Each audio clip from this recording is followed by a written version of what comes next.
All right, looks like we're live. Plants and herbs, what's up? Might watch a muscle mommy workout.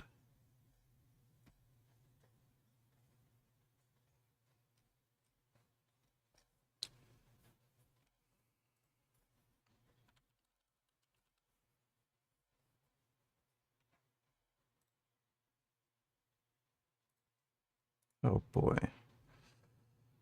These are stupid.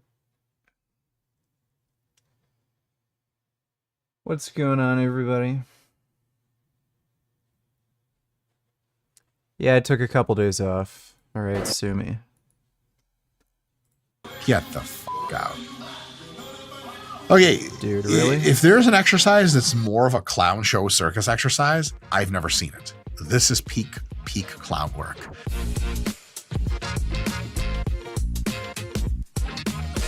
Hey folks, Dr. Mike here for Renaissance Periodization. I am the creator of the RPI Hypertrophy app and a professor of exercise and sports science at Lehman College in the Bronx in New York City. And I am going to be evaluating Mr. LeBron James's weight training today. I'm not qualified to evaluate his basketball training, but his weight training I will take a look at. Let's see what he's doing right, what he's doing wrong, how he get better, and if he's really as bad as the Hollywood stuff. I sure hope not. Let's cue the video. Men's health, not a good sign. Hi guys, Mike Mancias here. Mike Mancias, NASM, CES, and P. You can tell this guy does not lift, and this is going to be pretty stupid. Apostate Cantus, what's going on, man? Bend over, what's up? Yeah, the Frank teddy bear tattoo thing was fucking hilarious. He's such an idiot. It's great. CES, athletic trainer and recovery specialist. Let's find out what he knows. Athletic trainer for LeBron James for the past 16 years. Okay, so is already a misnomer, I think, because athletic trainer is someone who helps you recover from injuries. They're not folks that are experts in designing programs to make you actively better than you would have otherwise been. That is something a strength and conditioning specialist does. Maybe I'm reading way too much into this. Let's find out what this really is. Today we're at V-True Gym in Los Angeles, and I want to take you guys through a quick demonstration on... I like that in one of the shots, he's like at eye level with LeBron's asshole. He's like, yo, what up? Yo, what up? Oh. Anyway, how's shit up there? That includes mobility work, some cardiovascular conditioning, upper body strength training, lower body strength training, and most importantly, some core and recovery techniques. Okay, we've got mobility work, which can be a thing if there are known mobility deficits diagnosed from sport participation. Potentially that's a thing, though proper weight training should resolve all of those. Cardiovascular work is usually not a wise idea in basketball. Usually you want your basketball playing and your basketball related drills that a sport coach would manage for you to be at least the vast majority of your cardiovascular work. Why in almost all sport do you want most of your cardio to come from practicing the sport and practicing derivative moves from the sport? Is because if you just do cardio with a modality that has nothing to do with sport, like run on a treadmill, it gives you the cardio to be better at basketball or boxing or MMA, but it doesn't give you any of the skills transfer. It doesn't give you any tactics. It doesn't actually make you better at any part of the sport except making your red Yeah, I've seen the anime Super Cub. I've been watching it. blood cells, slightly higher in concentration, etc. How much weight do you have left on the cut? I'm guessing around 20, 30 pounds. So I weighed in at 250 last week. 20, 30 more pounds to go. I'll end up at 230 or 220. That's what I'm guessing. etc., making your local musculature a little bit better with buffering metabolites. If you instead do much of your, or most, or maybe all of your cardio inside sport training. Dodo Neutilers, do you have any thoughts on Vivek Ramaswamy? He is one of the absolute worst people possible to become president. Not only does he have no ethical values, he's just a scammer, con artist, he's only out for himself. But if you look at his policy positions, he is so inexperienced and knows nothing about any topic.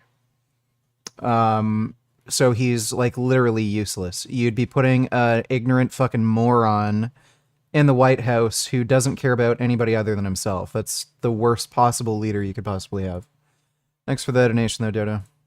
For example, in basketball, doing drills, running around in various ways, taking passes, that can really get your heart rate going. It's incredible cardio, but it's also exactly sport specific to the sport of basketball. And it lets you work on skills and tactics that you would in basketball. So it checks a bunch of boxes at the same time. All right, guys, so the first thing we'll talk about is preparation. Now, preparation doesn't start once you get to the gym, but it starts the night before you get to the gym. And that includes a good night's sleep. Sleep is important. Right on. I agree. A great dinner. Great dinner is important. Okay. Just, the nutrition of the day before absolutely potentiates your workout. You sleep well, you eat well the day before, you're going to have an amazing workout the next day, chances are. If you sleep poorly and eat poorly the day before, your workout the next day is not a professional attempt at working out. Which I might add, since LeBron is a professional basketball player, the professional basketball player, this should all be thought through. So it's great that his coach is doing that. In the morning, we'll have a pre-workout shake on the way to the gym, about half hour before we start our workout. Pre-workout shake sounds quite good. It can give you plenty of energy and make sure your workout goes well, plenty of hydration. Once we get to the gym, we'll start with about 8 to 10 minutes of foam rolling. Okay, so 8-10 minutes of foam rolling. What foam rolling does pretty well is when it hits a certain area, there's a neural modulation effect where your nervous system is typically perceiving that area to be generating some pain and some discomfort. And by foam rolling that area or even another area, you can take the nervous system and kind of desensitize it a little bit. There's nothing physical, mechanical working with foam rolling. People say, breaks down adhesions and really releases your fascia. That's almost certainly not true because we have very good understanding of the kinds of forces required to actually make tissue changes. And they're like 100 times higher than a force the strongest person in the world could exert with a foam. Hi VG. So happy to see you back on. Let's start off with this POS neo-Nazi being arrested by Ohio police for harassing others with anti-Semitic, homophobic, and anti-black flyers. Let me take a look.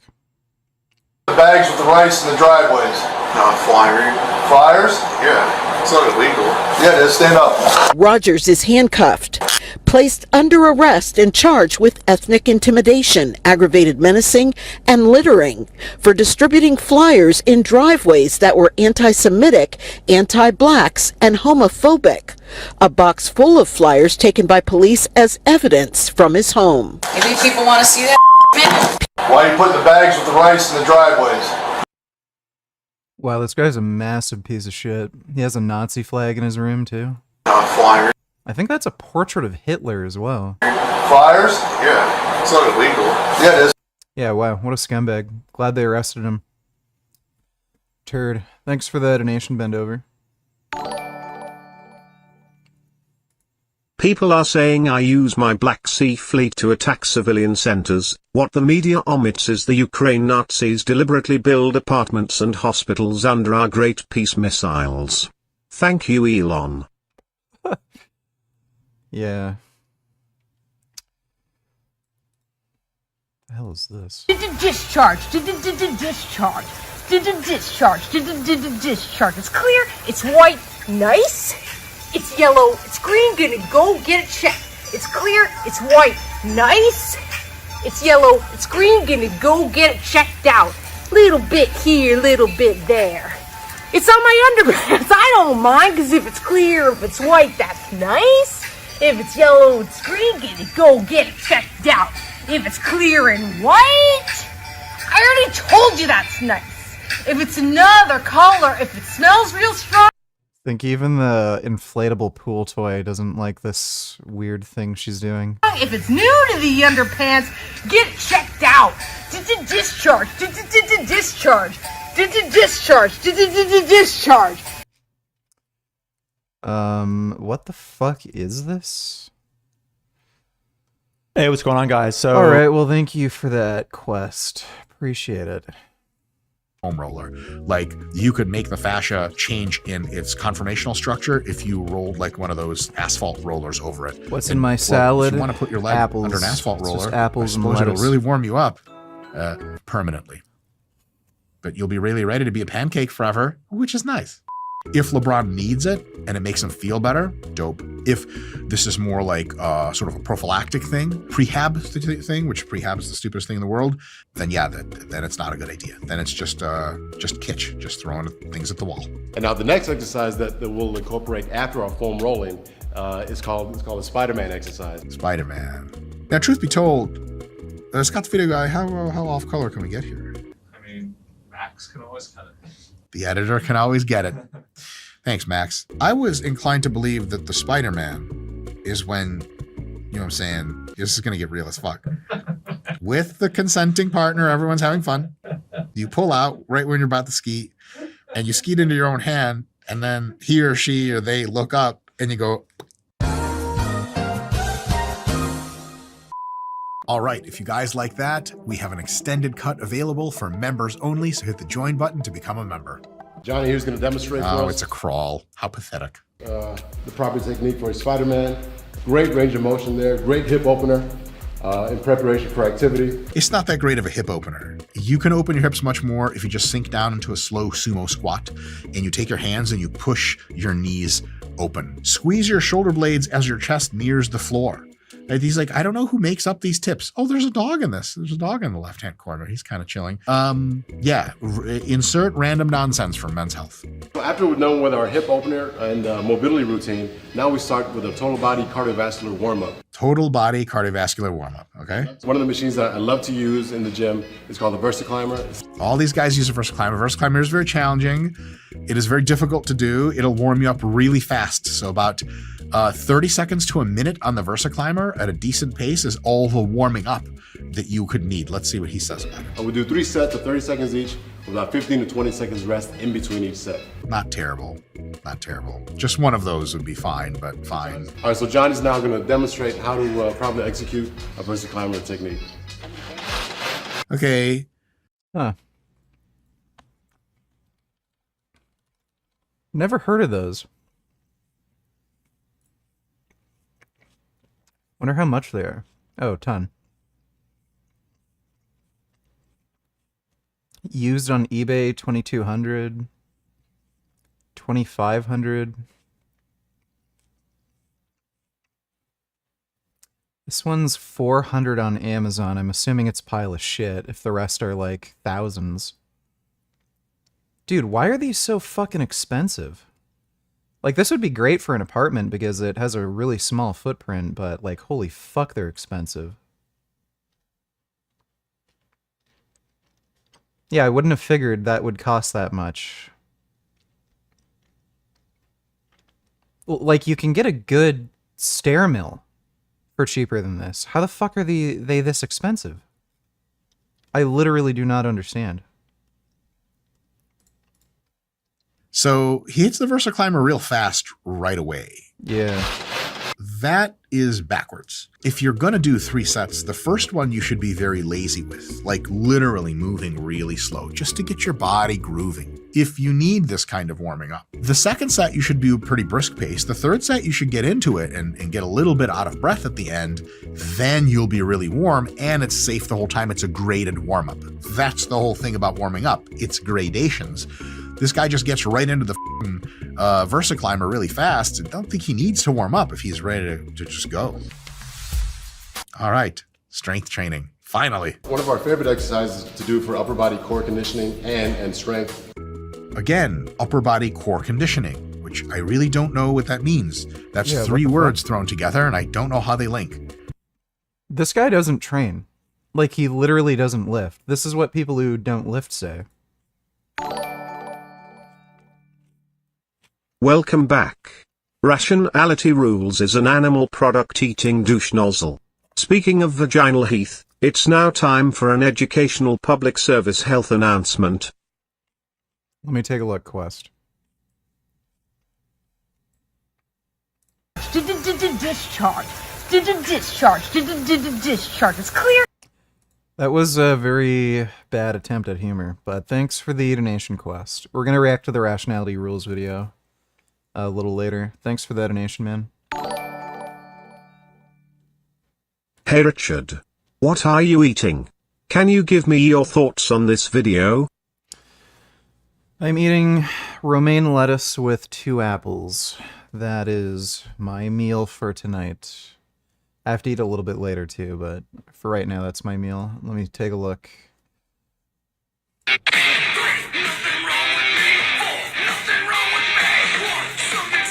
Is training to failure necessary to maximize muscle growth? No.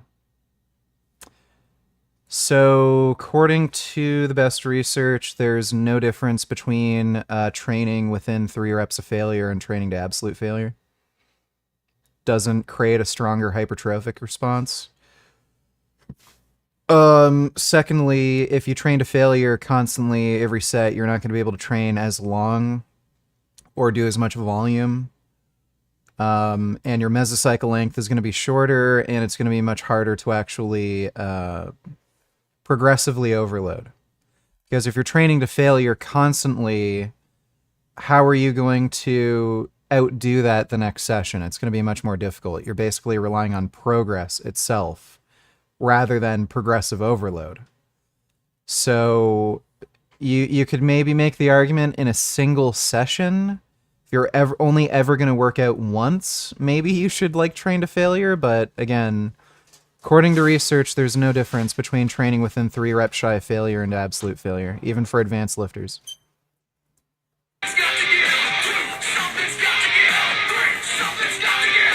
Is training to failure necessary to maximize muscle growth? Paul says yes. And he says there's literature to back it. So let's take a look. This is literally within the last month. And if this is true, this is massive news. Because although those of us who are really familiar with the literature have seen a trend towards failure, it's never been fully nailed down.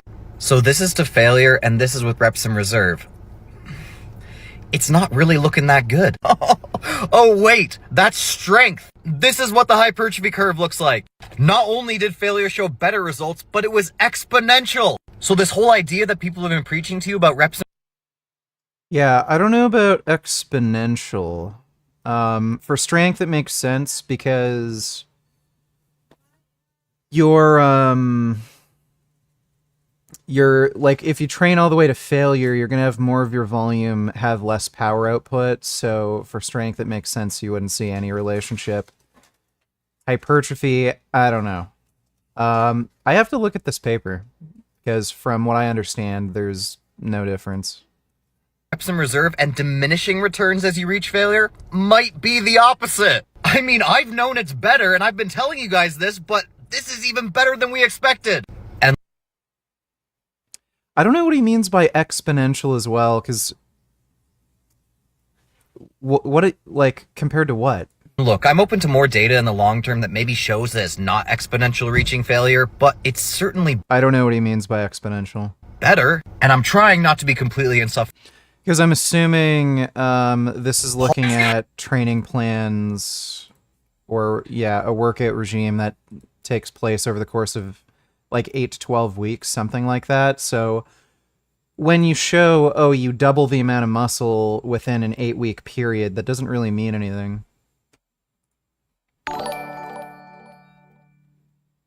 Elon is outstanding, a true mediator and brilliant mind. Just upset he didn't whip out the blood and soil arguments when I invaded Ukraine. Let me take a look. Taiwan is analogous to Hawaii or something like that? No. An integral part of China that is arbitrarily not part of China. Hawaii is a state. Mostly because the US specifically has stopped any reunification effort. What?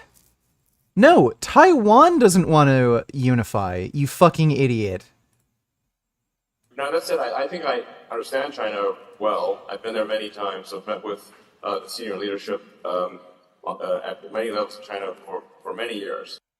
So, because he's talked to the Communist Party, which are a bunch of scumbag, power-hungry liars, he thinks he knows the political situation there?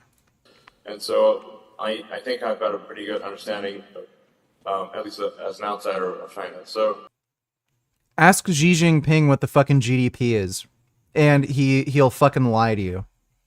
Like, this guy is such a fucking moron, it's insane. and Tesla has been very successful domestically in China. So, you know, the fundamental thing here is really Taiwan. China has, well, really since for like half a century or so. Look at every breakaway like state or country like Hong Kong. They don't want to reunify. Hong Kong does not want to reunify with China. Neither does Taiwan. Why does this idiot think that Taiwan wants to unify with China? Maybe longer at this point. Much longer at this point. Their policy has been to sort of reunite Taiwan with China. From this standpoint, you know, maybe it's analogous to like Hawaii or something like that, like an integral part of China that is arbitrarily not part of China. It's not arbitrarily not part of China. Taiwan was formed because the capitalist government basically got ran out of the country after the Communist Party took over.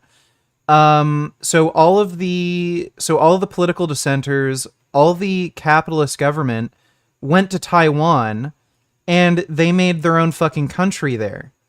So, like, what do you mean arbitrarily? Like, these are people that were literally ran out of fucking China because the communist government took over, and they wanted to make their own separate fucking country. That's arbitrary to you? Like, holy shit. That's like saying, oh yeah, the United States is part of Britain. It's just arbitrarily not part of Britain. Like, it's so dumb. Because of the U.S. Stopped, the U.S. Pacific Fleet has stopped any sort of reunification effort force. Dude, Elon Musk is smooth-brained as fuck. Like, holy shit.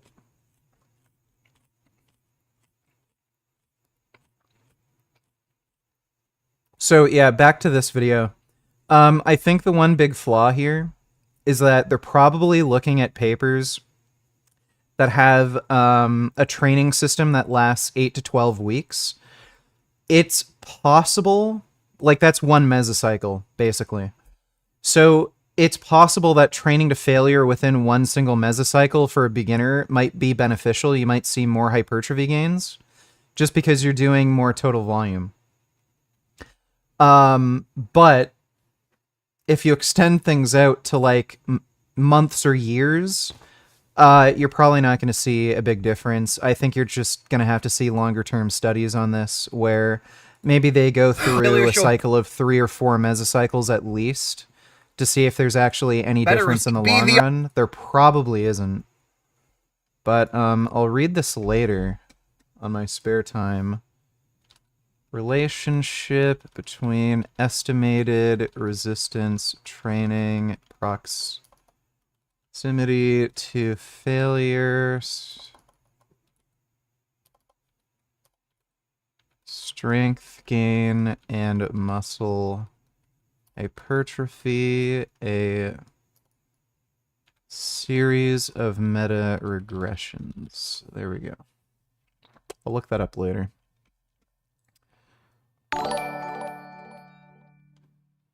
How many poorly trained city goons does it take to handle a person with a chair? City cops are the absolute worst. Let me take a look. T-Bird! Oh, get on the ground! Get on the ground! I'm here. Drop it now! Drop it right now! Drop the chair. Drop the chair! Drop the chair! No! Hey, drop the chair. I give you 3 seconds to drop 3 the seconds! chair. I don't understand why she doesn't open up with the taser right then. She has a clear shot. Like, it's probably not going to work. He's wearing a jacket. Hey, please! Drop the chair!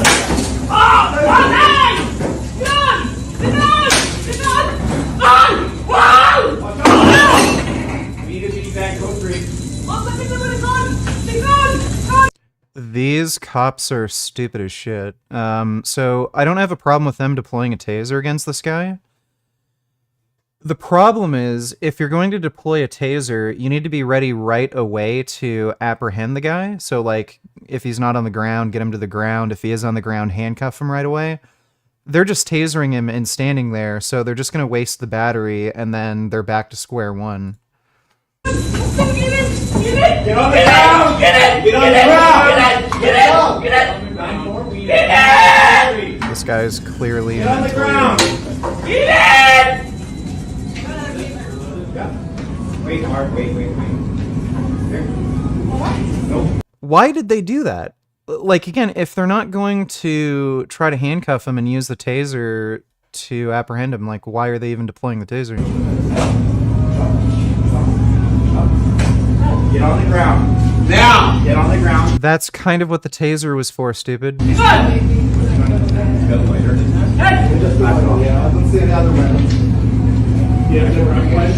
I think they're just afraid to go near the guy.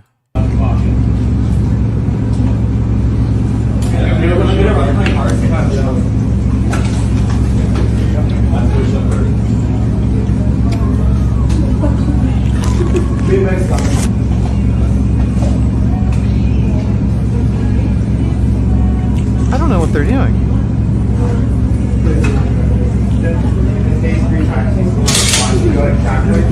Get on the floor now! They're gonna be What? And then they're gonna shoot him with rubber rounds? shotgun. Get on the floor now! He's clearly mentally ill. I don't know why they think just pain compliance is gonna work. Get down on the floor! Get down on the floor! That shield up. Bring that shield here. What are they doing? Like, this is insane. They're just torturing the guy who's sitting in a corner, who's like fucking mentally ill and probably on drugs. You're gonna be beanbagged again if you do not get down on the floor. Get down on the floor now. Hands here, David. Second hands. Okay. Get there. Yeah, that's not really doing much, dude, clearly. Get on the fucking ground! Get on the ground! And then they just smash him with a shield. Yeah, that's gonna do much. Down! The ground! Like, you can just tell by the way the guy's talking, he probably doesn't even hear anything. Get on the ground! This is one of the most insane things I've ever seen. They had a perfect opportunity with the taser where you could see they got a positive connection and he was like freezing up. They could have just gone in while he was getting tasered, handcuffed him because he can't resist, and then walk him out. There's like 8 of them and like just one crazy dude. Why the fuck don't they just drag him outside? This is nutty. Like, he doesn't even have a chair anymore.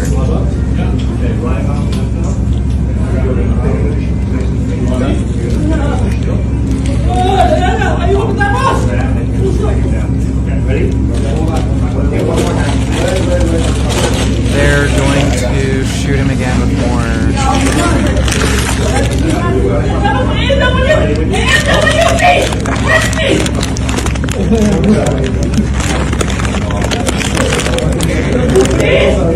Is somebody like literally opening up a bag of popcorn while filming this?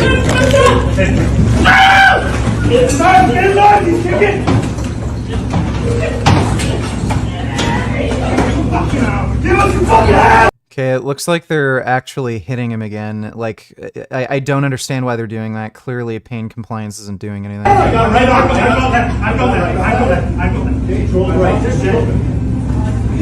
Give me the fucking Okay, these are some of the most incompetent police I've ever fucking seen. They literally could have done this with 2 people if they'd used the taser properly. That is nutty, how bad they are at their job. Like, crazy. Thanks for the donation, though, Quest. TY donated $2. Download this clip and upload it to your channel. You made this guy look like a little bitch, alpha AF, and he just copes for the rest of it. Last thing, Tapio, then we have to move on. Go ahead. Okay. Thank you. So I'm a steel worker, and I basically need to eat meat. Otherwise, I will shrivel up and die, and I won't be able to do my job properly. So what do you recommend for people who have labor guns and sit around behind Show your guns, dude. Show your guns, huh? You got more muscle than me? I haven't eaten meat in 13 Just show years. my guns. Yeah, there's the biggest person on this I panel. just got a gym membership. The most yoked person. Nobody's gonna argue with that even, right? You know. Vegan, but aren't you a professional bodybuilder? How is your gut health? How does your stomach health feel? What do you mean my gut Does your health? tummy feel good after eating 30 pounds of carbs? Well, I don't eat 30 pounds of carbs in one meal. Obviously. All right. It was an exaggeration. Caller, I thank was you. planning on clipping that. I'll upload that for you later. Thanks for the donation, TY. That guy was a moron. And Richard Rugis and Richard Burgess and... Let me take a look at these.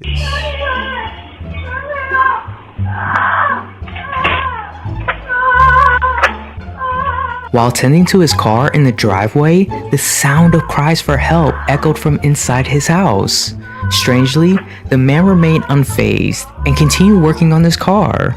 Soon, 4 police officers arrived in response to a neighbor's call, concerned about a woman in trouble. The owner asked the officers to wait outside while he went inside to check on the situation. To their surprise, he reappeared with a parrot, leaving the officers puzzled as the cries were actually coming from a parrot and not a person. Hello.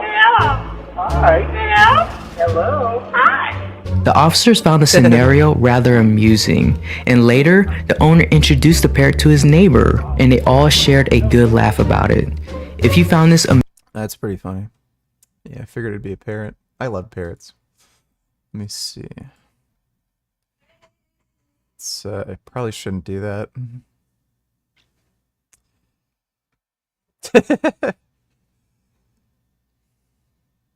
Dogs like more. And why does this lady do this? Alright, well thanks for that. I jerked off thrice today. Oh no, wait, sorry, oat goat, I mean. Jerked off thrice today, Johnny Tellers. Can we quickly watch this carnivore cringe? Around about a month ago, will he chicken out? I received this goofy sort of rap challenge video from this vegan activist by the name of James. What do you mean, will he chicken out? James has been fucking trying to set up this fucking debate with you constantly. Aspie, you know, challenging me to some sort of debate and say I've been ducking him, and of course that was the first I'd heard of it, and so I said, yeah, sure, James, come on the podcast, we'll get you on there and we'll have a discussion. Well, I hadn't heard back from him in a month or so, so I assume he just kind of chickened out or decided he didn't want to do that or That's a lie. He didn't get back to James. something like that. But this morning I woke up with a response from him finally. At least He's the first literally one I'd lying. seen. Now I put up a little silly, goofy, kind of a joke about the Mexican aliens and how it was really sort of vegans and not actual aliens. It's kind of a joke, funny sense of humor. But he got very offended by that, and he basically had this response to say to me, and basically insulting and so on and so forth. But once again, I said, James, look. Basically insulting. Dude, you make fun of people's appearance fucking constantly. He made a video about me recently where he just dug up photos from like 5 years ago. Come on our podcast. Here's an email. You can contact us and we'll set this up. And so I really hope he does not chicken out. I hope that he does show up. And just by the way, James, this will be the last time I talk to you if you don't. If you continue to duck this and don't make it happen, then I'll consider this, you act. Dude, this is so bullshit. He's been ducking James. He won't message him back. And then he keeps making up excuses like, oh, I didn't see you, or I didn't watch your channel, I didn't know how to reach you. Like, he's so full of shit. In bad faith. And so here's the only sort of condition that I will make about this podcast is number one, well, actually there's two conditions. One is that you conduct yourself in a rational, manner so we can have a conversation. Screaming, yelling, histrionic behavior, emotional outbursts. It's not gonna be helpful. So, Yeah, that's funny coming from him. Rational behavior. That's something he completely lacks. In that, if you're going to do that, then just we might as well skip the whole thing. But if you can, what I'd like to do is perhaps ask you some questions, get some clarification on your position, understand where you're coming from, and have you explain that. And you're welcome to do the same to me. That's fine. I will let you, if you want to present some data, I'll let you do that. I'll do the same. The one thing we probably won't do is let you, show slaughterhouse, animal cruelty, torture stuff, just because I think that censors on social media platforms will maybe shut it down or demonetize it or something like that. But you can, if you want to describe what you see in slaughterhouses or what you feel is going on in the world. Yeah, so he's saying this because he knows if James shows that in a debate, he is going to look extremely stupid. Animal agriculture, you can certainly do that, but just no videos with that regard. I think that's a fair thing. So if you can do those things, if you can act calm and rationally and answer questions like a man and not some. Yeah, if you're going to make an ethical argument and not show evidence for your claims, then you can come on. That's basically what he's saying. Histrionic 13-year-old prepubescent female, which Here some we people go. would claim, a lot of vegans. Funny how he's fucking claiming James acts like a prepubescent female when this guy is gynecomastia from steroid use. Sort of act that way. If you can do that, then I'd love to have a conversation. Again, the offer is open. We'll see. So you guys watching this video, do you think that James will follow through? Do you think he can actually control his emotions enough to actually have a quite educated? Dude, he lied throughout that entire video. He's been ducking James this entire time. He's totally full of shit. Eggs are the best shampoo. You guys might think I'm crazy, but check this out. Eggs contain many nutrients in the white and the yolk that are proven in research studies to penetrate the scalp and nourish the hair follicle. Things like zinc, taurine. You can't make this shit up, dude. Let me back up just so I can see the paper he's showing. Eggs are the best shampoo. You guys might think I'm crazy, but check this out. What a fucking moron. Eggs contain many nutrients in the white and the yolk that are proven in Egg yolk for hair. research studies.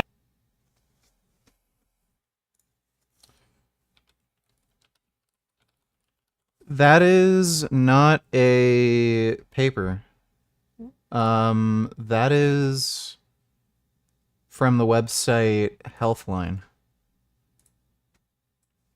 So this is the source he's referring to. Medically reviewed by Cynthia Cobb, DNP, ARPN, W. Da, da, da, da.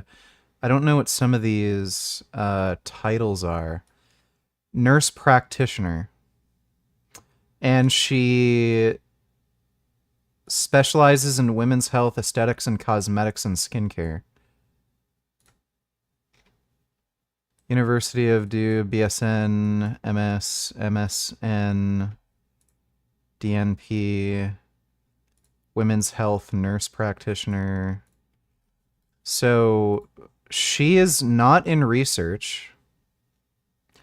And this isn't a peer-reviewed paper. This is just some stupid fucking shit she came up with. Egg yolk may help your hair grow faster. Applying egg yolk topically to your scalp can infuse the root of your hair with vitamins. No source. Just, it could do it. Right. How to use egg yolk for your hair. Yeah, so that's the level of evidence required for Paul to think that putting egg yolks in your hair is a good idea. Studies to penetrate the scalp and nourish the hair follicle. Things like zinc, taurine, carnitine, vitamin B12, branched chain amino acids are found in egg yolks and whites. They all benefit your hair follicle. You know, I think that's also found in cum. Why don't you have somebody jizz into your hair, Paul? That's probably good for you. Follicles when you rub them into your scalp like this. And you know what's awesome about egg yolks? They don't have any of the other bullshit ingredients found in traditional shampoos. Things like perfumes and fragrances, which can be phthalates, endocrine disruptors. Things like PFAs, perfluoroalkyl compounds. Things like other xenoestrogens, other hormonal disrupting compounds. Egg yolks are not shampoo, you fucking moron. It has to be a soap to clean your hair. Like, if you only put egg yolk in your hair, you're just gonna have fucking disgusting hair and it's gonna start rotting. can also penetrate your scalp and get into your body. Listen, This guy's mainstream an shampoo idiot, dude. is bullshit. But how cool is it that you can use something as natural as an egg to wash your hair? Yeah, you can't. It doesn't wash your hair. It's not a type of soap. Hey, folks. Paul is literally fucking tarded, bro. What is with The these Kim Jong- harness morons? Holy shit. Check this out, action starts at 8:13. You can show this, no blood, headbone warning. I'll have to react to that later. There's a lot of, other shit I want to get through, but thanks for the donation, man. What is the subject of this vid? You were smart to take 2 days off. Well, this video we were watching before is about, LeBron James's weight training routine, supposedly. And we're just going through it and looking at some of the criticisms. And yeah, I needed the 2 days off. Thanks for the donation, Sam.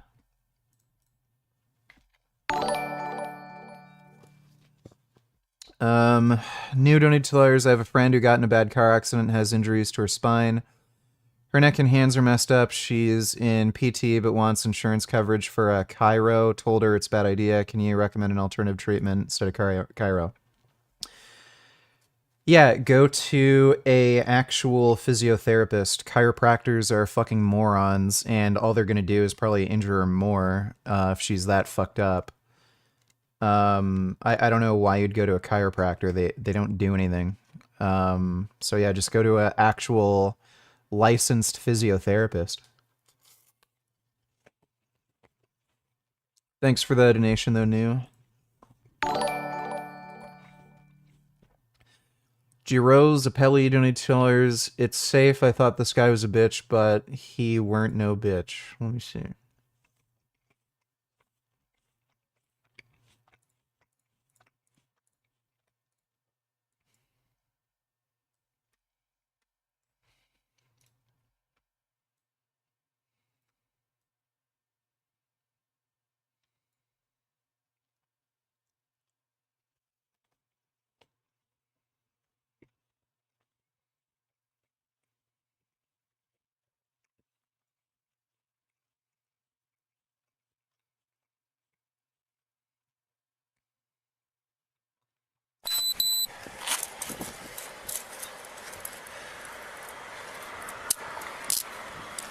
You're fucking ballsy, I gotta tell you. Wait, I got a skiing grout, sir. I got a skiing grout. Okay, don't worry about it. And what you got on you? 45-30. Why you reaching? Why you reaching? Send the wagon over here. I don't care about the fucking weed. Any weapons on you? Why are you curling up your legs? My phone in my left pocket. I got a skiing grout right there. Phone in her. This here, I got a skiing grout right there. Send the wagon. I'm taking my phone out. Oh, this is my phone. All right, like that. stay on the side. Okay, I got your phone. Don't worry about your phone. Stay on the side. Put him on the side. Put him on the side, Vince. I just check you for weapons. I don't care about your phone or your weed. I have no weapons, sir. Okay. Lift me up. Okay, I got a skiing grout. Lift me up. Wait. Stop, folks. Okay, get on your knee. I'm about to put the cuffs in front. I can't put cuffs in the front. You'll be fine. Get on your knee. I can't get on my knees. I got Get on your knee. I got 33 burns all over my legs and knees. Okay. All right, stay on your side. Hold on, wait, come on. All right. It's over, okay? Don't play fucking games.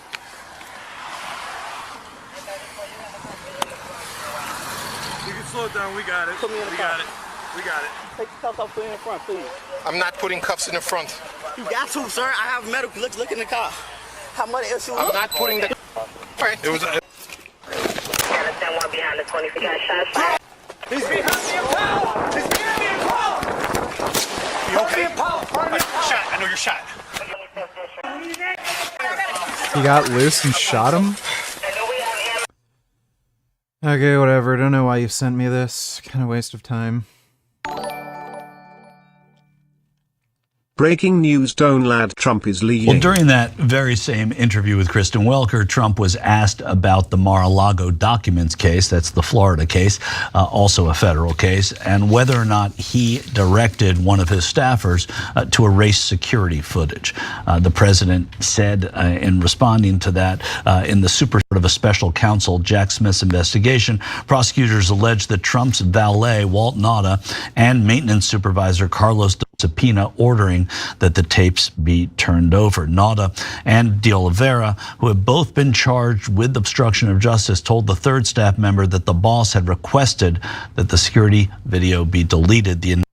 A new charge suggests you asked a staffer to delete security camera footage. Well, this has already been proven, right? Like, they testified, so whatever. Thanks for the donation, Matthew.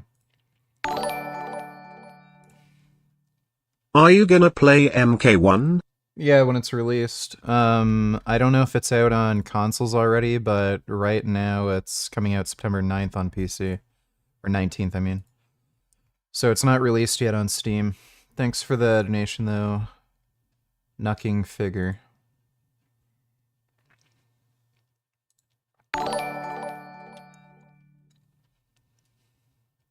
Dodo donate tellers, what makes you think Vivek is a scammer con artist? Because he is. Just look it up. Look up his medical company. Thanks for the donation, Dodo. Fluffy the cat donated $2. Is my cat Fluffy cute? My friend tells me he wants to move to Japan and thinks New York City is a violent, dangerous, corrupt shithole. So many child abusers, not even funny. Ever seen Violent Evergarden in Japan?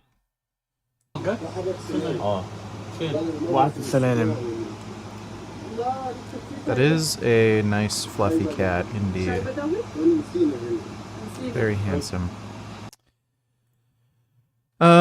New York really isn't that dangerous.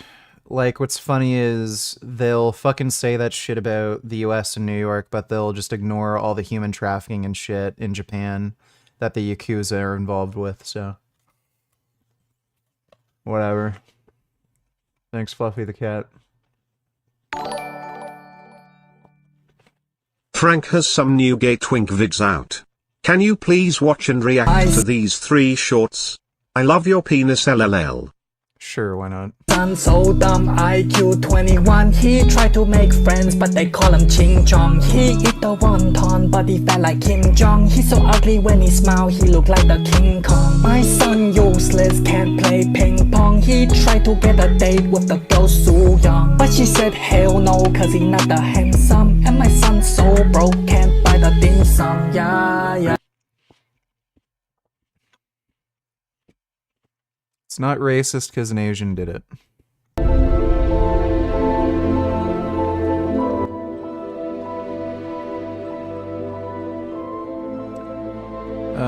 Yep. Okay, don't know why he sent me that.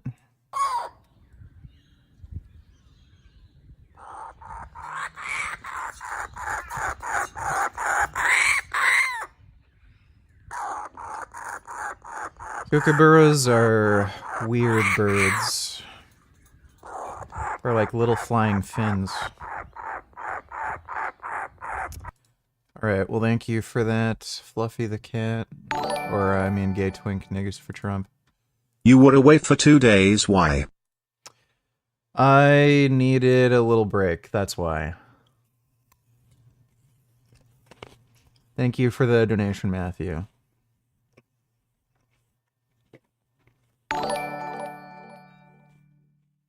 F the pole C. I agree, they are turds. Thanks for the donation, Matthew.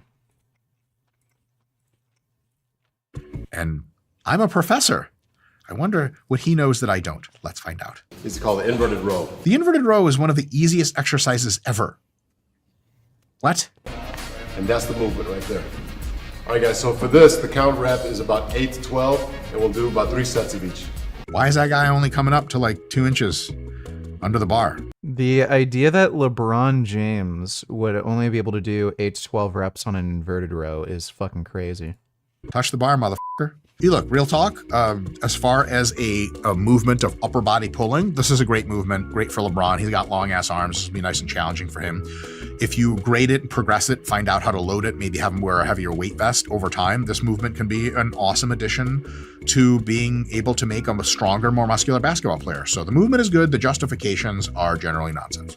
All right, guys, so for our next upper body and actually the total body movement here, one of our favorites, again, is called the landmine rotational press. Stupid. So landmine rotational press, it ends up being an exercise that looks cool as a demonstration. It's great for general family fun and fitness. Like if you're in a fitness class and you're 65 years old, it's cool to get the body moving around with some load. But if you push the limiting factors, like the only reason we're in the gym for a professional basketball players to push his ass, it's unlikely that this exercise is conducive to overloading both the pulling and the pushing complex at the same time. And also, it really turns into more of a grip exercise because the end of a barbell, believe it or not, is really hard to grip because it's already kind of oily. It's really, really thick, much thicker than a regular bar, and it independently rotates. So bad news. With this, we start with a nice wide base, nice wide stance, really engaging the glutes, engaging the core. You load up.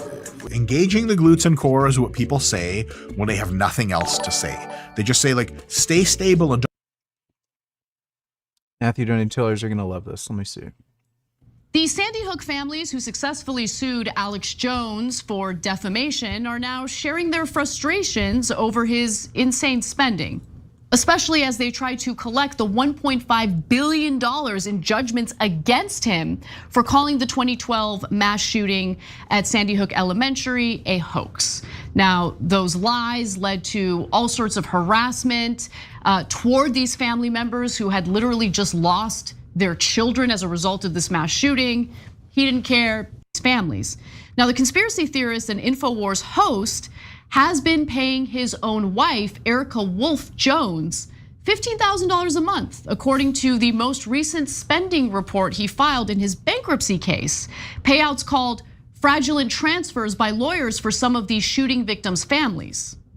So it does appear as though he is trying to skirt his responsibilities in paying these damages. He declared bankruptcy almost immediately after he lost the defamation case, and it became abundantly clear that the judgment in regard. New donators, thanks for the input. I don't know why she wants Cairo. I believe she's in physical therapy right now and being there for months. Maybe is she trying to save costs by getting her car insurance to approve for Cairo? There's no way.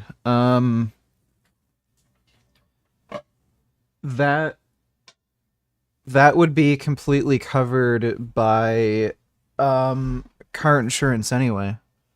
Should be. Like once you pay the deductible, if there is any, that would be covered. So I don't see how that would be a reason. It's probably because she's just not getting the results she wants from doing physical therapy, and she thinks Cairo's some like magic cure, but it's not going to do anything. It's probably just going to fuck her up more. I would just tell her to go to a different physical therapy place if she's not happy with the one she's going to right now. Thanks for the donation though, New. Parts of the damages were going to be hefty, but there's more, right? Now, if you declare bankruptcy, if you're filing for bankruptcy, it means you're broke, right? It means you're having difficulty paying your bills. It means it's the last option. And you're probably not spending a ton of money on nonsense, except if you look at Alex Jones's filings, you'll see the opposite.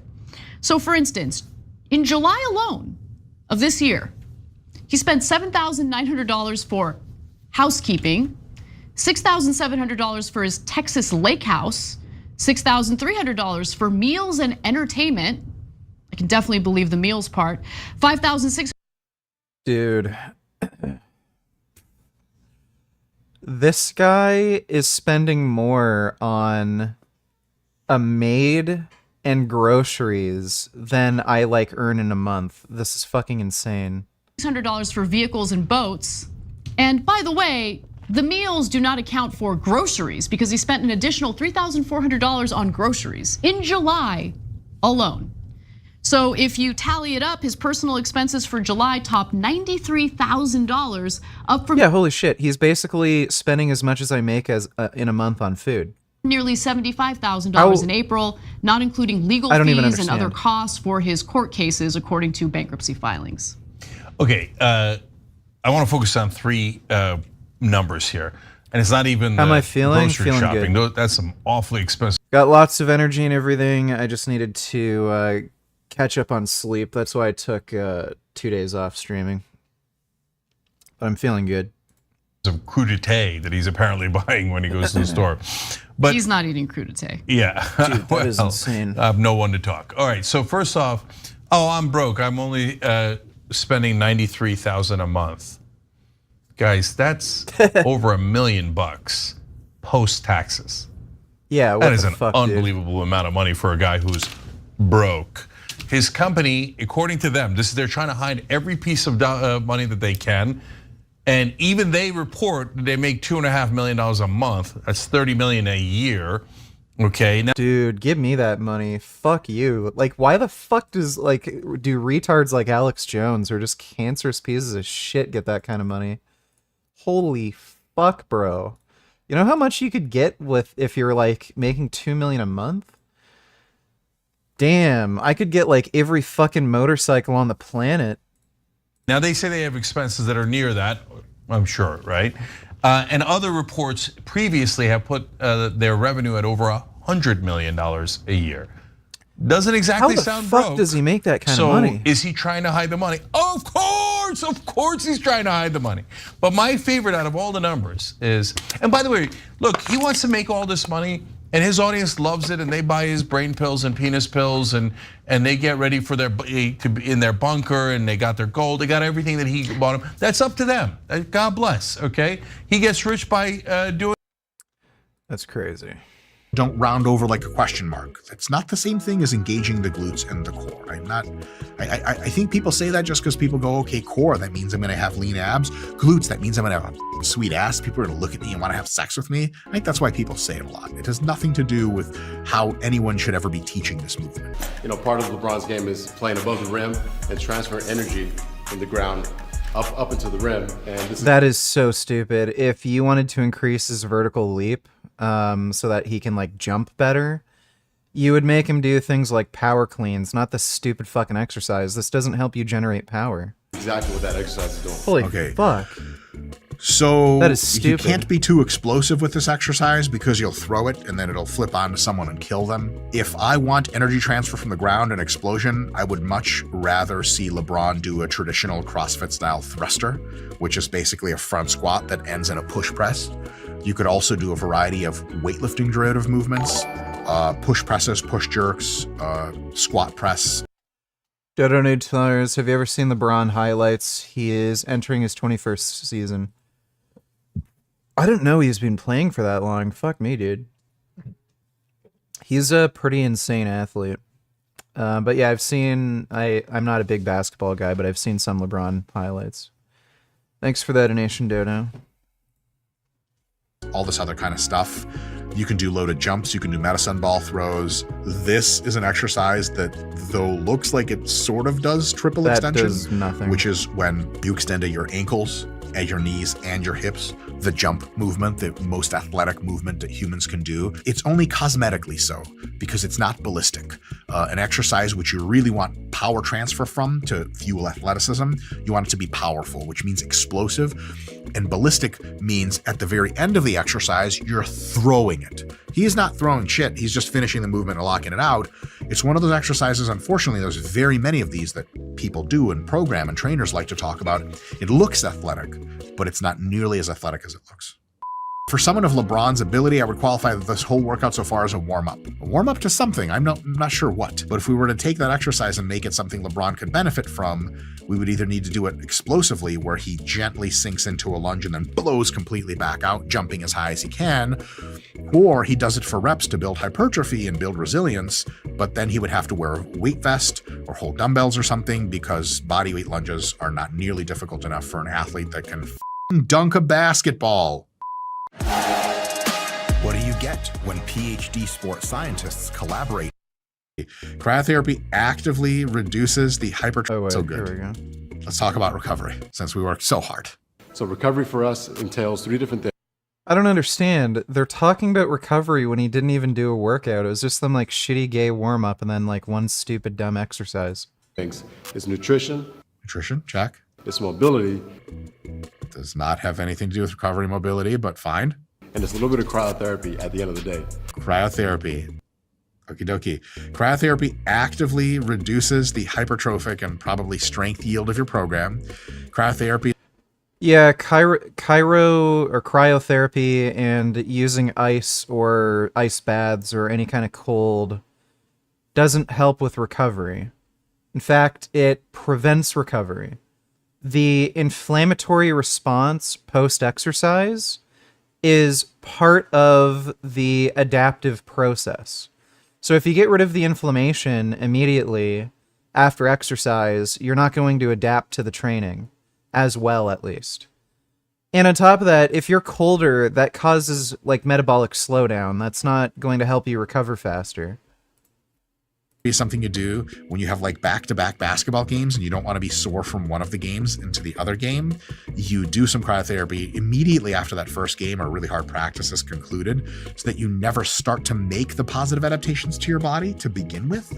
And thus the positive adaptations, they're awesome once you get them, but during the time that you're getting them, you're going to be stiff and sore. Like if you train your legs really hard, your legs get sore, a few days later they heal. If you need to be on point and use your legs a ton that day after, you don't want them sore. So if you do cryotherapy right after your leg workout, your legs will get much less sore, or not sore at all. They won't grow, they won't adapt, they won't make you better. But right after the cryotherapy and the next day, you'll actually feel really, really fresh and you'll feel like, oh, I can do this again. So cryotherapy is excellent in the context of professional sports. If we're dealing with baseball players, hockey players, basketball players, that there's a couple of games in a row where they have to be on, you want to give them cryotherapy after every game. That's a very, very good idea. In a normal training environment, which is, I assume where he's going, where we just spent an entire session trying to elicit positive adaptations like gains in strength and hypertrophy, cryotherapy is actually going to work backwards, going to work against us. And the fact that this gentleman doesn't know that means he's at least 5 to 10 years out of date with scientific literature, which means, I guess we could all be better at our job. I could be. Well, the guy doesn't lift, and he clearly doesn't have any real interest in training personally. So yeah, no shit, he's going to be ignorant. Better looking, but God decided, hey, you're going to look like a Ninja Turtle and an M1 Abrams tank mixed together, but you'll be 5'1". No one will talk to you in school. So for us, nutrition is easy. That's the Ladder plant-based protein powder. Easy. Plant-based, protein, powder, recovery, nutrition, check. Plant-based protein powder is totally fine though, especially if you're using a complete plant protein. There's no way LeBron works with these guys. They are absolute retards. Watch LeBron doing a real workout. Can we watch and react to this video? Yeah, we're gonna watch that later. Thanks for the donation, Richard needed a break. I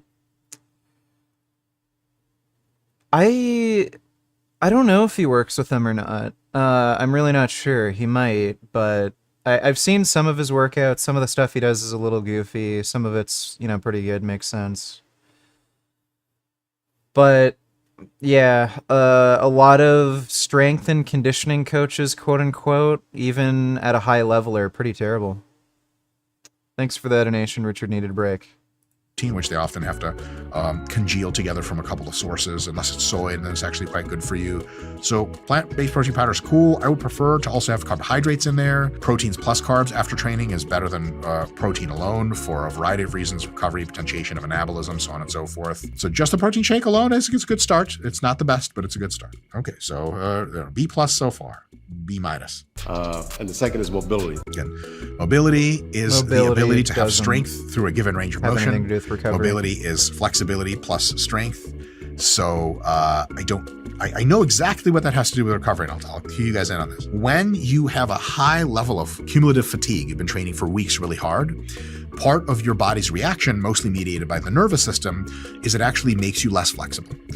Your tightness correlates very well to your degree of systemic fatigue. And so if you impose recovery modalities on that system. Dodo, donate $2. Let me see. I'm about to take the black mamba, about to take a bite to prove my immunity. Let's do it.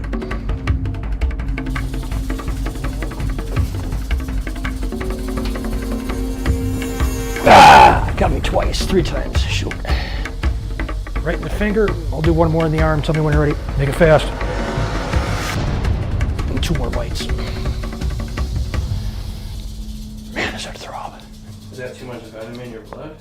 We're gonna find out, but I don't believe so. I have millions and millions of antibodies to the black mamba. I didn't plan on 4 bites that fast, but when you do this stuff, that's just the way it happens. So the reason why I inject venom and get bit by snakes is for a larger purpose, and that larger purpose is to create a universal human anti-venom. For the last 17.5 years, I've been using basically 7 snakes. Ones that people say you can't beat because they're too necrotic and you can't build up immunity. Wrong. You can build up immunity. I'm about to take the black mamba. It's interesting. I've seen a few people actually build up immunity to snake venom. A lot of snake handlers have that. But thanks for the donation, Dodo. Appreciate it. Such as light training that's easier than normal training, lots of sleep, lots of food, lots of relaxation. Over several days and maybe even up to a week, your flexibility and thus mobility rapidly improves because that systemic fatigue is going down. But if you misinterpret high chronic fatigue levels and You know, I recently proved my narcissistic dad wrong with him outraging at his propaganda reporting that McDonald's in Cali are going to start workers at $20 per hour, which he cites going to increase priced, which I cited research proving him wrong. No response, lol. Yeah, your dad's a fucking idiot, but there's no evidence whatsoever that minimum wage increases increase price. That's a old conservative myth that if you pay people more, that's going to cause inflation. Inflation happens when new money is created. So you're not creating new money by, fucking paying people more money. You're just increasing their spending power. That's it. So you wouldn't expect it to cause inflation. But thanks for the donation, Ben. Appreciate it. their effect on mobility is a mobility problem and try to solve the mobility problem by doing mobility drills, the benefit sort of is that you'll get some light training in and that will help reduce the fatigue, but the actual working on the mobility part isn't helping anything because the mobility is the symptom. It's not the problem. It's like you get some virus that makes your lymph nodes blow up and you're like, well, hey, we got a medicine to make your lymph nodes come back down. Like, that's nice and all. It'll make me feel better, but what's it doing about the virus? And the guy's like, oh, virus? I'm not a real doctor. Is this guy a real trainer? No. It's what his CV says. Yeah. That's me stretching him. Oh shit, he gets to stretch LeBron. Dude, if I was stretching LeBron in that position, I'd be like, hey, yeah, this guy might legit be LeBron's trainer. He doesn't know what the fuck he's doing. Like, I'll see you after. He's like, this what? guy Like, clearly does not sexually. lift. Of course not. I mean, unless, no. But no. Look, it's whatever you need, man. Locker room's the only place. Post-exercise stretching, it can feel very nice, has no research-confirmed benefits for recovery, and has seemingly no theoretical rationale for recovery as well. So if you want to stretch, if it makes you feel good, it's totally cool to do a little bit of mild stretching after the workout. Is it something that you're like, oh man, like I don't feel like stretching, I'm in a rush, I need to go, should I stretch? I know it's important. It's not important. It's not important. Stretching is not important. If he was a very excellent trainer, he could just cut LeBron the real deal and be like, look, bro, this doesn't do shit. Let's get you the fuck out of here and go, do whatever pro basketball players do that's much more potentiating of recovery, like play PlayStation and have gourmet food available to them at all hours. And, I don't know. Hey, Scott the Video Guy, is LeBron monogamous? He has a wife, right? He has a wife, done the whole NBA? Shit. I've seen Real Housewives of basketball. Ain't nobody monogamous up in that motherfucker. On the road, we fill up his hotel room bath with ice water. On the road, that makes some sense, especially if he has big games coming up. Or it can be something simple as a foot bath. Cold. That is a lot of ice on Mr. Well, LeBron. geez. It's, playing basketball into your later years is a mother. Is he icing his dick? Cell phone, wife, he's like, shit. Hey, honey. No, I didn't use it like that. Dude, how old is LeBron? Hello, I am Frank Tufano. I have digested. I ran my head into a forklift. Thank you. My teeth are there anyway. I am Tufano, Frank Tufano. It is this because my stomach acid belongs in a saucer. Notwithstanding that is meaty packing. I am Frank. Well, that's good to know. Thanks for the donation, Frank Tufano. Yeah, please. And can you get my nicotine? It's in the carrot bowl.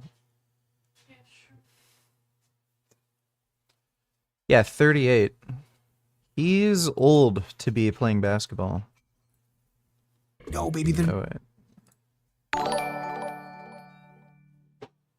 You is retarded, you is retarded, you is retarded, you is retarded, you ooh, ah, you ooh, ah, retarded. The biggest retard, the littlest retard. One retard to rule them all. Richard Burgess is the retard. You ooh, ah, you ooh, ah, you ooh, ah, you ooh, ah, LLLLLLLLLLLLL. Well, I did not know that. Thanks for the info, Julian. Appreciate the donation. They're nothing to me. They're no one. I didn't even know her name. All right, I'll see you at 12. All right, so we went over a lot today, but just remember, some of the simplest routines and exercises are probably the ones that are most beneficial for you. Yes, that's actually true. Some of the most simple routines and exercises are probably the most beneficial to you. And we saw just mostly kind of complex stuff. Yeah, stupid shit. Justified in a bunch of different weird ways. As long as you focus on your intensity, you focus on your movement. There was no intensity demonstrated. Yeah.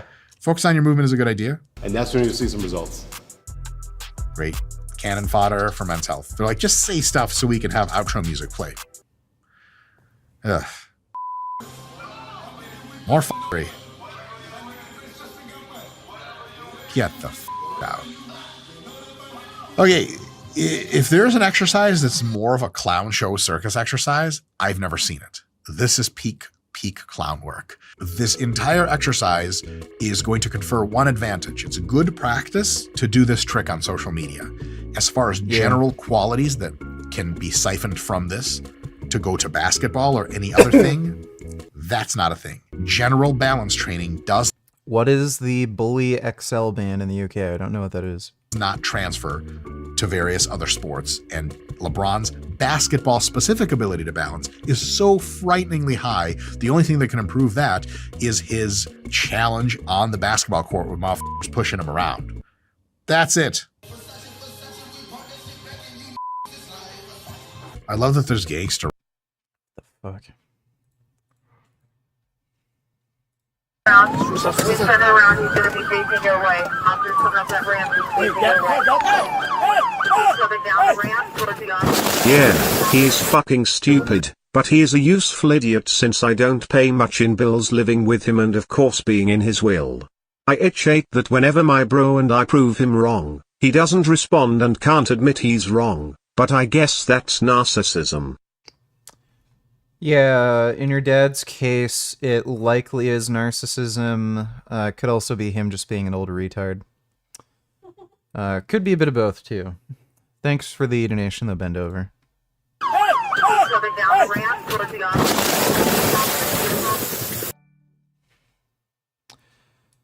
Let's see. Fish Donate Teller is the most retarded shit I've ever seen in my life. Behold, it isn't his diet that's helping him, it's his outdoor activities, surfing, skating. Wants an excuse for eating meat. Let me see. Eggs are the best We've shit. already taken a look at that clip. Thanks for that donation, Fish. When you turn around, he's going to be facing your way. Officers coming up that ramp, he's facing your way. He's coming down the ramp towards the officer. Yeah, they're gonna shoot that guy. Team on the side, get that dude out. Let's continue to move the vehicle. Let's keep reversing. Attempting to turn the vehicle. Get that dude out. Just going to continue to move the vehicle, reversing.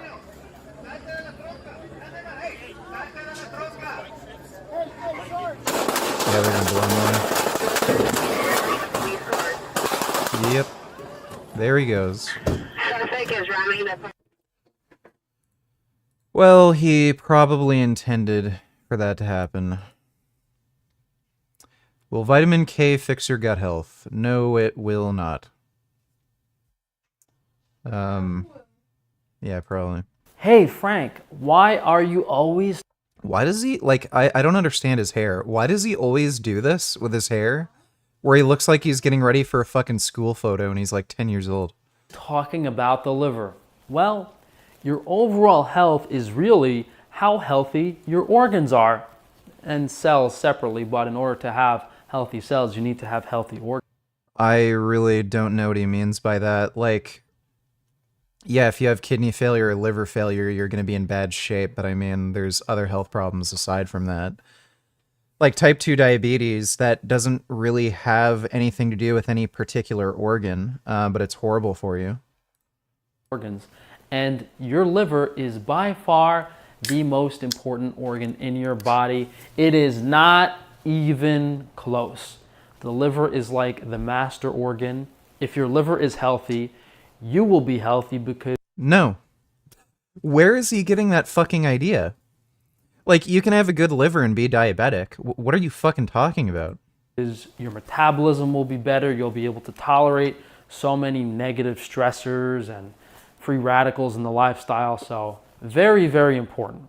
And one of the... Bully Excel refers to a dog breed. Police will be able to seize all bully breeds a dog. Okay, well that's stupid. They should just make a ban on breeding. If you don't microwave your poop, you ain't black. That's what my boy Brandon says. By the way, sometimes when I poop my pee-pee gets a chub and the tip taps against the bowl. Like the dirty side. Am I okay? Should I dip my cock in a bowl of warm poop? I don't see why not. You might as well. Thanks for the donation, that microwave poop. Check this shit out. Yeah, we're gonna build this model kit later. Batmobile. Dude, the Batmobile and the Batman was so fucking sick. This looks like a nice model kit too. Oh no. My heart disease gon' be $2 instead of $1. I'm gonna storm the Capitol and kidnap the darn governor. My kids don't understand how communism is infecting the McDonald's and all mer burgers gon' be marginally more expensive cause they need to pay rent. Yeah. As if that's even a fucking problem. But thanks for the donation. I'm a fat redneck. Appreciate it. Most overlooked aspects of nutrition is the role of vitamin K in fat-soluble vitamin balance, and a big part of liver health. You do not have to balance any vitamin in your body. You can just eat them. There's no such thing as vitamin balancing. Health is the fat-soluble vitamins in your body, how their ratios are, and if you have the correct amounts. Vitamin A, D, and K. Yeah, there's no such thing as an equilibrium of AD and K. That's just a myth. That's not a thing. Sometimes people bring up the Weston A. Price stuff, but that's not really that popular. And even when fat-soluble vitamin balance is brought up, the amount of vitamin K required is greatly underestimated. So the body needs an equilibrium of these fat-soluble vitamins to be healthy. But most people have way too much vitamin A, not enough vitamin D. And Pig's Dream, $20. The better reaction I'll watch at 36:17 for 1 minute. Let me see.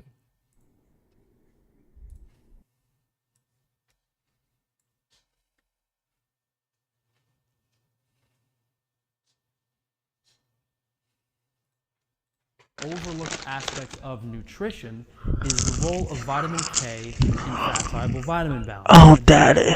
Liver health is fuck me. fat-soluble vitamin. I'm a vegan, so fuck me. Their ratios are, and if you have the correct amounts. Vitamin A, D, and K. Sometimes people bring up the Weston. I do gotta pick the audio anymore. I'm sorry. Really that popular. And even when fat-soluble vitamin balance is brought up, the amount of vitamin K required is greatly underestimated. So the body needs an equilibrium of these fat-soluble vitamins to be healthy. But most people have way too much vitamin A, not enough vitamin D, and barely any vitamin K. If you have too much of one, you might feel better, Yes, and it's it's somewhat of an okay idea to bring the levels of the other vitamins to match it, and then you can slowly bring down all of the vitamins to, you know, where they're supposed to be for your body. Yeah, Aaron's definitely better than me at this. He should really take my place. He should be the new Vegan Gains. Thanks for that donation, Pig's Dream. And barely any vitamin K.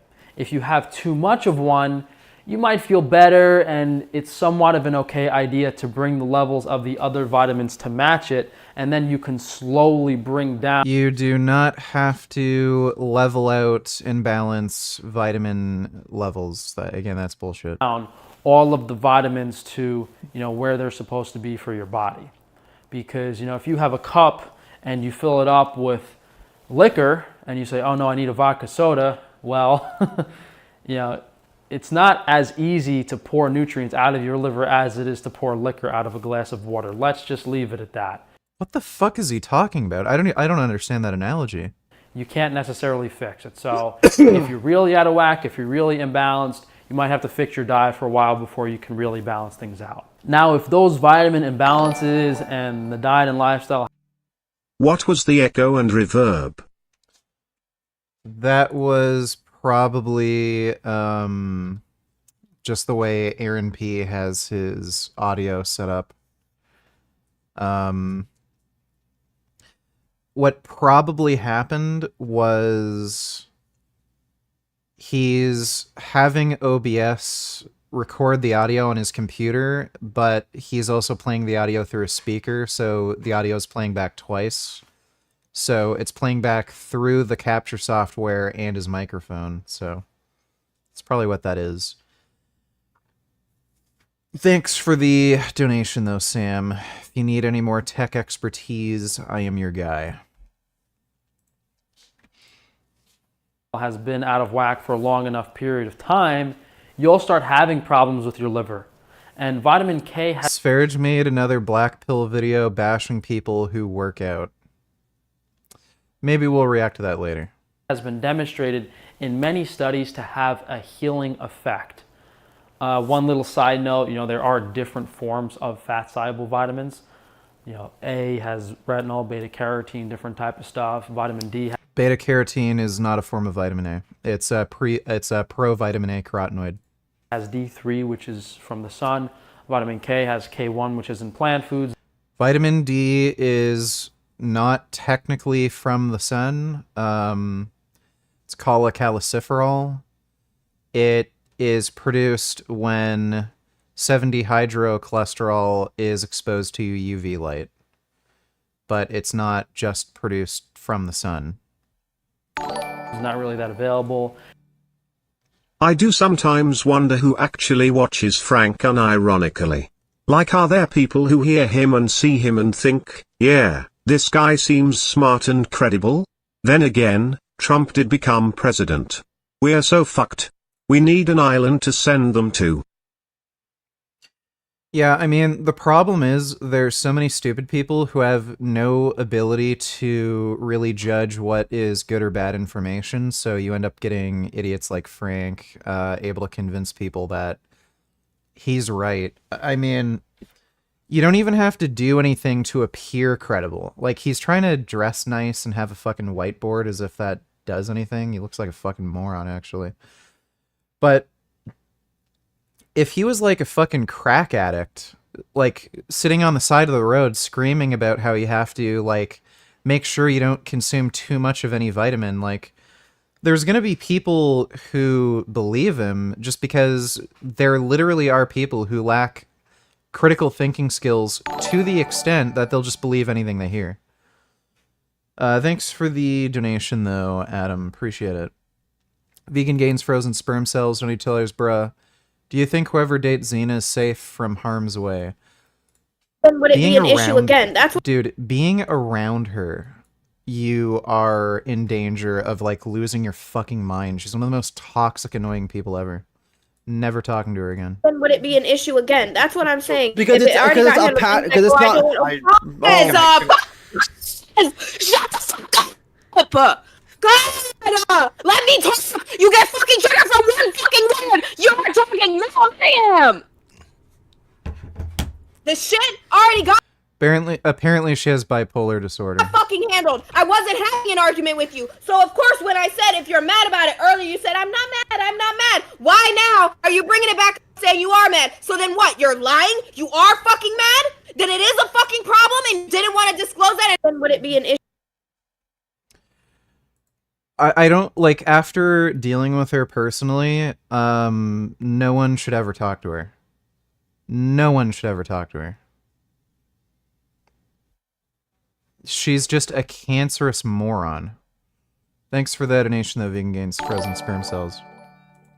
Dude, if she was ugly and had the same like attitude and behavior, like she'd be selling pencils on the side of the road.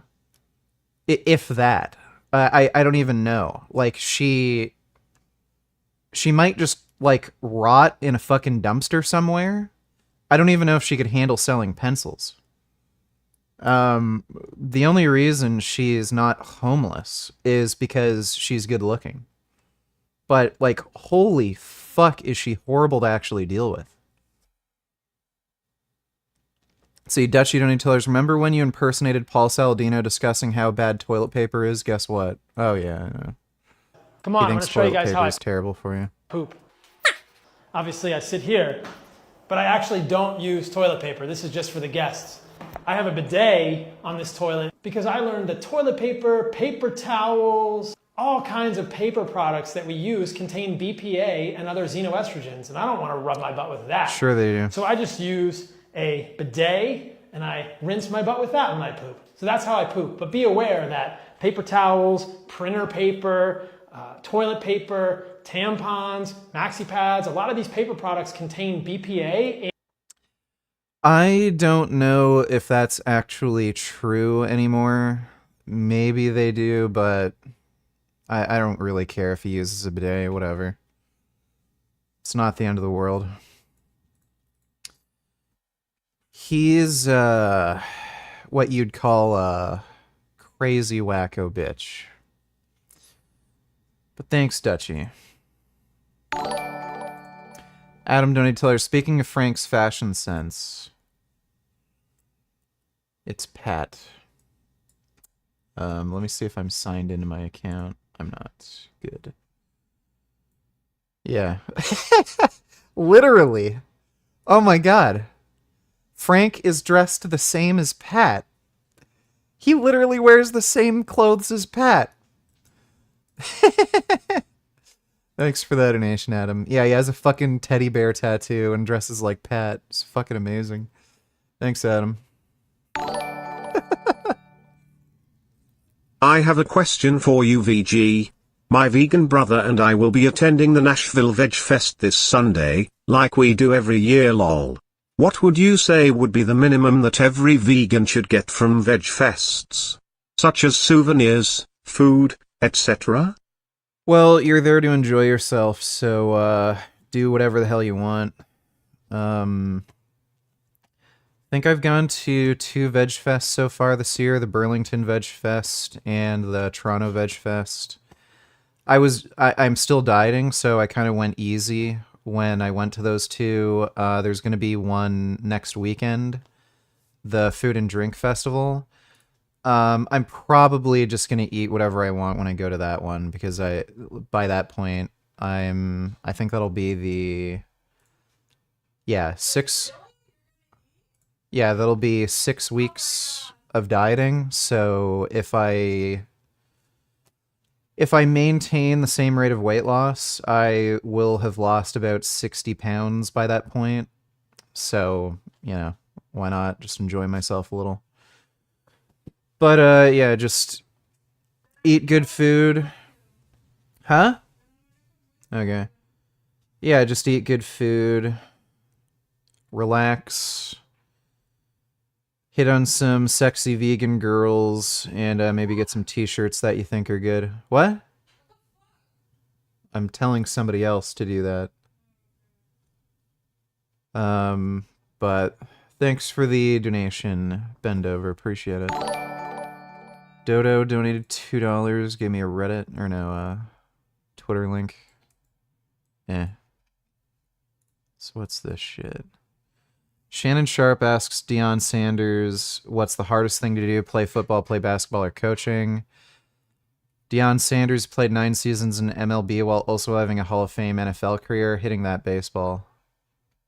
You played football, you played baseball. Nice in basketball. Nice in basketball. All-state. All-state basketball. Yeah. And now you're a coach. What's the hardest one? Hitting that baseball. It's harder than coaching. Hitting that baseball.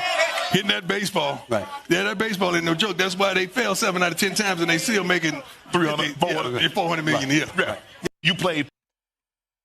I would imagine hitting like 100-mile-an-hour plus fastballs is fucking hard. So yeah, I would imagine. Thanks for that donation, Dodo.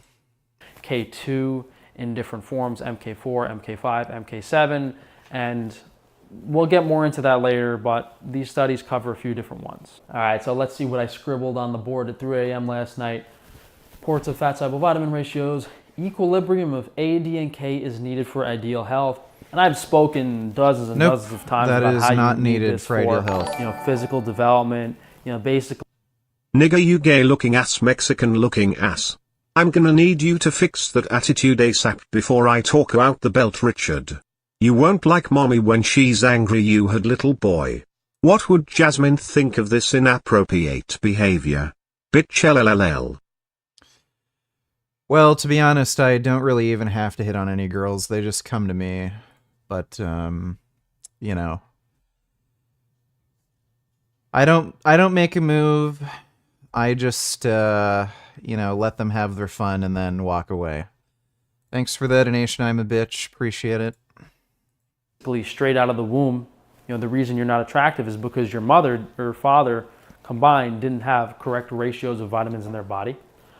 No.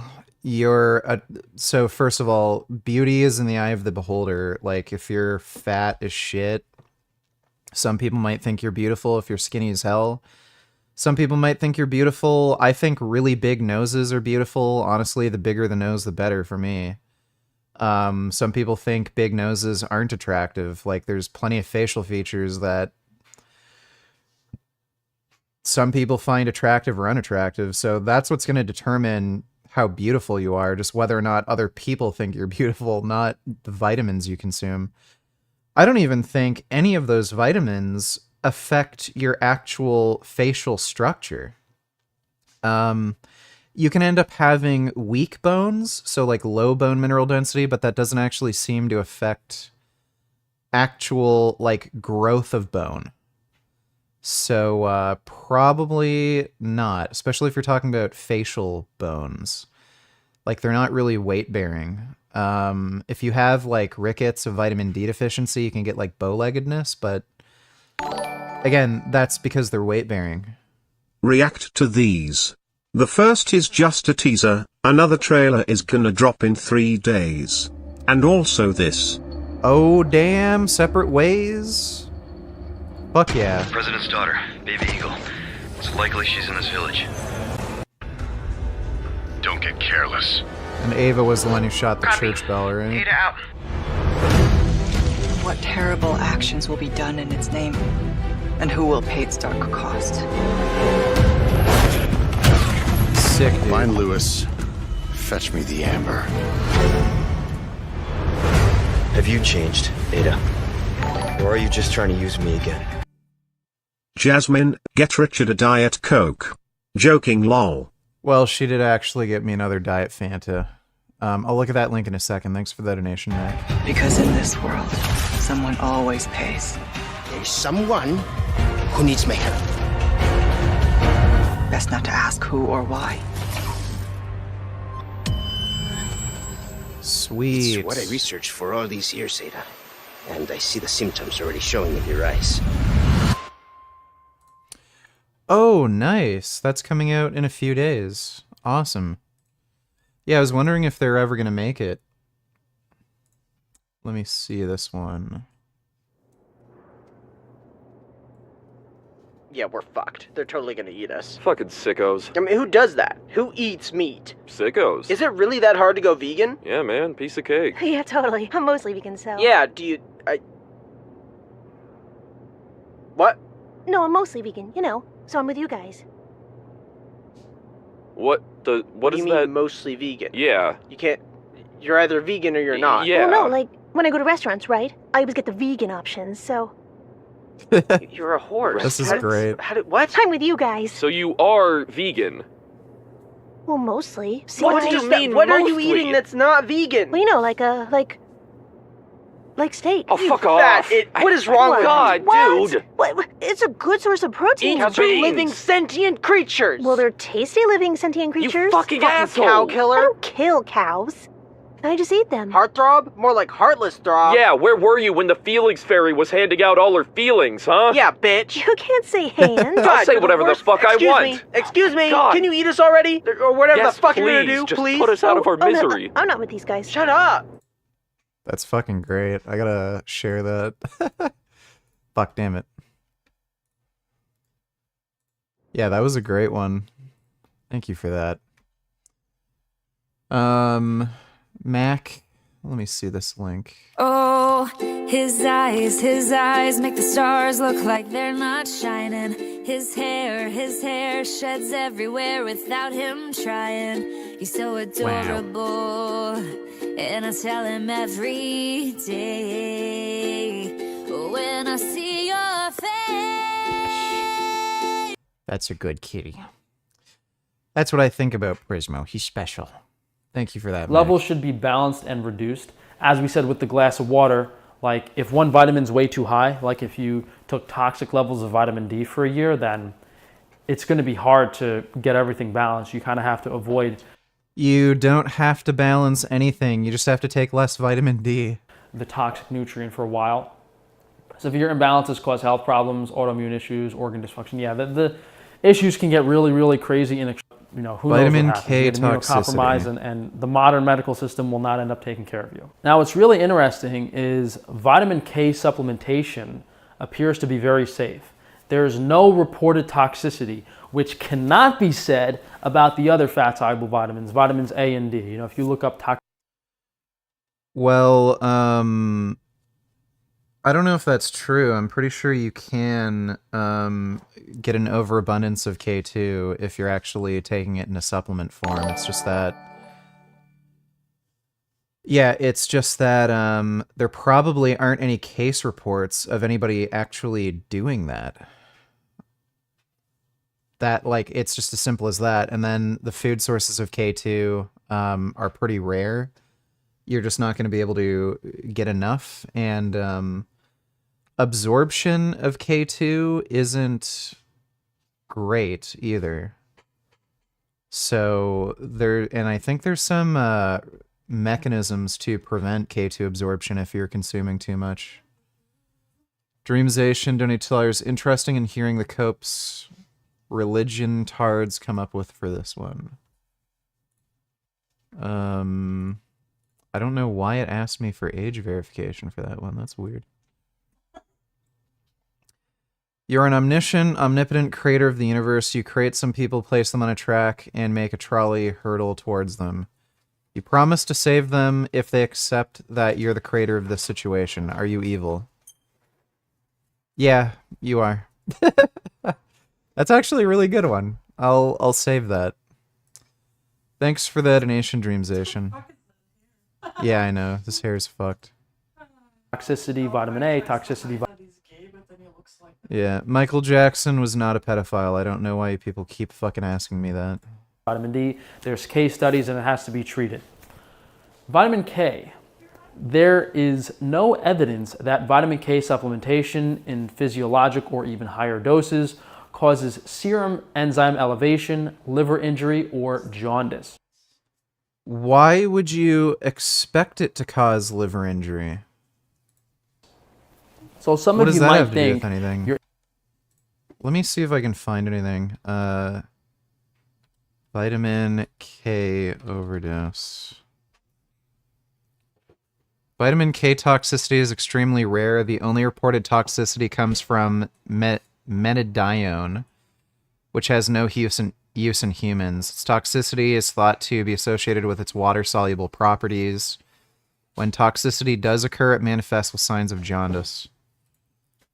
So, yeah, just normal food sources and even some supplements like Mannequin, like MK4 or what is it? MK6 or whatever the fuck it is. It's only Medione. You're able to get vitamin K from food or cheese, but the amount is not even close to anything. Vitamin K2 inhibits hepatocellular carcinoma cell proliferation. Vitamin K2, a fat soluble. Great. Vitamin K, blah, blah, blah. Liver failure. I don't care. This video is fucking boring. Let's see. Spherage. Apparently uploaded a new video. Hi, guys.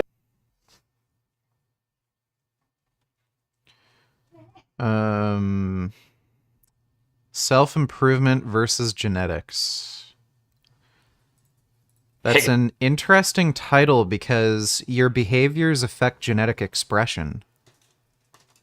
So, certain genes turn on and off depending on what you eat and whether or not you exercise. We'll watch that a bit later. Let's get through the rationality rules versus lifting vegan logic debate. Every argument debunked. I really appreciate it. Yep, thank you so much for having me. I actually watch you myself, so when you reached out to me to inquire about this podcast, I was like, I can't watch Rationality Rules because the guy's a sophist when it comes to veganism. Hell yeah, let's do it. The love's mutual, man. I've watched your content for a really long time. I watch a lot of vegan content, although myself, I'm vegetarian. I'm interested in animal welfare, and I'm interested in.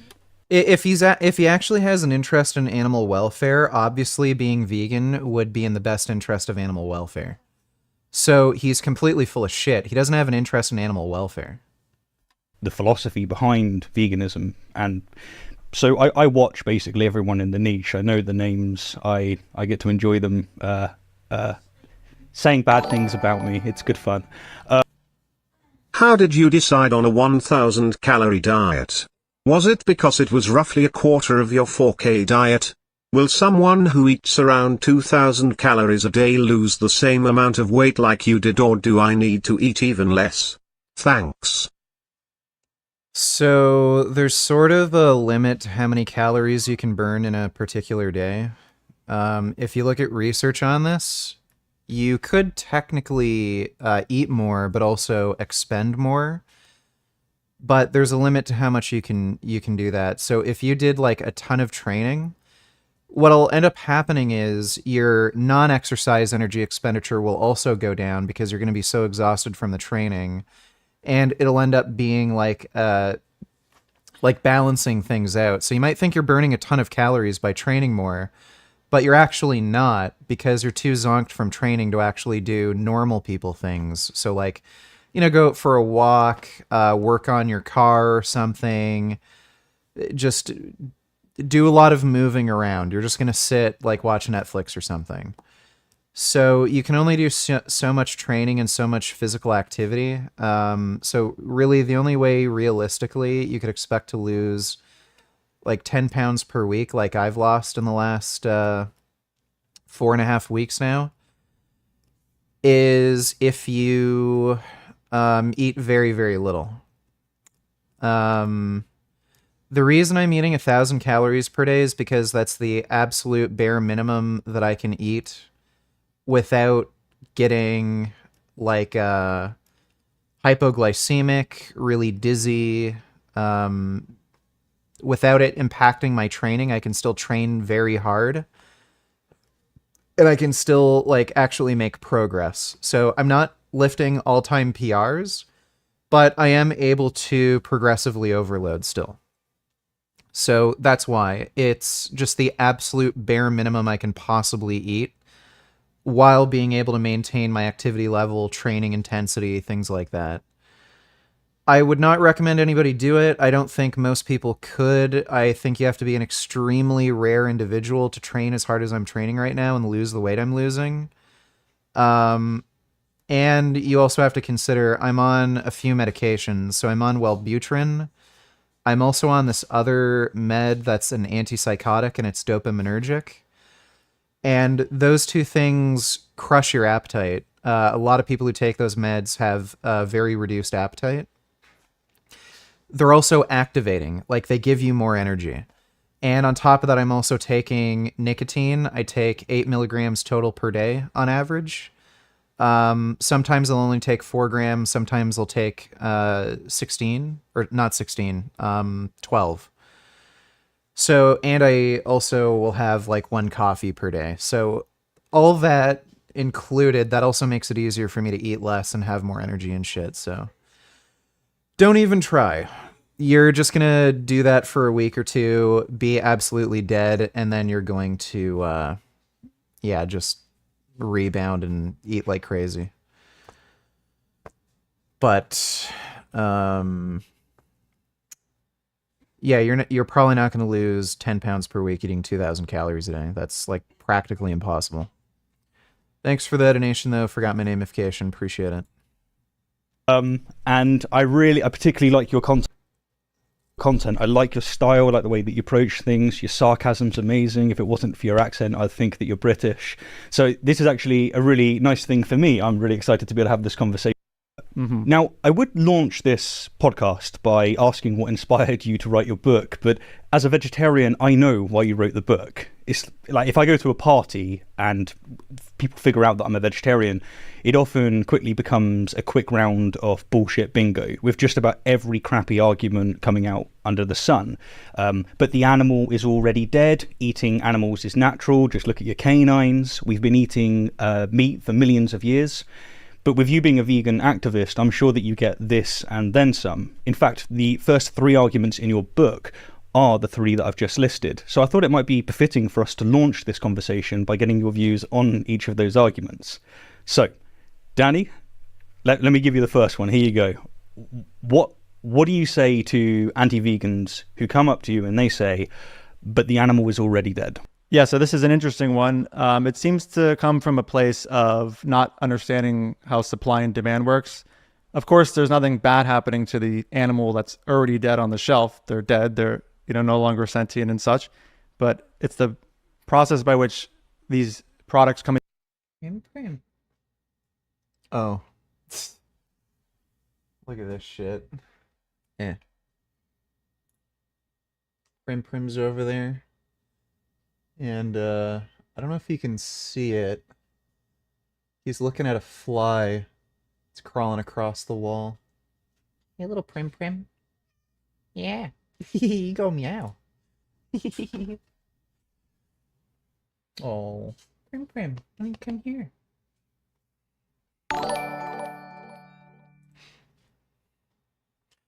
Dreamsation donators. This is pretty easy to answer, but I still find it interesting, especially for a vegan debate. This one and the last one come from r/trolley problem. Some decent ones there. Let me see. If you do nothing, the trolley will run over 5 sentient aliens. If you pull the lever, the trolley will instead run over 1 innocent human. The world is watching. Do you pull the lever? Well, while being completely detached from the situation, I'd rather kill the human. Now, if it were, say, 5 humans and 1 human, I'd probably let the trolley run over the 5 people, because in all likelihood they're not vegan, so you'd end up saving more lives and preventing more rights violations by letting the trolley run over the 5 people. If it's aliens, and they're like, they have capability of interdimensional travel or something, there's a higher likelihood that they have like a more ethical vegan society. So I'd just run over the 1 person. But that's what I'd do in that situation. Thanks for the donation, Dreamsation. Into existence, that's the problem. So when you purchase these products, you're putting in demand more future products, which then require currently sentient or incomingly sentient. Okay, I think he already agrees with that. Eating meat is natural. But, they may say something like, to do this is to perpetuate the commodity or resource status of animals, which is what we're trying to eradicate. And I may ask him, like, what about in a vacuum where no one sees it? and they may change their answer. But for me personally, I don't have much of an issue with using animal products as much as I do purchasing them, because this is what has like an actual effect on sentient beings. My main thing is I'm trying to avoid. What if it's one non-vegan among the other 4 that are going to be run over? And yeah, then I might just run over the one person then.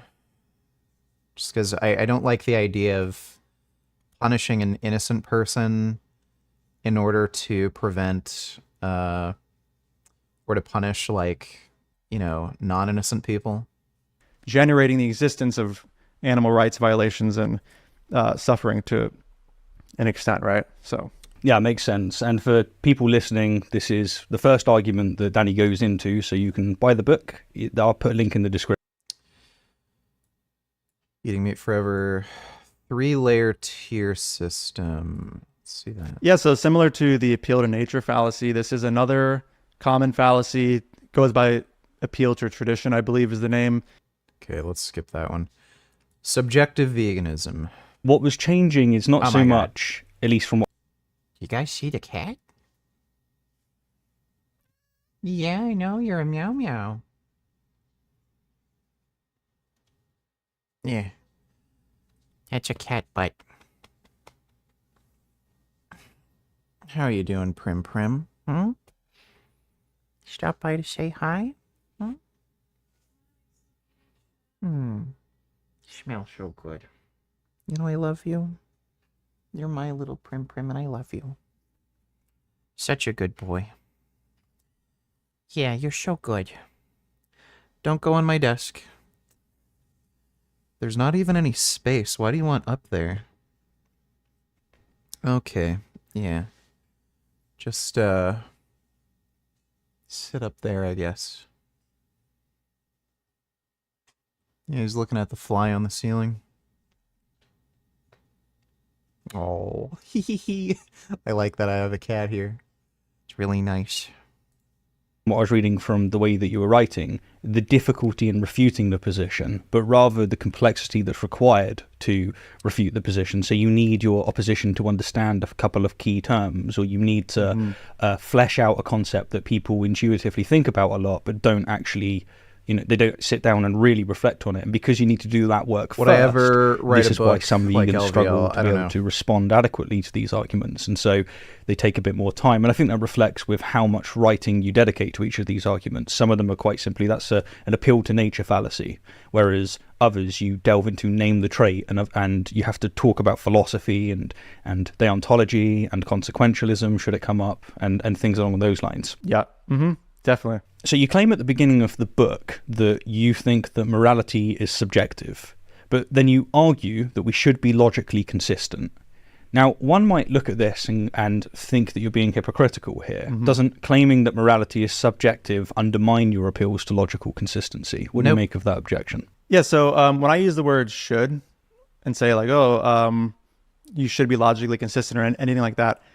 You can, yeah, so you could say that you're making a normative claim there after claiming morality is subjective, but you're acknowledging morality is subjective. You're not making the claim from the basis that it's like an objective truth that we should be logically consistent. It hinges on the idea that other people agree with you, but most people would.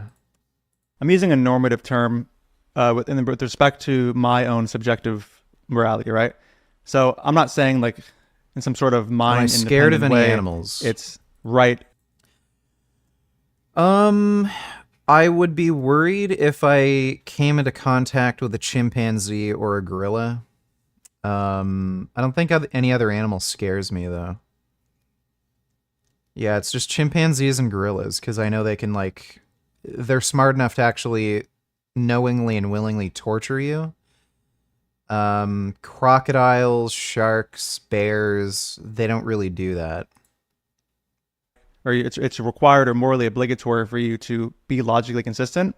I'm still speaking from my own set of subjective morality. Now, when I say like, oh, you should not go and mass murder those people, similar to that, when I say you should be logically consistent, I'm just operating from my own, like what I believe.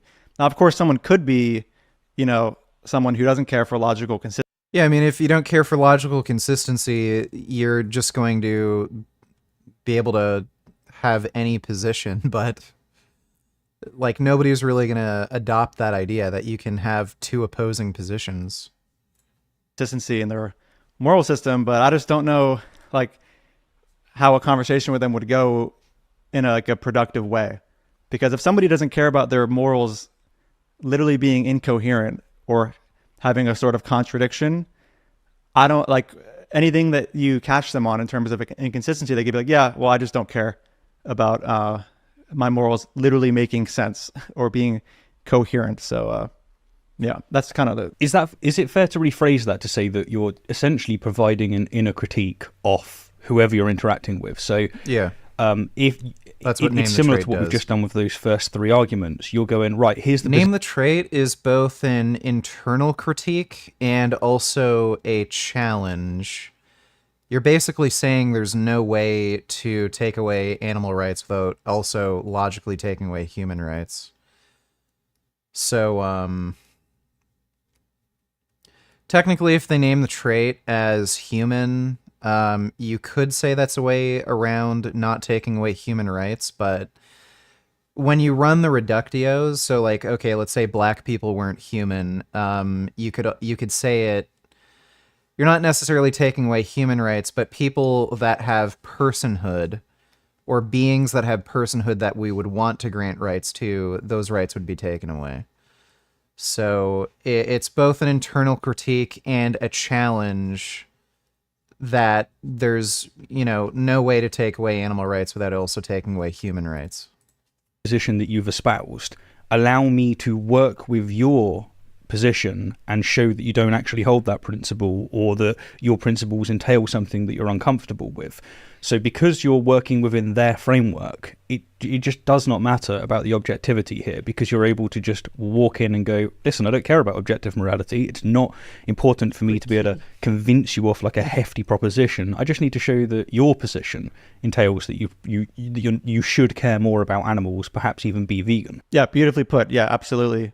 And there are, of course, going to be logically consistent positions that I vehemently oppose.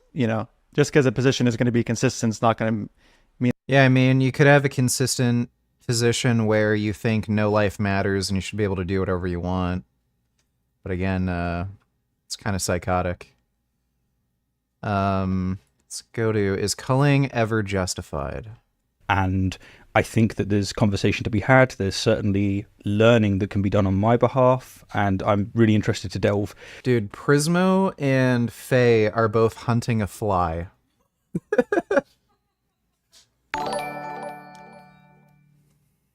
Following from the 4 carnists and 1 vegan hypothetical, could the 1 vegan theoretically be eliminating enough rights violations to offset the amount that the other 4 commit, or is the ratio more like 1-1? Well, if you were to, say, kill 1 vegan in order to kill 4 carnists, you would probably be decreasing the amount of rights violations committed. Considering your average person kills about 100 animals per year with their food choices. I just don't like the idea of killing somebody who's innocent in order to also kill 4 people who aren't innocent. That's just my personal preference. But yeah, you would in all likelihood be preventing more rights violations. Thanks for the donation, Dreamsation. Into the more difficult topics, at least by my lights, simply because for my own benefit, I think it'll be an interesting conversation. I don't get an opportunity to speak with someone who's as invested in the vegan community as yourself and who uses logic like you do, because a lot of activists in veganism are just they're quite emotional, and that's just not my cup of tea. Like, fair enough, everyone's got their own. But Rationality Rules is pretty emotional. He made a video about veganism before, where he basically appealed to his own emotions for why it's okay for him to kill animals. So, for everyone watching, do check out the book. I highly recommend it. But I'm now going to start delving into things where I think you and I might have a slight disagreement, and hopefully you can show me the ways. Sure, absolutely. Is culling ever justified? Just to put a finer point on that, there's lots of foxes about, and there's too many, and they've overbred. Yeah, Puya, depression isn't only related to the neurotransmitter serotonin. There's a number of neurotransmitters that can be affected that influence depression. And certain depressions, or certain types of depressions, can be better treated with other neurotransmitters. It's not just serotonin. And they're starting to be a nuisance. Is it justified to go out there and shoot these things? Rats would be another example. Like, is culling ever justified? Got you. So, yes. Ever is like an interesting choice of words because, of course, there's going to be some threshold where, if passed, of like level of nuisance, I may consider it justified, right? But I think generally... Yeah, so if like rats were spreading the plague, it would be justified to kill the rats because they're violating the rights of more people by spreading plague. So it would be justifiable to cull rats for like that reason. It'd also be justifiable to like cull carnivorous animals because they're killing other animals. No, I mean, people that tend to ask this question, it's, there's a particular invasive species who is disrupting... Okay, that's a weird answer. It's not a simple yes or no. ...in the ecosystem or harming the environment in some way, and therefore it seems justified to cull them, right? But it's odd because... You shouldn't chew nicotine gum because nicotine has gelatin in it. You want to take nicotine lozenges. Because, at least in my view, and I'm pretty sure we can all agree on this, that human beings are the most environmentally destructive species on the planet. Not every single one, we all have different, but like, What? Oh, that's good. Yeah, Prismo and our dog Faye both like hunting flies together, and this time Faye got the fly. Like the developed country type of human, the things that we support, but we don't take this as justification to cull off humans. And so I would just ask, like, why is it ethical to cull off specific animals who are harming the environment, but not ethical to cull off humans? Okay, so when you advocate for human rights for animals, is it because animals can't exploit the rights that don't matter to them? Wouldn't it be simpler to advocate for animal-specific rights? There wouldn't be animal-specific rights. I know what you mean by this. You would only grant human rights that are trait equated in the hypothetical you're talking about. So, like, is there an importance to make sure animals can vote? No. I don't think there's any real interest to ensure that, like, a human being that has the intelligence of a cow or a chicken can vote. So you could just trait equate rights. So rights are given based on traits that are, similar between humans and animals. But, like, what is the absolute worst case scenario of granting animals the exact same rights as human beings? So they have the right to marry, they have the right to vote. Nothing's going to happen. They can't take advantage of those rights. So, yeah, passing into law like, all human rights to animals would not... Like, it wouldn't do anything. You're not going to arrest a dog. You're not going to, like, fucking have dogs have to register to vote, or, cats get married. You know what I mean? Humans who are harming the environment very likely to an even greater degree than these specific invasive species. Am I understanding correct that your answer is basically no, we shouldn't cull foxes? Yeah, and whoa, what the fuck? Okay, I want to message Danny. I don't know why he'd say he's not in favor of culling any animals. Is he on Instagram at all? Wait, I think I have him on Discord. Never mind. Danny. Yeah.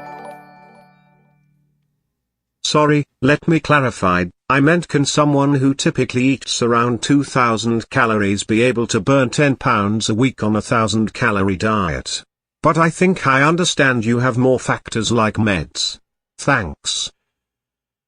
Oh, if you only burn 2,000. So no, with 1,000 calorie deficit, you would only be losing, what would that be, like around 3 pounds? So it's like, so if it's 1,000 calorie deficit per day times 7, you'd be burning about 2 pounds per week.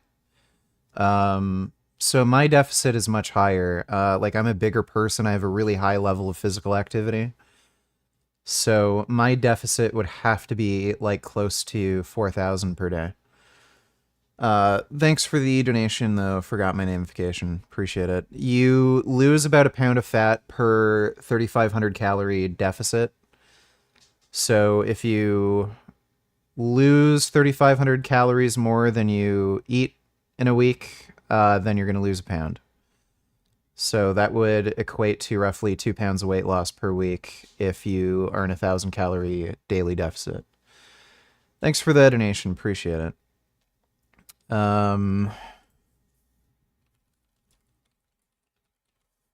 know they're making Killing Floor 3. That's pretty cool. I'll add him on Instagram. Message him. I don't know, he's already following me. Alright, I'll message him.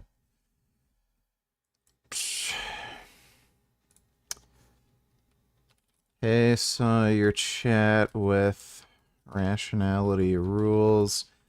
Saw that you aren't in favor of culling carnivorous animals.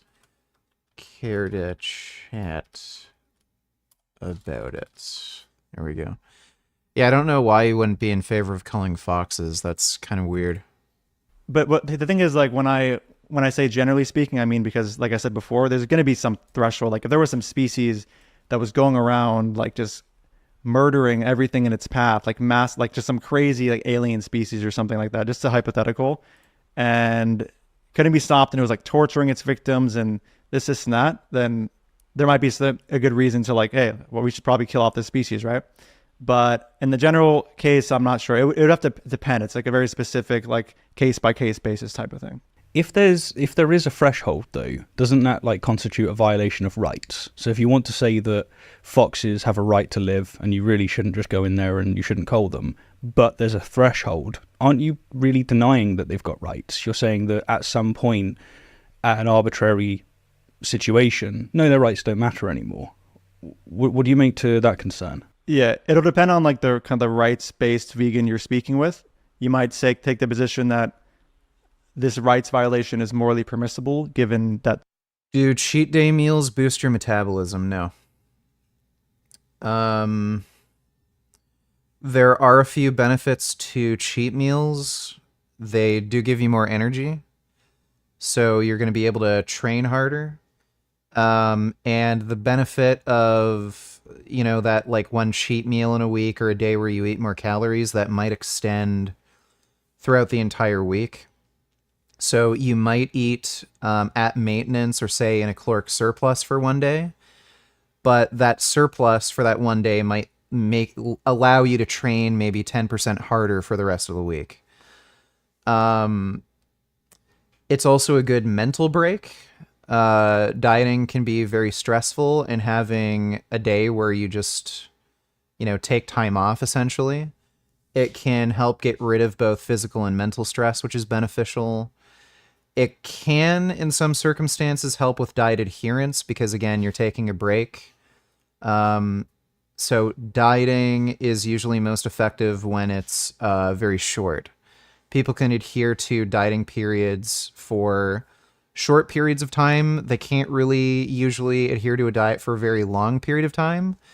So if you have like a diet broken up in like week increments, and then for one day you have like a day where you don't diet, that can kind of help psychologically with that difficulty of adhering for a diet long term. But it doesn't actually speed up your metabolism and help accelerate weight loss. Just out of curiosity, Did you ever see this study where 15 overweight men were in a 90% calorie deficit, engaged in walking for 8 hours per day and 45 minutes/day hand cranking machine, and they lost 4.4 pounds of BF in 4 days? I didn't. That's basically the rate of weight loss I'm on. Fast reduction in fat mass can be achieved in 4 days by combining caloric restriction with exercise. 8 hours of walking. Holy shit, that's a lot.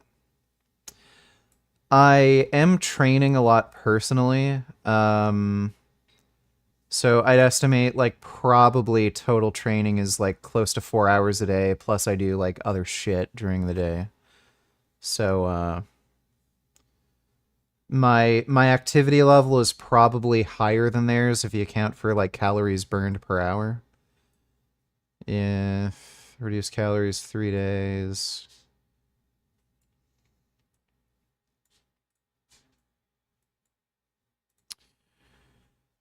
Yeah, I mean, if you're in roughly a 3,500 calorie deficit, like it looks like they were in, you're gonna lose weight that quickly.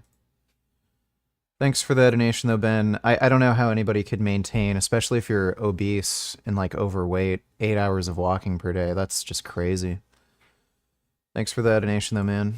This specific being is violating the rights of, like, X amount of other animals, right? I'm doing good. Or Loritism, some vegans will word it as, lore. like, the right... What? Yeah, sure. I'm gonna change the AC. Go take a piss. I'll be right back.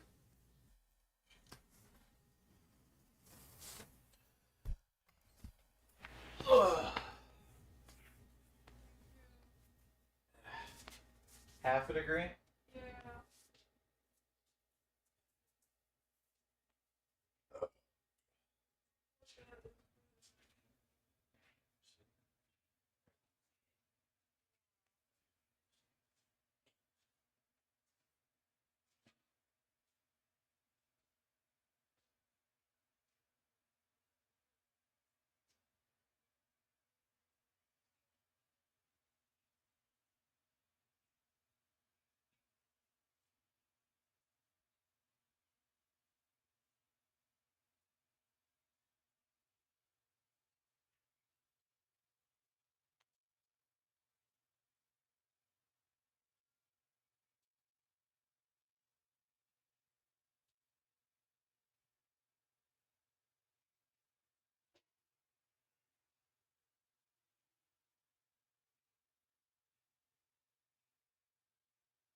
So how about we take this out of the parking lot?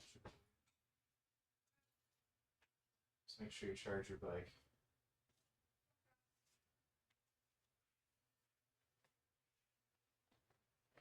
Yeah. It is actually pretty cold in here. Oh.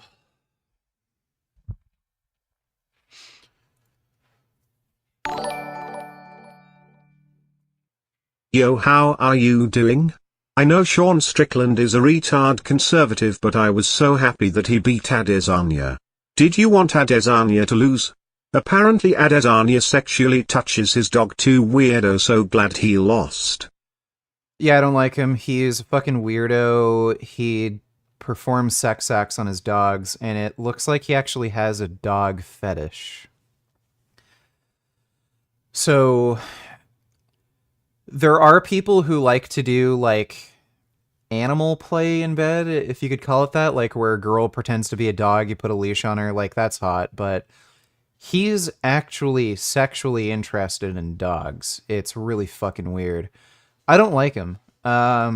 Aside from that, he's also, like, really arrogant and annoying, and I'm glad he got his ass kicked.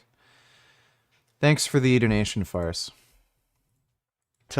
They don't have the right to go ahead and do that, so we get to have the right to stop them from doing that. But I'm doing good. It's going to depend on who you're speaking with. But getting nice certainly, and jacked. any position where I'm, like, advocating for the rights for something, there's always going to be a threshold where, like, yeah, that right may be violated and also be morally permissible in terms of being violated, because the being itself is Lauritsen, causing okay, so thank many you. maybe rights violations themselves or suffering.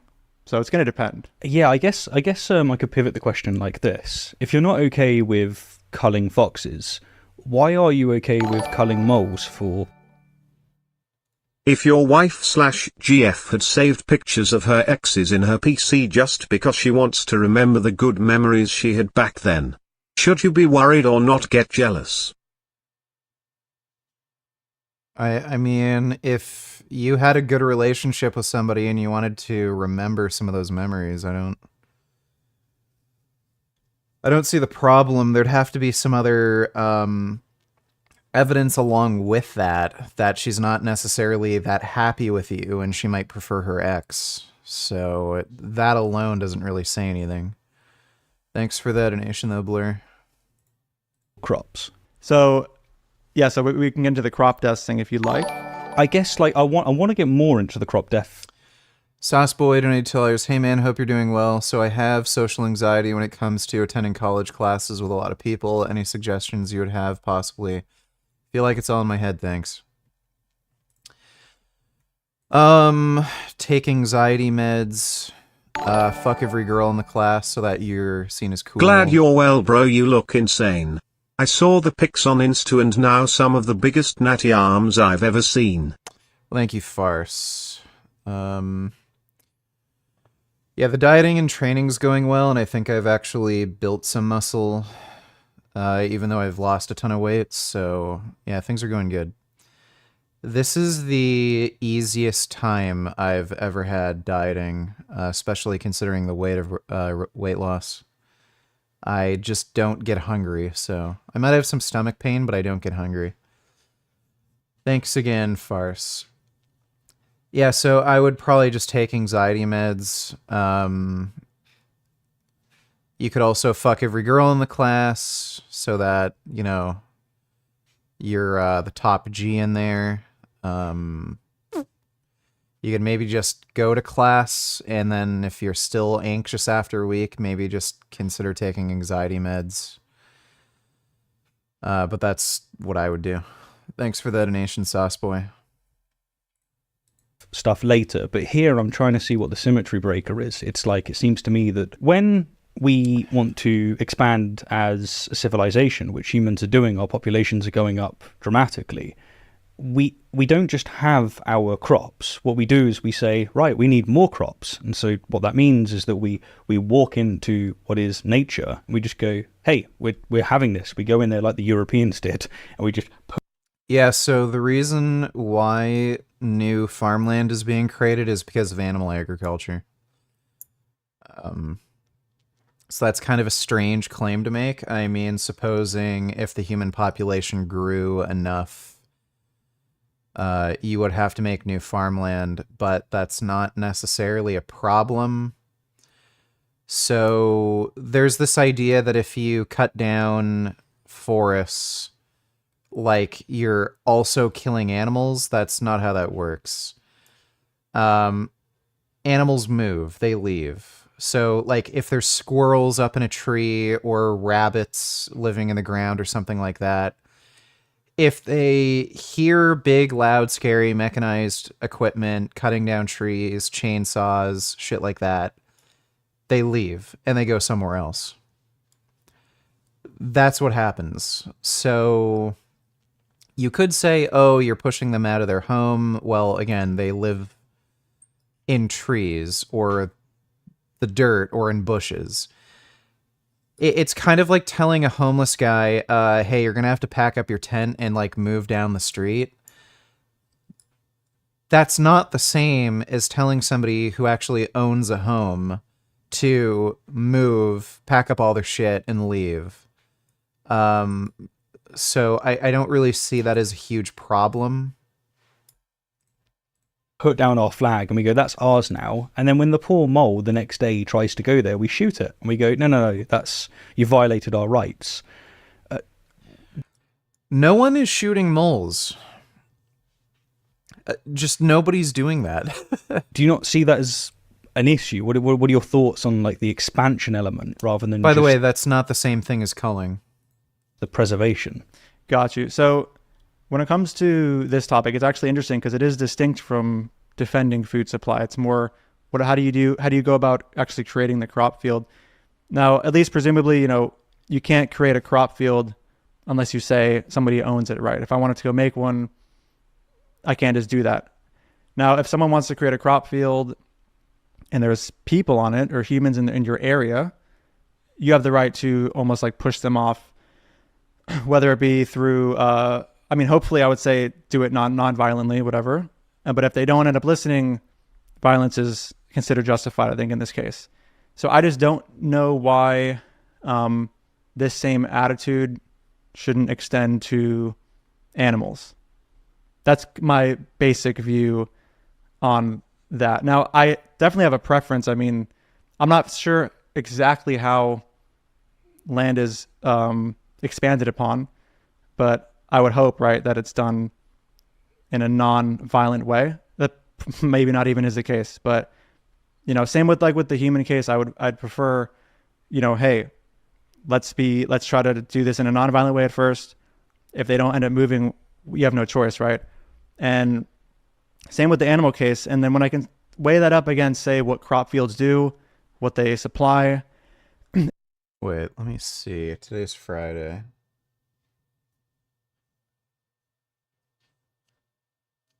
Okay.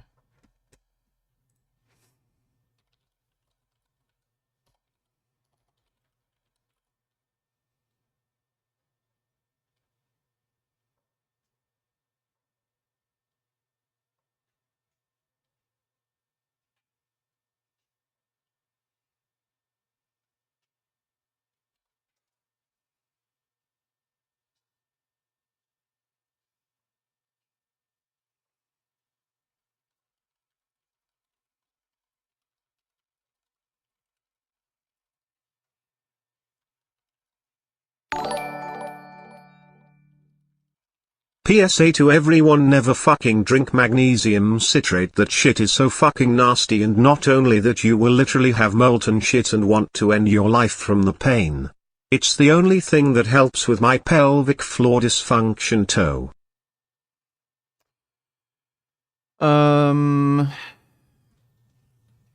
Magnesium citrate. Pelvic floor dysfunction. PSA to everyone, never fucking drink magnesium citrate. That shit is so fucking nasty, and not only that, you will literally have molten shit and want to end your life from the pain. It's the only thing that helps with my pelvic floor dysfunction toe. What is the pelvic floor dysfunction? So, do you have a weakness in your pelvic floor, or what's, like, are you taking it because you'd get constipated otherwise? You can do pelvic floor exercises to strengthen your pelvic floor. So there might be an alternative to that, and I know there are some surgeries to also fix pelvic floor issues. But thanks for the donation, Gay Niggas VG. What? Come on. Here's the cat. He's meowing. This kitty's meowing. He is so soft. Oh, I love you, Prim Prim. Mwah. You're such a good boy. And the utility gain from feeding people, I seem to think that it's okay. But now I don't think that's... Yeah, sorry, go ahead. Well, so it's like if someone was to march into your room and they took your microphone because they just planted a flag and just said, that's my property, and hey, you're actually in this room now, and then they shot you, that's not okay. Like, most of us would say that's not okay. And it seems that even if the defense of property rights works for the crops that you already have, taking a microphone is a hell of a lot different than taking a tree. So again, there's other trees, and you can go to those trees. There aren't microphones growing out of the fucking ground. You have this issue of expanding, because you're essentially just walking into someone else's house and putting down a flag, and that seems to be a very obvious violation of rights. You're destroying ecosystems for crops, for I don't know what he means exactly by destroying ecosystems. If you were to deforest, I don't know, a couple hundred acres of forest. Yeah, I mean, that forest doesn't exist anymore, but did you destroy an ecosystem? No. for more food for yourself. It's like, we want it, it's ours, and now if you come to it, we've got a legal reason to justify harming you should you not act according to what we desire. Yeah, I think the problem there would then be, because presumably, like I said, somebody who wants to develop this crop field already is in, like we'll say, legal possession of it. So if somebody's in your area, we have this kind of position where we get to, like, politely or whatever, tell them to get off the land, and if they don't, we do something about it. So if we, like, it could be a utility thing. I have to think about this. It's a good question you're asking, because if we don't end up expanding our crop production, we starve and civilization can collapse, right? And so perhaps this could be one of those scenarios where, you know, the utility gain from just civilization or food supplying can justify it. But this is a good question, and I probably just need to think about it a little more. Yeah, one of the hard things I found about doing a podcast is that I love conversation. I want to keep going back and forth. But what I'm going to do is jump forward to the next question. But thank you. You give me good food for thought on that concern. So one of the level 10 anti-vegan arguments you respond to in the book is the claim that vegans pay for slave labor, so they're hypocrites. For instance, they buy phones, clothes, and even vegetables, which finance awful working conditions. Can you please provide your response to this argument so that I can object to it? Yeah, sure. So, I mean, first off, this... Or vegans pay for slave labor. I'm honestly not interested in that.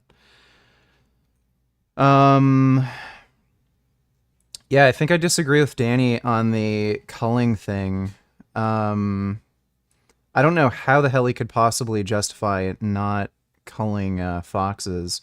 I think his response to the whole, making new farmland thing wasn't that great either. He should have pointed out the reason new farmland is being created is because of animal agriculture. Like the expansion of soy and corn crops, entirely driven by animal ag.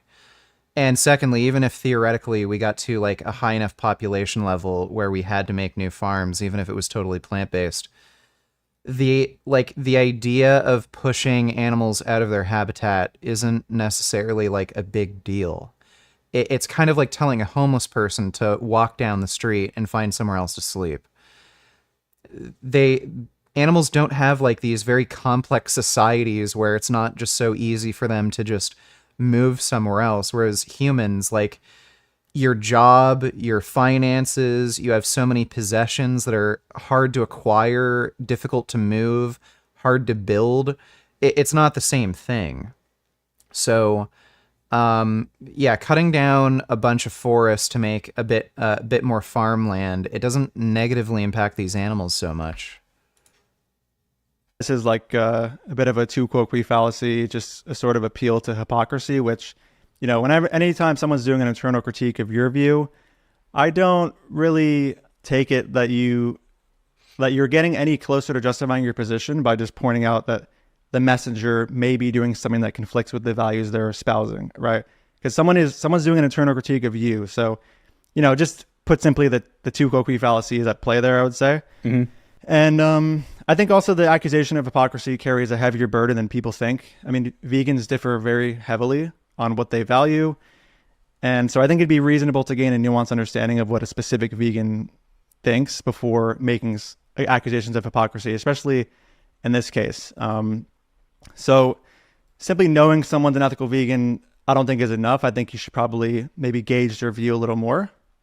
Now, like for me at least, one of the reasons I oppose the consumption of animal products is that it's supporting them or buying them, whatever, puts in demand animal rights violations. Animals are literally bred into existence for these products to exist, right? They didn't exist prior. Now, when it comes to sweatshops with deplorable conditions, like, while I certainly think that these conditions should be remedied and there should be reform and things like that, it's not as clear to me that buying products from sweatshops makes the world a worse place. And I could break that down. So for one, these workers, unlike animals, they're not being bred into existence for these products to exist. They're presumably applying for these jobs because, unfortunately, this is the best form of work they can get. And if they were to lose the job, or like these places were boycotted, there could be a reason to believe that their life could actually end up being worse, because either they'll be without income, possibly homeless, or to seek out a worse job of similar conditions, etc. So it's just unfortunate that given the socioeconomic status of these countries, that their options are just limited. And of course, just to be clear to everyone listening, none of this is to say that sweatshops are just fine and who cares about reforming them. We definitely should, right? But the point is that a vegan supporting a sweatshop with their purchases is not necessarily like a performative contradiction with respect to their values, leading to an opposition to the purchasing of animal products. Animals aren't taken from worse conditions like the wild and then put into farms. They literally come into existence because of the demand for these products. So if the actual materials that come into existence for sweatshops to function, which are like part of the supply chain, were say like sentient beings, right? Meaning that when you purchase things from a sweatshop, you're actually generating the existence of sentient life that's like suffering and whatnot. I could see there being a reason, but in this case, it's not as clear to me. And yeah, do you follow that? Yeah, absolutely. It's I struggle to know where to start actually, because I broadly agree. Just some questions that come to mind is, you said at the beginning that the problem with eating dead animals is that you're contributing to the economy. You're incentivizing it. Are we not doing the same thing when we buy phones and stuff? Like, is that not just incentivized? No. I don't know how that is in any way a response to what he said. If those jobs didn't exist, again, presumably they're the best job that person can get, given a like work pay, balance. So if they didn't exist, they'd just have shittier work to do. How is like saying, well, you're contributing to a labor economy if you buy an iPhone? Like, what? A situation where it's encouraging those people who don't have good conditions. Like the only way you could make an argument like this is if you're talking about like bum fights, where you pay a homeless guy, like, I don't know, a beer to like beat up another homeless guy. Like that's fucked. That is like so egregiously taking advantage of somebody at both parties' expense, where, yeah, you could say you're better off not giving them anything so that you don't encourage like that level of harm. But yeah, but if you're talking about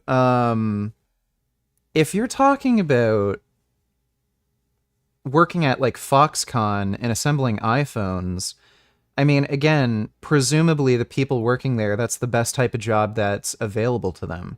So if you were to just boycott iPhones entirely, they'd just do the next the next best job they'd have available to them, which might be crappier, like worse working conditions, higher hours, less pay. If you're going to advocate for better working conditions, like, workers have to do that. They have to unionize, or there has to be some change in the government in their area. Boycotting wouldn't change anything. Poop donated $2. Let me see. Science found they permanently mutate your brain in this crazy way. So adult videos were hard to find before 1994. You'd go to gross theaters or stores in dark alleys. But then this stripper, yeah, watching porn does not shrink your brain. Danny Ash, has a brilliant idea. The internet just came out and everyone's uploading their cat pics, so why not upload her cat pics. So she teaches herself to code and uploads a bunch of her videos. The internet explodes. Her site gets more traffic than all of Europe, and she starts printing cash. But now everyone wants a taste, so people everywhere start uploading adult vids. And within a decade, 60% of us are watching adult videos weekly. But then something weird happens. Scientists notice depression skyrockets for those who watch a lot of adult vids. Yeah, I don't know what the fuck the source is for that. I would imagine if you suffer from depression, you're more likely to watch things like adult videos as a cope for depression, not watching adult videos makes you depressed. Like, how does having a good fucking cum, like watching hot fucking videos, make you depressed? Like, it doesn't make sense. They also commit more crimes, but why? So they start investigating and scan thousands of brains and discover something crazy. If you watch adult vids a lot, this part of your brain shrinks and these dopamine receptors get destroyed, which makes you sad, have no self-control. Yeah, that's bullshit. Total pseudoscience. That guy is a fucking moron. Yeah, please show me any kind of evidence in a prospective study that those brain changes happen. What a moron. Holy crap. That is some of the stupidest shit I've ever seen. Shouldn't we be very, very conscious of where we get our stuff from and deliberately buy from places which do provide better services with less slave labour? And thus, really, the vegan thing is that you really should be conscious of everything you're buying, not just food, not just some products like leather, but across the board. And just to be clear to people listening, I do know that a lot of vegans go here. It's part of why I have this thought. Yeah, so when I say incentivizing, I mean quite literally putting into demand, say, animal rights violations, or even, if you're more of a utilitarian vegan, some kind of suffering, right? So in this case, as I mentioned before, it just isn't clear to me that supporting these businesses actually, when I say makes the world a worse place, I mean makes the world the world is worse off with you buying these products as opposed to not buying them, because these people, unfortunately, and presumably, right, they're getting the best work they can get, and boycotting them could put them out of work. And that's why to me it's not as clear. Now, do I think that vegans should shop with it like in mind with the say fair trade and things like that? Absolutely, I think so. But I'm just saying that when someone points out, oh, you were supporting sweatshops as a hypocrisy argument toward a vegan, it's not actually clear that what the vegan opposes is happening or being supported when they purchase from a sweatshop. It's just not the same thing.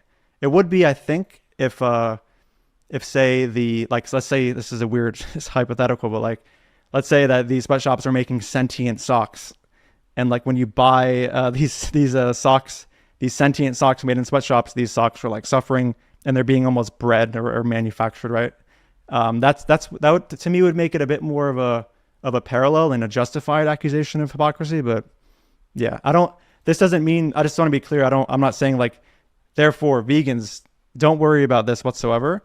It's more like I'm just criticizing the specific accusation of hypocrisy. Yes, no, I think you raise a really fair point when you say that if you're performing an inner critique on someone else and they turn around and call you a hypocrite, doing that without knowing actually what type of vegan you are, what kind of principles you have, is pretty weak.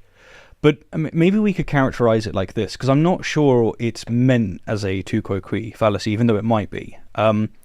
The point that the anti-vegan could be expressing is that reducing unnecessary harm entails that the vegan shouldn't acquire, a phone for. See, bend over donate tellers, the hate's out of control. Let me see, LGBTQ something or other. 2 librarians were fired after the board mistook an autism symbol for a pride display. They're suing.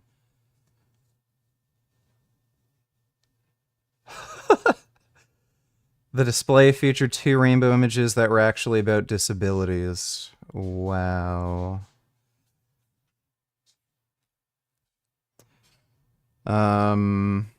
Is there a problem with a rainbow on a book? Yeah, talk about judging a book by its cover too, by the way. Holy fuck. That is crazy. Yeah, the anti-LGBTQ hate is just fucking nuts. Thanks for that donation, Ben. for the same reason that they shouldn't drink milk. And since the vegan doesn't live up to that consistency, like the anti-vegan can see that they've got a phone like from Apple or whatever it might be, what they're arguing is that the position that they have is not something they're practicing, and so they have no business coming up to the anti-vegan. You're saying it could be like that they're not trying to justify their position by pointing out you're being hypocritical, but more so like, oh, you probably shouldn't be saying this because you're not living in accordance to it. Something like that. Yeah, it's more along the lines of someone comes up to you and they go, your position's inconsistent. Effectively, you should have something that's more similar to mine. And their response is, yours isn't consistent. You're not living consistently. And you're right, they are making assumptions based on, for example, they're making some consequentialist assumptions that some vegans hold, some vegans don't. In my experience, forgive me, but I think vegans treat consequentialism like it's a cafeteria. They use it when it's helpful, but not when it's not, which I think is something we can get to in just a while. In fact, on this note, I will move on to the next question if that's okay with you. Yeah, totally fine. So that was a level 10 argument, and this is also a level 10 argument, and it is the crop deaths bro situation going on. Okay, how do I put this? So you title it in the book, Vegans Cause Animals to Die Too, crop deaths though. What would you consider, first of all, why do you consider this a level 10 argument, and then how would you respond to it? Yeah, so I probably just consider it level 10 because I see a lot of vegans struggle with it, and I think it's one of those arguments that on the surface might be like, well, what do I say here type thing. And I think also some of the responses aren't the best. But yeah, a lot of people don't intuitively understand how to answer that question, and I think it's because people... Can you react to Lucas Tracy's anti-vegan rant about Fightery and Gary? We've already reacted to that in another stream. But basically, he said stupid, retarded shit, saying he's going to be skinny and weak. This guy is skinny and weak as shit. I mean, I out-angle this fucker quite a bit. So he was just blabbing about the, you know, typical shit. You can't get enough protein. You're going to be skinny and weak, not have any energy, crap like that. Whatever. But I've already reacted to that in a previous stream. Thanks for the donation, hey Rich. Yeah, so a lot of people, I think, when they're arguing meat eaters and shit, they don't think of veganism as a rights issue. They think of veganism as a... They think of veganism as an idea of reducing animal suffering. So then when somebody presents them with this issue of crop deaths, they're like, their brain kind of... I used to use the sweatshop's toe argument against veganism. I cringe when looking back at my former self. Yeah, I never used the sweatshop argument. I usually just focused on health and fitness, and I'd talk about like protein and shit. But then when I found out that was stupid, you know, I obviously just went vegan and everything. But yeah, it's cringy looking back how dumb we were before we went vegan. Thanks for the donation. Prismo is so cute, I love him. Oh no, wait, not Ben, sorry. Somebody else donated. Thanks, Ben. Yeah, I think people's brains just go into a panic because they're not thinking about veganism the right way. It's about granting animals rights. It's not about reducing animal suffering. Oh wait, there's more donos. I love potato chips so much I eat them every day. Is there anything inherently wrong with them? I buy more natural brands that only use potatoes, sunflower oil, and salt. That's it. Sometimes I buy some made with avocado oil. Is it okay to eat daily? Thanks. Yes, it is okay to eat potato chips daily so long as you control your caloric intake and your sodium isn't too high, so as long as you have healthy blood pressure levels. There's nothing wrong with cooking oil at high heat or cooking foods in oil at high heat. So it's totally fine. The only issue with potato chips that you want to look out for is eating too much, which is very easy to do with potato chips, and getting too much sodium. So as long as you can control those two factors, then it's fine. Thanks for the donation, Prismo. So cute. I love him. Bug donated $2. Would you go gay for 1 week for 1 million? Fuck yeah, dude. I'd suck all the cocks. If not, what about 10 million? Also, is LVL doing debate with you? Do you mean, is he going to debate me, or am I doing a debate with him against somebody else? I don't know. I just messaged him. I'm going to see what he says about the culling carnivores thing. Thanks for the donation, Bug. I mean, my response to it has changed a bit over time as I've thought more about it. Sorry to interrupt, but that's really interesting. What was your answer before you get to actually, if you don't mind me interrupting you for that? When the way I used to answer it before, you're saying? Yeah. It'd be something along the lines of what a lot of vegans, I think, say, which is that more plants are required for animal calories than, let's say, calories from plant products. And while this is true, it can, like I'll say a carnist or a meat eater, can hit you back with, let's say, a hypothetical scenario where a farm or an animal farm actually required less crops than say a plant farm or something, or crop deaths. And it kind of posits that crop deaths are even bad to begin with, which I think is something that isn't as so clear to me. So, I mean, I've told you before about how I don't think that, defending food supply to prevent starvation is a rights violation. But, and people who oppose things like, let's say you have a human right. The reason it's not a rights violation is because you're basically defending property, you're defending farmland, the food you're producing. That's why it's not a rights violation. So it's like if somebody was breaking into your car, going to steal your car, similar kind of thing.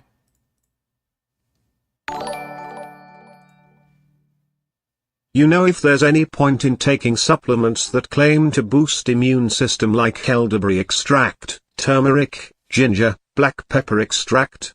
What about nootropics like Noopept for improved brain function? Felt like it did something, but who knows? Probably a bad idea, and there's two main reasons for that.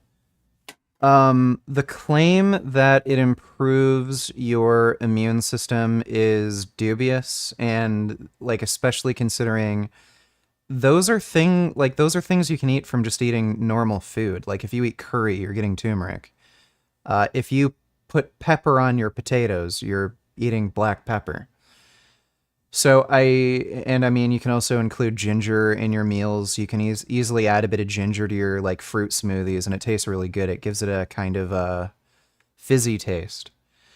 So if you just get those things from normal food, you're actually getting it from. If you're getting it through supplements, the supplement industry is completely unregulated. So there's a good chance you're getting none of the active ingredient in the real product, in the actual product. So it's kind of a roll of the dice if you're taking supplements. And as far as nootropic supplements improving cognitive function, unless there are good replicatable randomized trials on some of these things, it's not worth taking. And again, supplement industry is completely unregulated. So even if, say, there's some herb or extract that does in fact improve cognitive function, the chances of you actually getting a supplement that contains the right dose of that herb or extract is pretty low. Creatine, it does improve cognitive function, and if you get a good quality creatine supplement, you are just getting pure creatine monohydrate. It's cheap to produce. There's only 2 companies that actually make it. So the chances of you getting a fake creatine supplement are incredibly low. So if you want to take something for cognitive function, creatine is really the only thing I could recommend. That's the only supplement that I know of that actually has good research on its effect on cognitive function as well.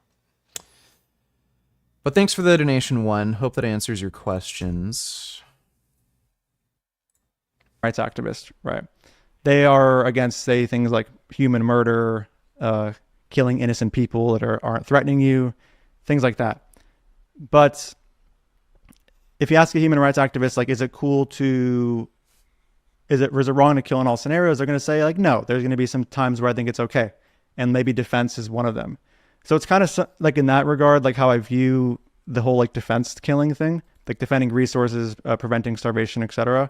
So when someone accuses a vegan of hypocrisy, in my view at least, they're essentially taking killing in defense of our food supply to prevent starvation to be morally the same as what we're opposing, which is breeding, exploiting, and killing animals who are not a threat to us in any way for food. So I think there's like a difference in terms of what the animal's doing and how that may be justifying or determining whether it's a rights violation or not. And not only are they not a threat to us, at least the ones that vegans object to killing, but they only exist because we brought them into existence in the first place. And I think that's something interesting to think about as well. So on the rights front, that's kind of how I respond. But if someone's more utilitarian, there are some interesting things about crop fields being compared to wild fields. Now, I'm agnostic on whether or not crop fields generate more disutility or utility when replacing the wild, because wild fields, let's be honest, like the wild, a lot of people like to romanticize nature and say like the wild is great, whatever, but it's filled with predation in the forms of animals being eaten alive, babies barely making it past their first day due to other like predation, etc. So there's even, like, this is a side note, but there's even certain vegans that say that wild animal suffering is actually like a blind spot in the vegan movement. And I would agree with that. I think a lot of vegans are a bit...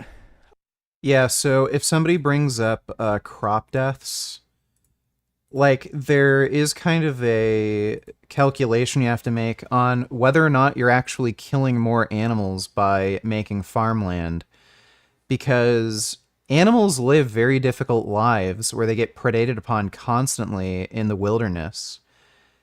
Is there going to be more deaths and harder living for animals in a square mile of wilderness versus a square mile of cornfield?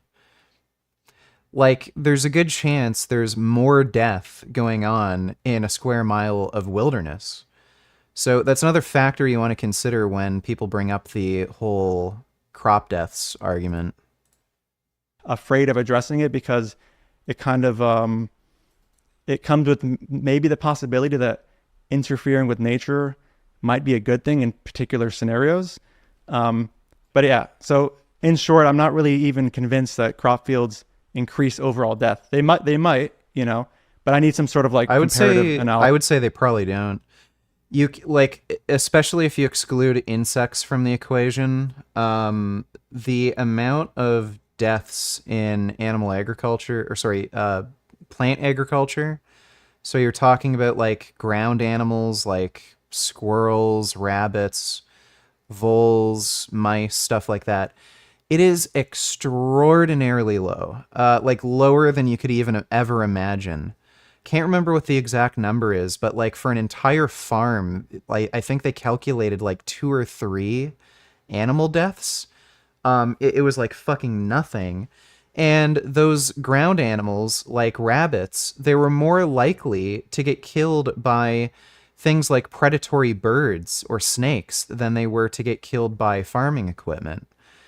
So I would say in all likelihood, especially if you exclude insects, there's more deaths in, you know, a square area of wilderness versus a square area of farmland. And even when you include insect deaths, like insects only live for like what, an average of a month. So you're probably not even killing more insects. Chances are the death rate is about the same. Also, looking at like wild fields.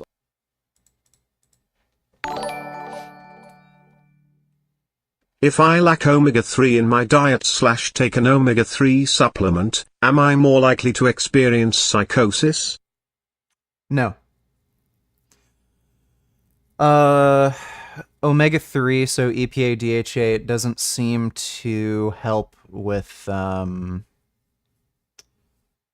cognitive impairment in any way in adults, that is.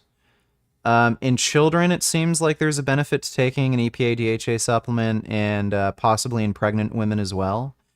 But if you're an adult, doesn't seem to really help at all. Thanks for the donation, WoW. All the death that occurs there versus crop fields. So there's like the utilitarian take, and then there's the more rights-based take, which I think I side with more because I'm more of a rights-based vegan. But yeah, that's where I'd go with that. That's quite an interesting. So on the consequentialist front, which, as you've made clear, it's not your favorite wheelhouse. If we could show that converting nature into crop fields actually has a net reduction on harm, would we be obligated to essentially just eradicate nature? Yeah, so I'm actually of the view that if that was all true, and you can create a super artificial environment that actually has like a net decrease in this utility, and there's no crazy, ecological imbalance that we suffer as a result of implementing this environment, I think for sure we should do it. I mean, I'll give you like an interesting idea that like this is just purely hypothetical, and it's funny, interesting to think about. But just imagine a world where, and again, just to contextualize this, I'm not saying let's do this. There's so many things that I don't understand about what the implications of this would be.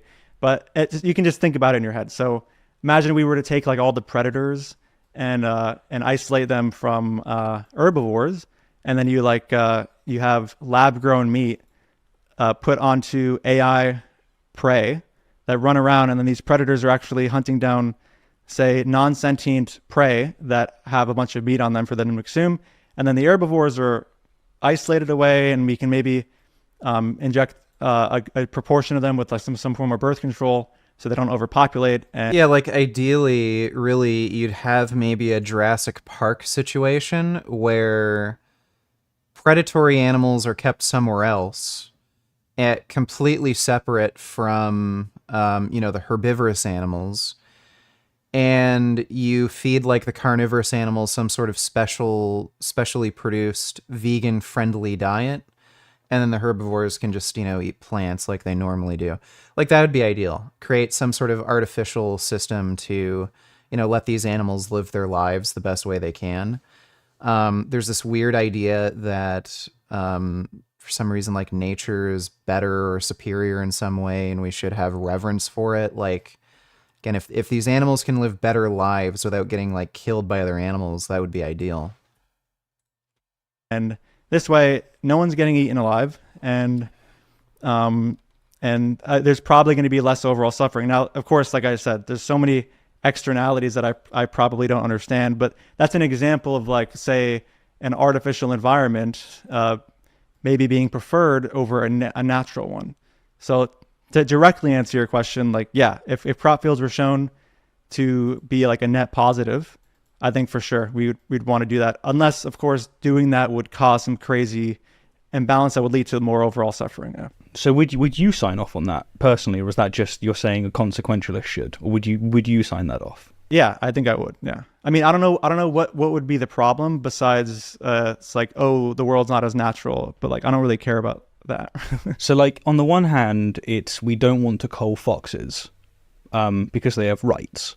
But then in that scenario, based on explicitly consequentialist reasoning, you're happy to violate all of their rights and just Thanos them out of existence. Yeah, so this is going to come to like the here, let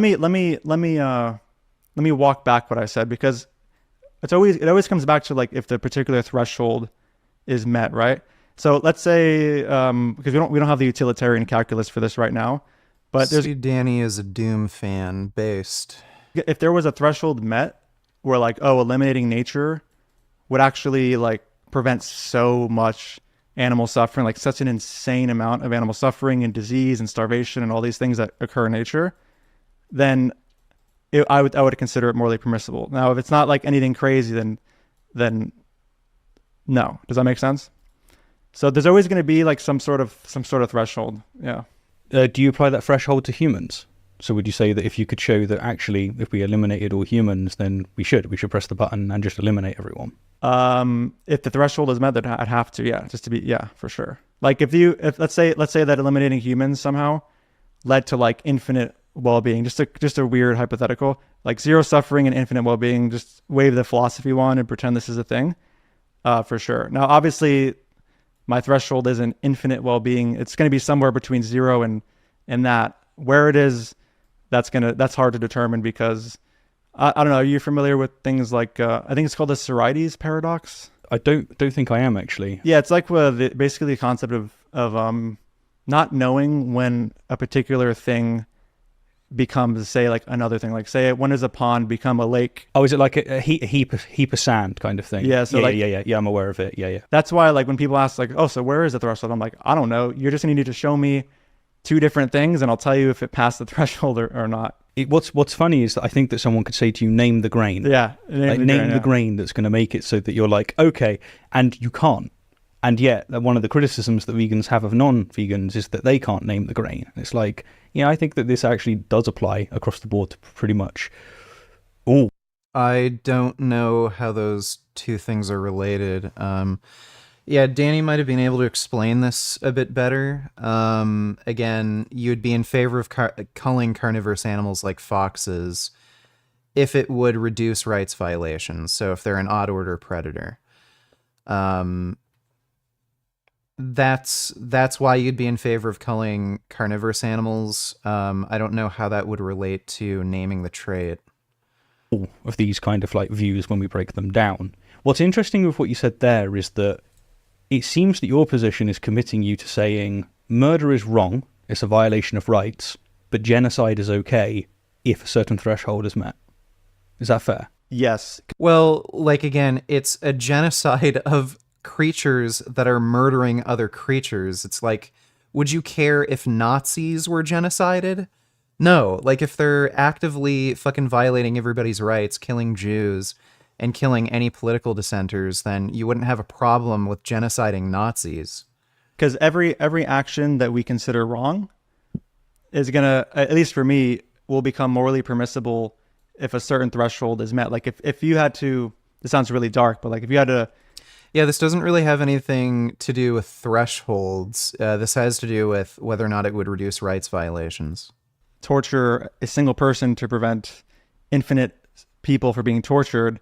I think torturing that single person is morally permissible. Are you violating the rights? Like, yeah, but we could say like it's a morally permissible rights violation. Depends how you word it. That philosophical concept's great because I think the way that it's spoken of in the literature is like there's a person that's held underneath earth or underneath a city, and he is consistently tortured forever and ever and ever. But it makes everyone who lives in the city very happy.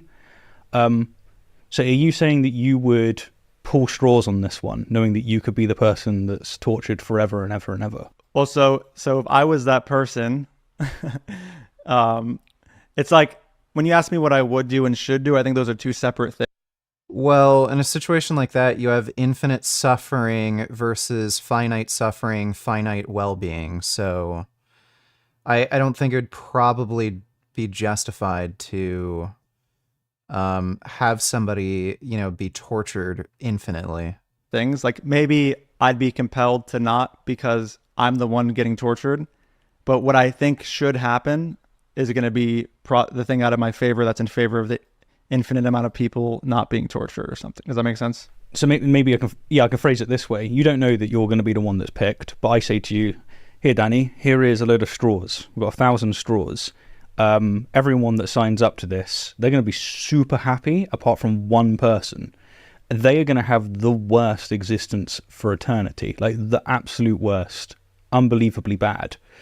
There's 2 questions here. One, would you pull it for yourself? Like, would you give consent to be able to pull it and maybe be that person? And 2, would you pull it for one of your siblings or one of your family members? Like, it seems that even that option's quite different. Yeah, I don't think I would do it for either. I think 1 in 1,000 is not like my threshold there. You know what I'm trying to say? If it was 1 in like... I don't think I'd ever have any threshold for having somebody be tortured eternally just so others can have finite well-being or even infinite well-being.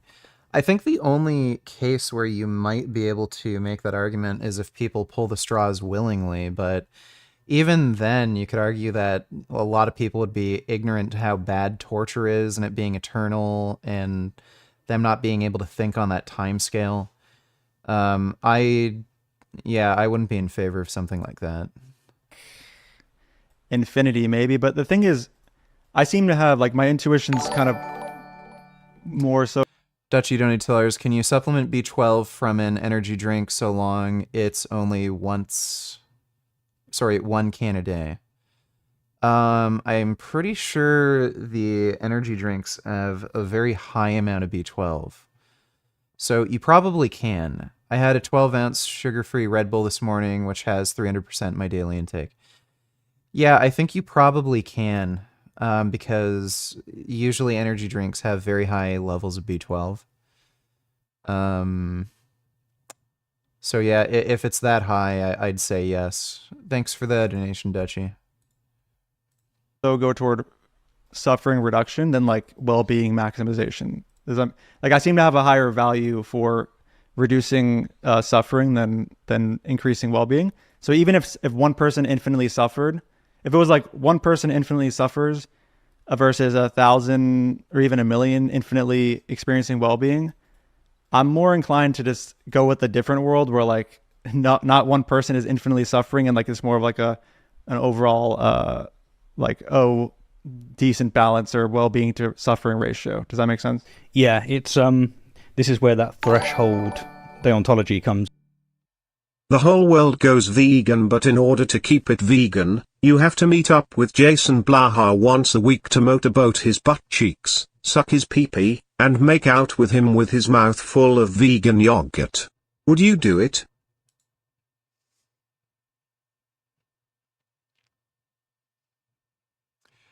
No, I don't think that suffering would be worth it. Thanks for the donation, Fad Fudge. In, right, it's really quite hard, and this is the point of these philosophical considerations. They test our intuitions, and yeah. So Papacado never said I was in favor of killing whales, so stop fucking putting words into my mouth. I said I'd be in favor of culling carnivorous animals if it would reduce rights violations. So what the fuck do you think that means? They test whether or not we do hold on to certain positions. It's actually thinking about things like this that stop me from being vegan, because I don't think that there's good answers to things like this, and because I can't... What the fuck does that have to do with vegan? So he thinks it's okay to cause animals to be tortured and murdered because he can't figure out whether or not it's ethical to have people pull straws for who suffers, who gets to experience well-being? What? Specify an answer. And to me, speaking just for myself, like I really don't understand this. Like, this is part of the whole crop deaths though thing.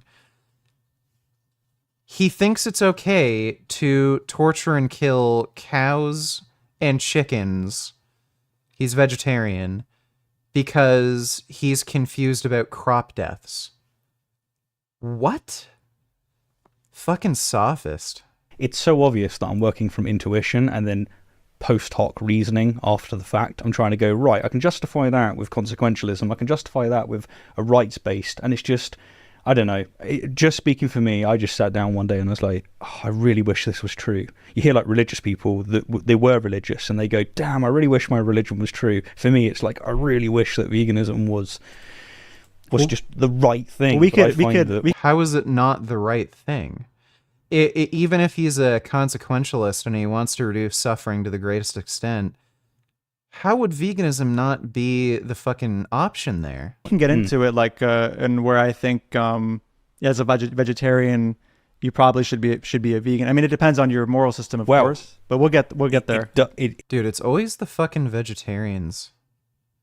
Vegan bodybuilding immoral. Yeah, that's vegetarian. Gonna be a stupid one. You probably should be a vegan. I mean, it depends on your moral system, of course, but we'll get there. It does. I do think that the following questions are going to dive us into that spot, and if it doesn't, then hey, we have another conversation to be had, because I think that would be interesting. So, when talking with non-vegans, the topic of crop deaths often comes up all the time. And the non-vegan will often criticize the vegan for killing insects, moles, mice, and destroying entire ecosystems for their... What are your thoughts on Justin Waller? I personally think he's cool. I don't know who the hell that is. Justin Waller. Oh, this moron. He doesn't know what the fuck he's talking about. He's an idiot. I think his success is pretty much luck, honestly. I also think he lies about the amount of wealth he has. I don't think he's nearly as wealthy as he claims. And he's also on steroids, clearly. So yeah, that dude is on TRT. But yeah, he's a fucking moron. I had a friend talking to him, and like, wow, he is dumb. Not a smart man. Anyway, thanks for the donation, Tool. Appreciate it. Their crops, and thus they're accusing the vegan of being hypocritical, all ground that we've covered already, right? Yes. This, of course, misses the point, since veganism is about reducing as much pain as possible, at least. That is not what veganism is. It's about giving animals the same rights as human beings. As you've specified, it depends on the vegan, but like that tends to be the case. And a vegan diet requires... I don't know why he'd say that. You're talking to lifting vegan logic. I don't know why you'd generalize. Like, you should just attack your debate opponent's position. It's crop deaths and the non-omnivore one. However, how does the vegan justify eating at a deliberate calorie surplus? You are called lifting vegan logic. Because it is not a rights violation. That's how it's justified. And you're interested in bodybuilding, but to build muscle, you must eat at a calorie surplus. Are you not unnecessarily hurting animals by requiring a greater number of crop deaths? So you could potentially be, but the threshold isn't crossed where, you know, if I eat an extra 5 or 1,000 calories, I'm going to, like, I don't know, cause an infinite holocaust. Nothing like that's happening. There's so few deaths in agriculture, plant agriculture, like over the course of an entire year, you might only end up like contributing to the death of like one mouse or something. Maybe. Like only maybe. So, and even if it were more, let's say, I don't know, 100 extra animals died, it's not a rights violation. So if they don't have the wherewithal to say, like, get out of the way of a combine harvester, it's not my fault. It's not the farmer's fault. Like, it's not a murder. Two things. Number one, I definitely have a bias here, right? Because I bodybuild and such. Number two, it isn't true that you need to be in a calorie surplus to build muscle. Although it certainly helps. Really? You don't at all? Or is that, in the beginner phases? Newbie games. Yeah, newbie games. Yeah, That's true. Right. That's very true. Yeah. But you mean like after the intermediate phase and stuff? Yep. You've had your newbie gains, and it's like, right, I've been looking up the bros now, and I realised that I need probably over 100 grams of protein a day, and I'm gonna need to eat at a surplus, maybe 400-500 calories extra a day. So I mean, this question kind of comes back to what I said earlier about crop fields possibly being a good thing. I'm agnostic on this, of course, but it could, like, imagine what you said before when you asked me, like, oh, what if crop fields were actually good? It might even be a good thing to be in a calorie surplus, right, in this scenario. Now, because I'm agnostic on the moral status of crop fields, I'm going to be agnostic, I guess, on my answer here. But at the same time, crop deaths to me don't really seem to be rights violations. Let me rephrase it then. So let's say that, you know, you've got your crops, and a community has their crops, and it's, say, I don't know really the space, but let's just say it's got a quantity of 10. Like, that's the space that you need for your crops. And then everyone, you know, they watch online Arnold Schwarzenegger, and they're like, wow, like, that guy has got a hell of a chest. I want that chest. He's done it completely naturally, of course. And they say to themselves, okay, so I want that. How am I going to get that? Okay, we're going to all as a community just start eating more food, because it's going to be, we get our newbie gains, and then we're going to need to eat more. Well, what does that mean? It means that, you know, we only had that unit of 10 for our crop space. We now need 13, you know, at least. We probably need a bit more. So you have to go out there and... No. Plant agriculture is remarkably efficient. The amount of extra space you would need to make like, I don't know, an extra 500 to 1,000 calories per day for somebody with more physical activity, it would be pretty minuscule. And conquer more of nature in order to have that. So is your view that that's just not a problem at all? What's the most accurate estimate you've found for crop deaths? I'm so sick of this dumbass argument from people like Vegetarian Boy here, who is just so sad his brain couldn't let him be vegan that he cries himself to sleep with cheese strings at night. Again, it's gonna depend on the farm, the particular area crops are being harvested in, shit like that, but on a, like, I can't remember the name of the paper, but I remember they calculated the amount of ground animal deaths due to mechanized farming equipment. It was practically zero. Most of these animals are getting killed by other animals, so like predatory birds, snakes, foxes, coyotes, things like that. So it's nearly zero on any particular farm of animals getting killed by like a combine harvester. And the reason for that is these animals move out of the way. If they hear something big, loud, and scary coming for them, they leave. So it's nearly zero. Thanks for the donation, though, Quest. Or is it, like, how does that feed into your view of crops? Well, this is it's funny because this being such a smaller scale example. Richard doesn't know how an ecosystem works. Okay, if you don't hop in Discord now, I'm banning you. So, I'll be here. I'll put a link in. If you don't hop in Discord to debate me on culling carnivorous animals, you're banned.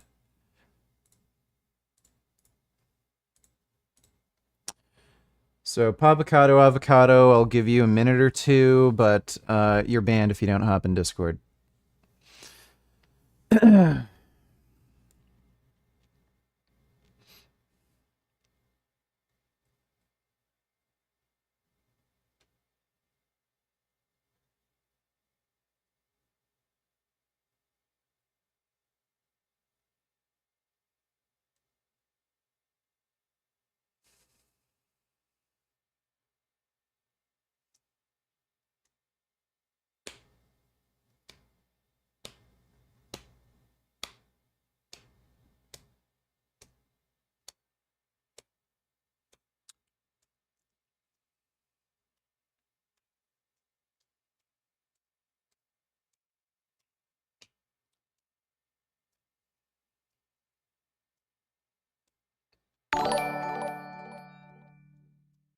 Being a jacked vegan bodybuilder just makes it that much more likely that non-vegans will take you seriously and join the dark side. Saving animals by example.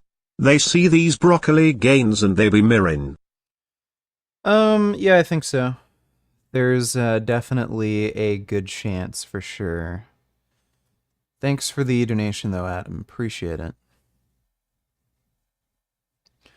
I know it definitely shuts some people up when it comes to the whole protein, though, kind of argument. Okay, well, it looks like he's not even making any excuses in the live chat for why he can't join. Give him, like, one more minute. But if he's not, he's banned. Hey, what's up, dude? I've restored my stockpile. Hey, what's going on? Hey, what's up, Richard? How you been? Pretty good, dude. All right, man. Just for the record, I really want to know, like, what's like going on with you and like culling predatory animals. Like, where do you actually stand here at this point? Are you the Papacado guy? Yes, sir. My name is Rafael Leon, and it's a pleasure to meet you, man. Okay, cool. Yeah, so when it reduces rights violations, I am in favor of culling carnivorous animals. The reason being is in order for a carnivorous animal to live, they're going to have to kill other animals. So if you want to protect animal rights, you have to protect animal rights from other animals. And if they're guaranteed to have to murder many animals in order to survive, then killing them would prevent many rights violations. I fully understand your position, but at the same time, I would have to actually stand by the ecosystem's point of view. In which case, if we do actually start calling at these predatory animals, I would have to say that would be dangerous for us all. Why? In my opinion. Well, let's put into this perspective. Whales are not actually vegetarian. I would actually have to agree at the fact that these whales are carnivorous. They do eat herring. They do eat sardines. They do eat anchovies. Swarmy fish, mind you. They do swarm fish. But at the same time, have you seen Oceanspiracy? I'm pretty sure you saw Seaspiracy, right? Yeah, so they're also eating animals that are carnivorous. You just mentioned a number of animals that eat other animals. Correct. And you should be fine with fishermen actually overfishing our oceans then, right? You should be fine with that, right? It's possible. I'm agnostic to it. I don't know if that would actually reduce rights violations because most fish are carnivorous. So if you kill a predator that's higher up on the food chain, you're preventing them from killing other carnivorous fish that would kill other carnivorous fish.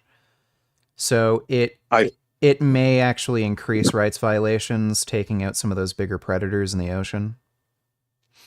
Right. It's called a chain effect, and I fully understand your position, but at the same time, we also have to acknowledge the fact that if we actually start calling these animals, it would be devastating for us all. I mean, starting with our whales, mind you. We kill them, we wouldn't actually have any they wouldn't be able to fertilize our I don't know where you got to the phytoplankton idea that I'd be in favor of culling whales. When did I say that? because they're predatorial, mind you. They actually I said when it would if it would reduce rights violations. Yes, of course, but they can actually, if they die, we would have literally 80% of our oxygen depleted completely. If our oceans actually die, that would we die increase with rights it. Like, violations. So if you're going to have that number of excess deaths from killing whales, if killing whales would ultimately result in more animals dying, then obviously I wouldn't be in favor of that. So then why call all predators? They're I just included told with you the list. in cases where it would reduce rights violations. When did I say all predators? My God, you pretty much stated it all the time. Yeah, I said like, in cases what did where you it would actually reduce refer to rights predators violations. then? I literally just gave you the proposition in cases where it would reduce rights violations. I didn't say all predators. Like, by the way, if you're going to use this environmental, so on behalf of on behalf of like rights violations, but not in full favor of like destroying our full ecosystem, right? What do you mean by that? Explain. Well, think of it like this. Like, I clearly understand the Nazi proposition where if, like, for example, if it means saving a deer from, like, a tiger, I get it. To kill the tiger, you would actually have to, like, save the deer. You have to kill the tiger, honestly. I fully get it, but I thought you actually meant, like, killing the entire, like, full extent of the ecosystem, like, from top predator down, and no. That's where I actually got it from. Like, that's what I actually thought you were talking about. Like, I guess I got confused. It would be odd order predators specifically. So predators that kill far more animals than the predator population. Okay. Oh gosh. Sorry, man. I actually got confused. Okay. Yeah, that was my bad, bro. No problem. All right, man. Have a good night. You too. All right. Well, he shall not be banned. He is spared. Kudos to him for actually hopping in.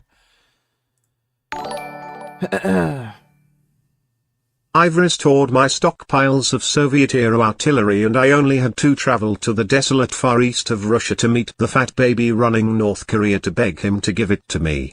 We bonded over our childish obsession with trains. I remain a master strategist. Yeah, you say that. Good luck with North Korea. Thanks for the donation, Darth Putin. I would just input on the hypothetical, let's find some area of nature where there's not that many animals. But if it's going to be like a mass thing, that's where there might be some amount of like sacrifice. But so let's assume that there's no, you kind of have to expand. If someone wears prescription glasses, should I even bother getting sunglasses?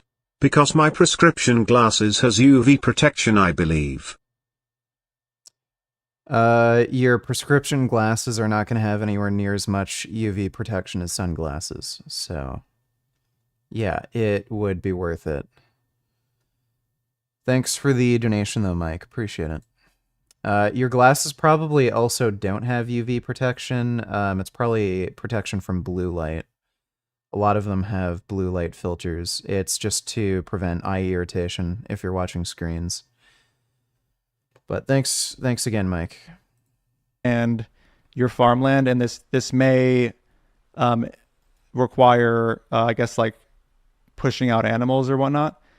In this small scenario, there's an indigenous vegan influencer on Insta that doesn't want to make it clear if they think indigenous people with access to vegan food should stop killing animals because of culture. Well, that person is clearly not vegan then. Just a fucking poser. Where I think it'd be more practical to say, like, guarantee that the area of land that you what's the word, use to cultivate plants is better. You probably should just do that type of thing.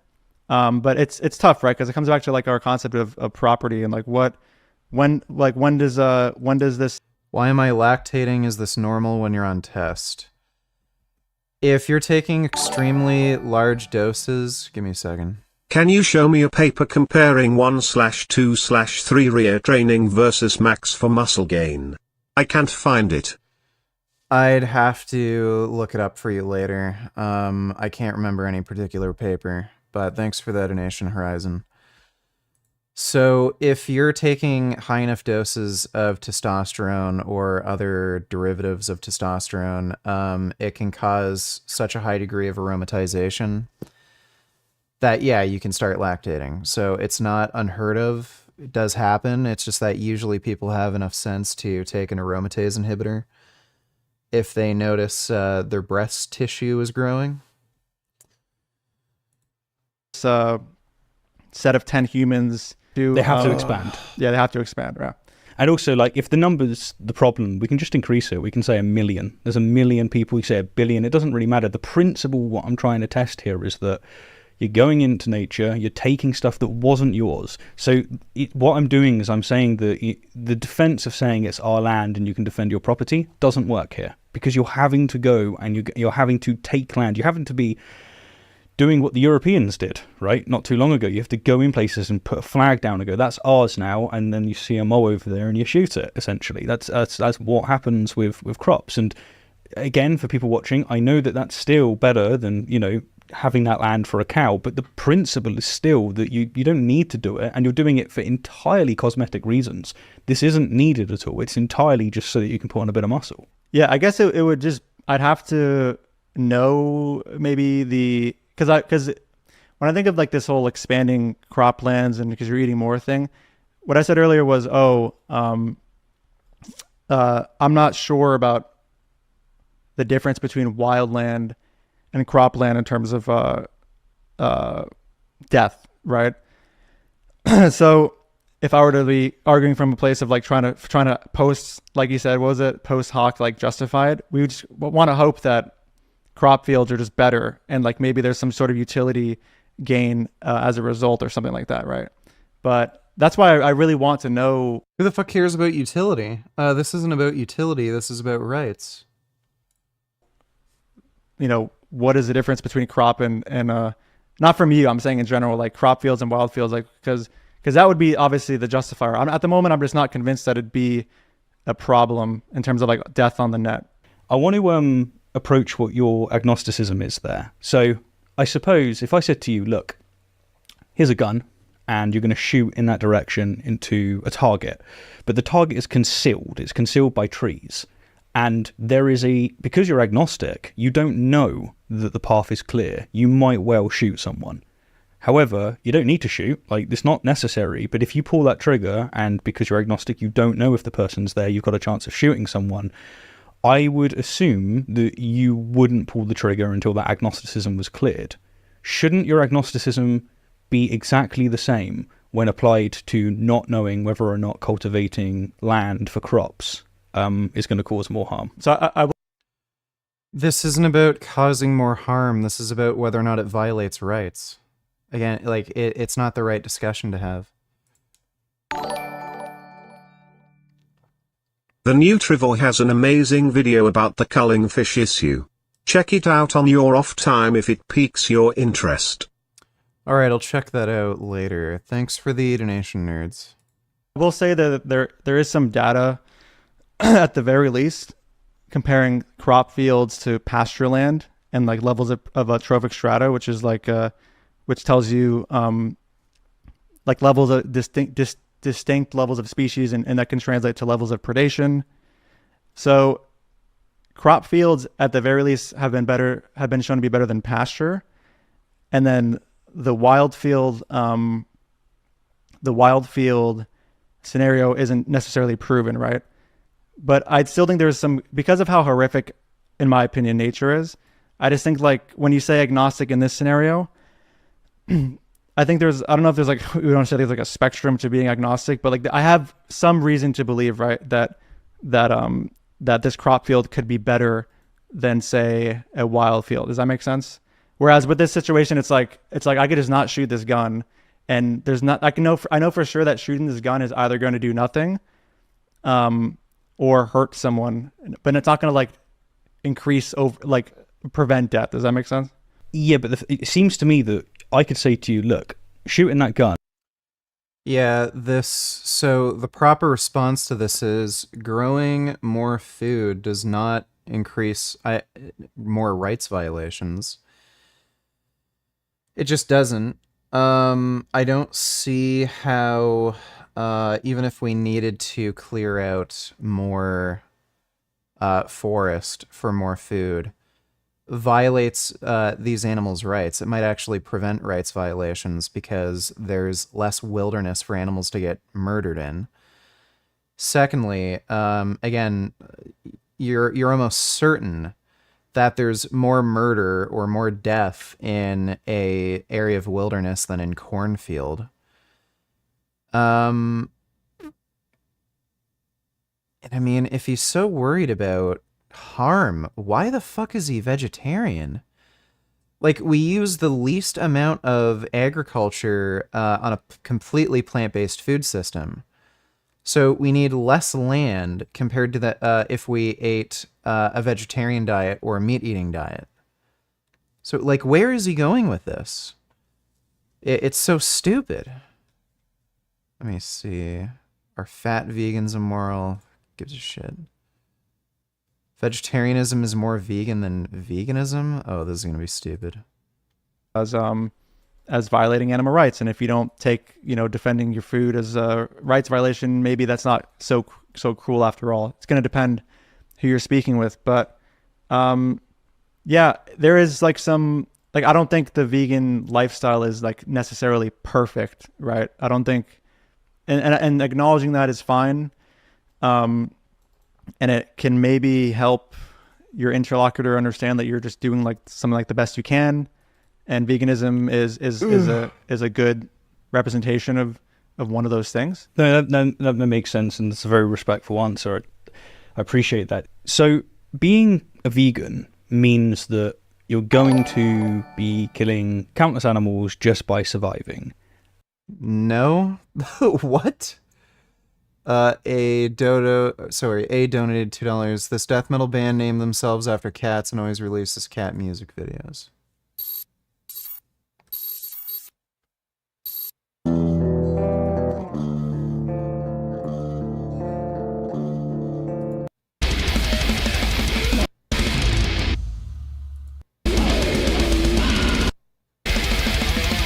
Well, their music is terrible, but those are nice cats. Thanks for the donation, eh? And being a vegetarian means you're going to be killing out countless animals just by surviving. I wonder if we was to take like the utility of the deaths caused, it's like during our lifetime, how many like insects and mold. He keeps saying utility, and I think it's because he's a utilitarian. Who the fuck cares? It's whether or not you're violating rights. Moles and mice and other animals that have been turfed off their land, especially if we're expanding. How many animals are dying and suffering so that we can...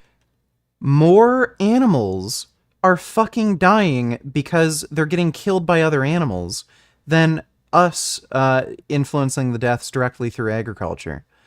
So that is a bullshit claim. Survive ourselves. And I don't know how we could possibly quantify this, but let's just say that arbitrarily, if you disagree with this number, that's fine, but you get the point. Let's just say 100,000 species, 100,000 organisms are going to die. They're going to be churned in your crops as a vegan for you to live. What do you mean in your crops? The fucking expansion of corn and soy crops are from animal agriculture. So we're expanding our farmland far more due to animal agriculture than because of, plant agriculture. So it's just such a bizarre thing to say. A full, happy life. But as a vegetarian, what is the difference? Well, as the vegetarian, you're going to kill at least 3 cows. I think, and I should have looked this up beforehand, so I do apologise, I think you get about 40,000 gallons of milk out of... The cows have to eat 2, stupid. He's literally not counting in what the cows have to eat. A cow, and that approximately, if you have, I think it's about 2 pints of milk a week, that will survive you until from like birth to about 70. So you at least have 3. What? How much is a fucking pint?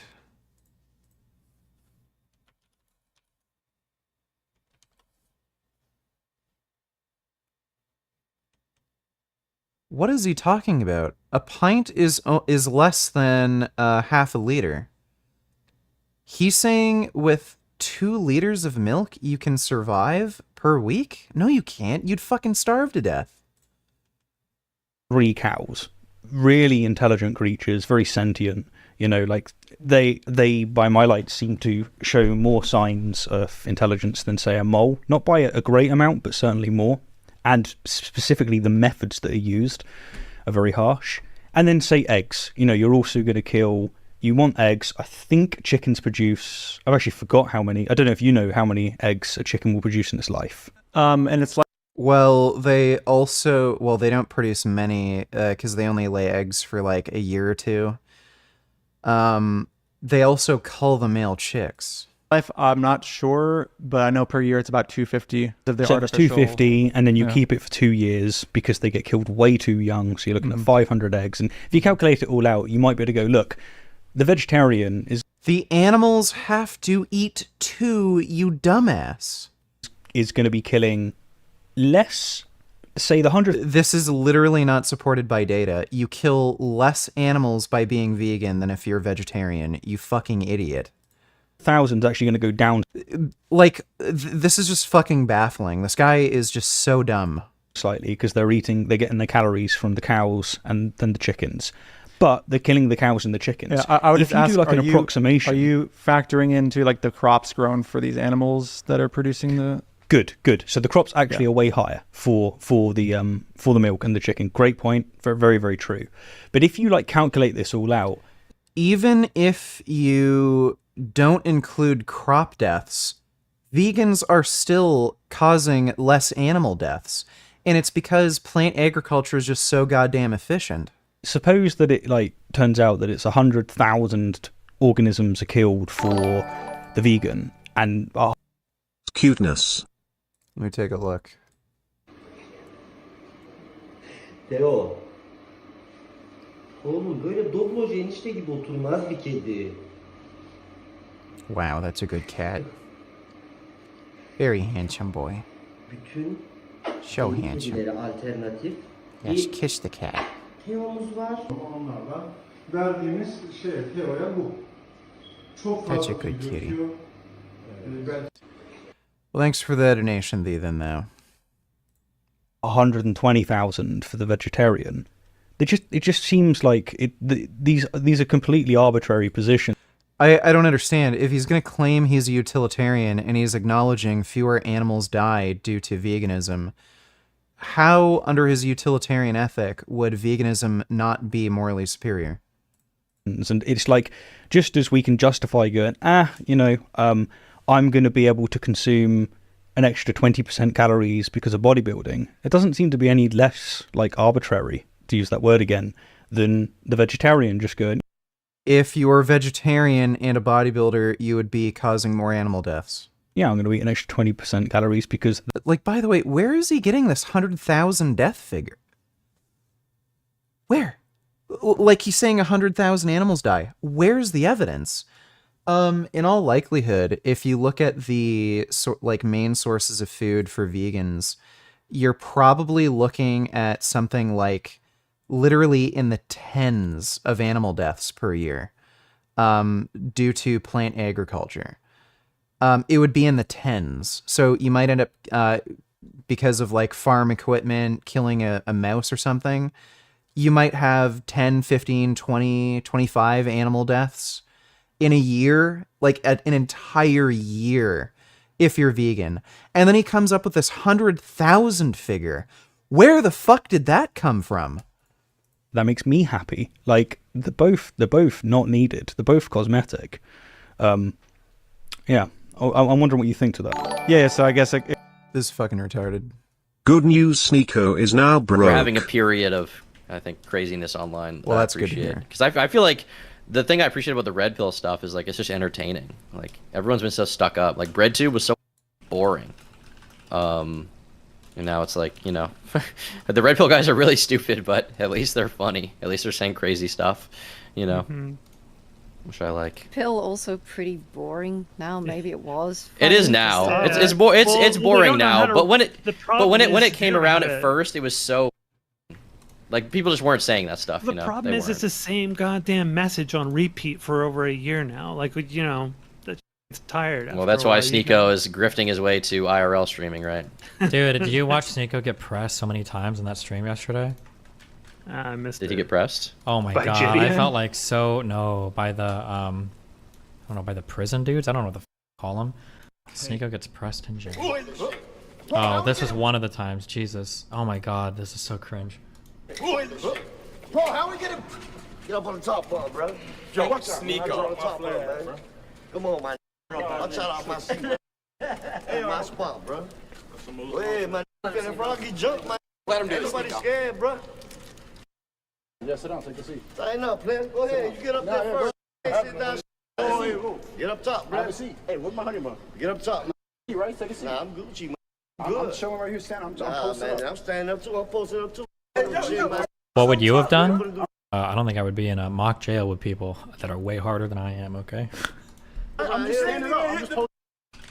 But holy, I almost felt bad for him. He kept trying to act like all like tough and yeah, he kept getting like bullied like a mother physically. Yeah, that's what happens when you don't lift weights and gain weight. You like, I don't know why he's like, he used to lift. I don't know if he still does. I saw him training with Bradley, but like the guy never really took lifting seriously, clearly, because he's so fucking skinny.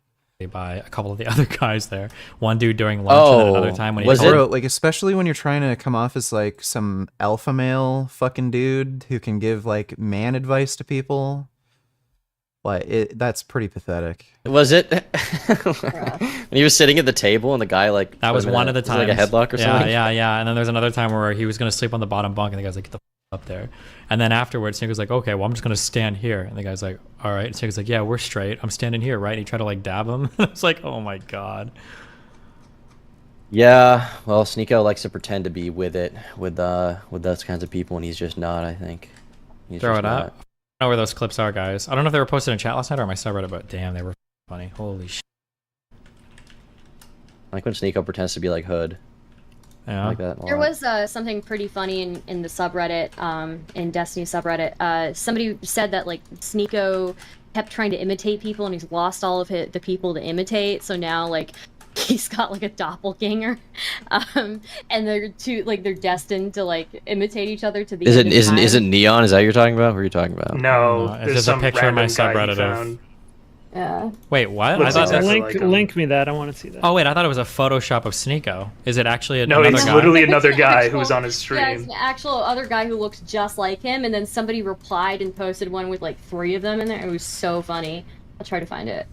How much money is Sneeko realistically making right now? How much do they make on Rumble from donos and everything? Is it a lot of money still? Is it rude to speculate on other people's income? No. Okay, my guess would be, I would guess that if he's really lucky between shots and everything, maybe 10K a month gross. That'd be my guess. That's I still doubt he good. has He a used lucrative to- Rumble deal because he's banned on every platform, so there's literally no reason for them to sign him. He is. He was making a lot. I feel like he was talking about it a lot, and now I notice he doesn't really talk about it anymore. So here's what I find when I talk to people about That's the still money they really make good and I money. see like the moves they make and everything. It feels like what somebody will do is somebody will talk about the money they make. They start by multiplying it times 2. They don't take into account the employees that they're paying, and then they like start rounding up on a whole bunch of things. So somebody might make like, say somebody makes $45,000 a month on YouTube, and they pay like $35,000 a month in wages, so they're making like 10K a month. They'll be like, yeah, I make like around 100K a month because maybe one month in like December they made that much, when in reality they're bringing Yeah. home like 5 to 10 maybe, plus taxes, right? Well, hopefully he's been stacking. You know, hopefully he's saved up. I don't think so. They don't live the lifestyle that looks like they save a lot of money. Doesn't seem very sexy to those guys. Lots of I will travel, say- lots of rented cars, lots of Trashy taste in cars. Holy. I So think he- much of the image is part of the whole thing they're delivering to the audience that pulls in the audience, right? So it's it's prone But dude, to he this bought. problem. Okay, these people buy weird. Like he bought like a Dodge Charger. Why did you buy that car? Like I don't. Well, he already had I a think Challenger. it's not even just a Charger, isn't it? It's called like the Nitro Charger, isn't it? Like the upgraded trim or whatever. It's not just a normal. Isn't it the? model. I don't know if Chargers are actually pretty nice. They're one of the few American cars that are good performance and like pretty reliable too. it's the Hellcat. It's like Oh, whatever- Hellcat. I think Scat it's a Pack. Hellcat. Scat Pack. Is that it? I think it's a Dodge Charger Hellcat. Scat Pack. I think the Hellcat is only for. Well, is there a Hellcat one? I think the Hellcat's. I Only for- really wish the Dodge Charger like handled really well, like a Mustang. That would make that the sickest car. the Challenger. I think the Charger. Oh, maybe it does have a Hellcat. Oh, maybe I'm wrong. Is it the SRT Dodge Charger SR? Yeah, I don't know. I haven't got on I my feel like- knees to examine his car. Okay. Well, I remember seeing it and I was like, "That's a car. Why would you buy that?" It's got a lot of horsepower. Okay. Yeah, but cars are more than horsepower. Like it's going fast in a straight line that good if you get pulled over anytime you do it. Did you guys know that like 1 horse is 15 horsepower? I didn't know that. I did not know that. Know that. Wait. I didn't even know that was a real like meaningful metric that like had. Apparently. I didn't know it was literally a horse power. Yeah. Probably at one point. it had to be Hold on, wait. I'm sorry. standardized. Wait, what did you just say? I don't think that's true. I think the original definition of a horsepower was it was a calculation of how much weight a horse could move within a given distance. It was something like that. So, and the reason why the horsepower was invented was to compare it to the power of a horse to encourage people to buy automotive vehicles. 1 horsepower equals 33,000 pounds per foot per minute. So yeah, it's basically how much a horse can move in weight per minute. So it's not 15 horses is 1 horsepower. That's just bullshit. And if you look on the Wikipedia,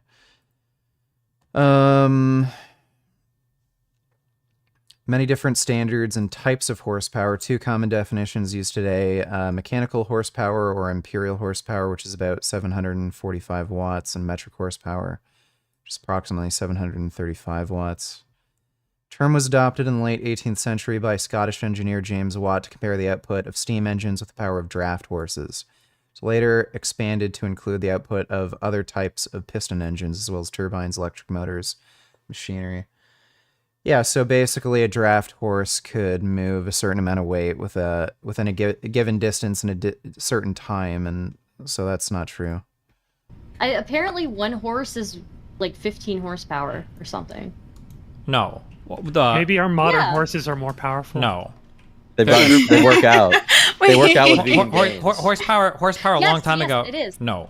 While it is true that the maximum of a horse is around 15 horsepower, it ends up being the average. Oh, okay. I guess when it comes over the course of a workday, ends up being. Hold on, wait. Okay, So- firstly, horsepower is like a borderline fictitious number that is the result of like the ratios between like a gear and like the torque generated engines. But regardless, how 1 horsepower was originally defined, it had to do with like how much like a single horse could move like 30,000 pounds of something like 1 foot or something. That was the original definition of a horsepower. Yeah, it's not not that like much. What do you mean not what? Or Not one much? horse. That girl Kelly is a moron. I've talked to her before. She's so stupid.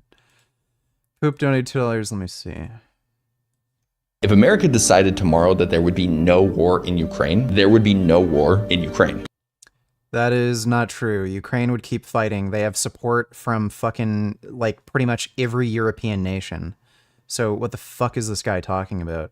And especially at this point, they really don't need the US. It's a huge help, but they don't need them to win the war. A bunch of countries have pledged to give more tanks, F-16 fighter jets. I think France was actually going to give over some of their Mirage fighters. So what is this guy talking about? Because at the end of the day, we fund that war. If we stop No, we don't. funding the Ukrainians, the war ends. I don't even think the US is giving the majority of the money. As a result of this fact, we have to ask ourselves, if we're essentially holding the strings here, why are we moving forward with the war at all? Because we made an agreement with Ukraine that if they denuclearize, we would defend them in case Russia invaded. We made that agreement and commitment before. On top of that, there are like ethical reasons for why we'd have an issue with Russia invading. There are geopolitical reasons. You don't want Russia invading the rest of Europe, which they clearly intend to do. If they were to be successful in Ukraine, they would keep invading the rest of Europe. And again, the US would end up having to intervene, and we'd end up having to lose American lives rather than just help fund Ukraine right now and stop Russia right now. If Russia were to be successful with the invasion of Ukraine, it would also embolden China to invade Taiwan, because again, if no one is willing to give resources to help Ukraine, chances are they're not willing to give resources to help Taiwan. This guy knows nothing. We're toying with World War III. We're not toying with World War III. Russia's not going to use nuclear weapons. They have no military at this point. They're completely and utterly fucked. They have no capacity to make any assaults. They can't move forward. Nowhere in the entire battlefield have they actually made any advancements. How is that World War III? Please explain to me. And there's also no nations that are even supporting Russia, aside from technically North Korea. And the only reason they're giving artillery shells is because they figure they can just charge a really high cost for them because Russia's so desperate. This guy's a fucking moron. I got Sneeko a scat pack for his excellent Ukraine takes. He's not getting the Hellcat cause I need all of the dollars I have right now after the sanctions. RFK wanted a new Corvette and all I could give him was a B-tier mail order bride from Moscow. Yeah, well, that's good to hear. Thanks for the donation, Darth Putin. With mutually assured destruction. Mutually assured destruction, right? Russia has probably about a dozen working nuclear weapons right now. About a dozen. The US has 5,000. So who's going to be destroyed, moron? What an idiot. We're not there because we care about Ukrainians. We're using Ukrainian lives to fuel the military-industrial complex.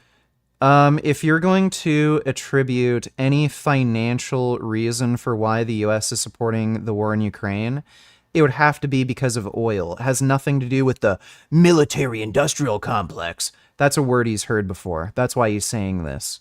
So if you're to attribute any fucking reason, it would be because of oil. Ukraine has big oil reserves.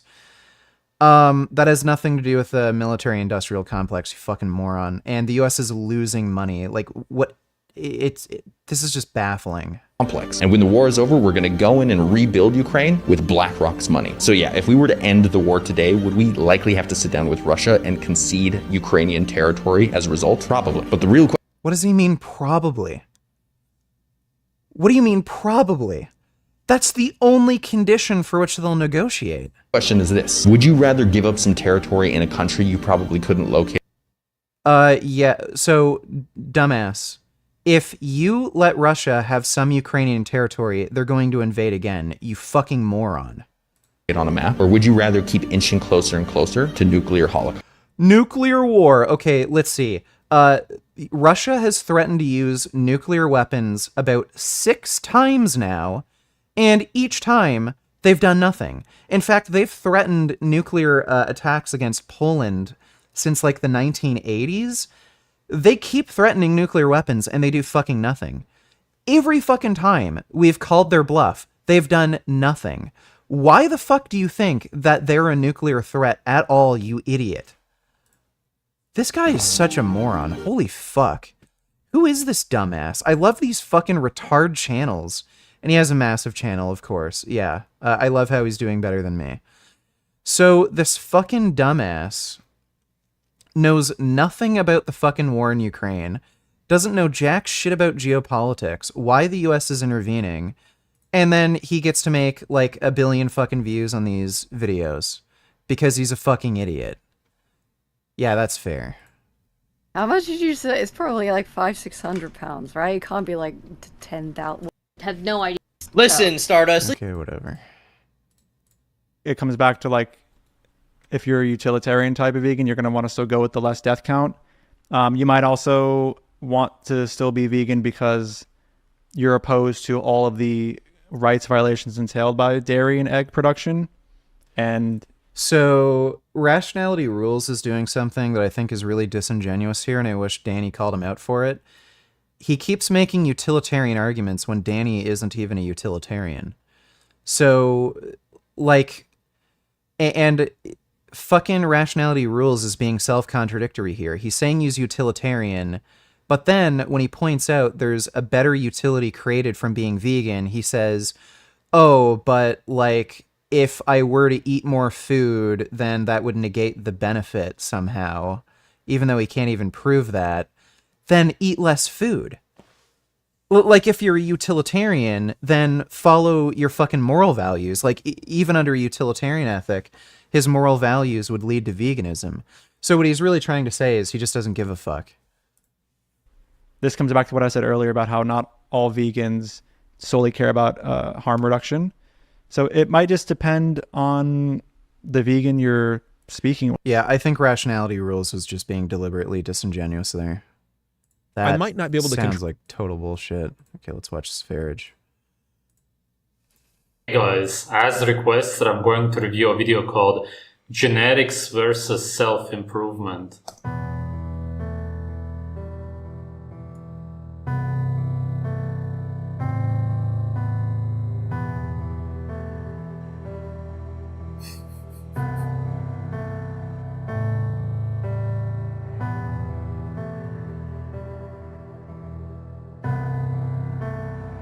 Yes, use old footage of myself from like 5 years ago. Thank you.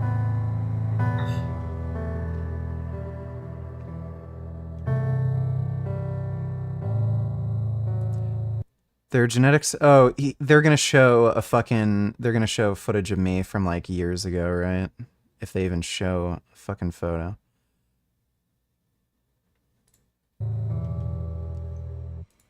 Three out of 10 before, 3 out of 10 after? These people are fucking losers, dude.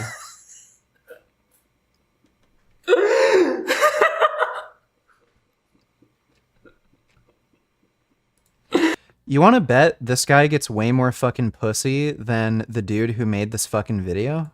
310 before, 310 after. Just like your neck, they just do.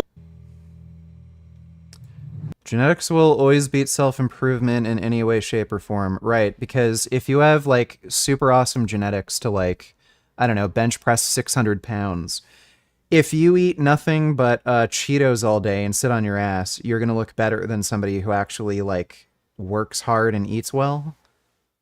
Like, what does that fucking mean?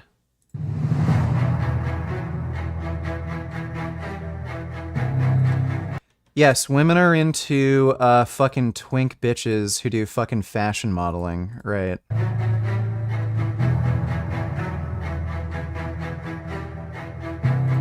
Genetic freaks of nature? What? I'm pretty sure that's just hair gel. Dodo donate $2, let him cook. Read comments. My own research, I come with my Okay, own you're a moron. There's vision. literally no point in talking to you. You're just a dumb bitch. Go Okay. fuck yourself, Then I'll you be idiot. Yeah, you ran though. Like, you're the squad if I want to.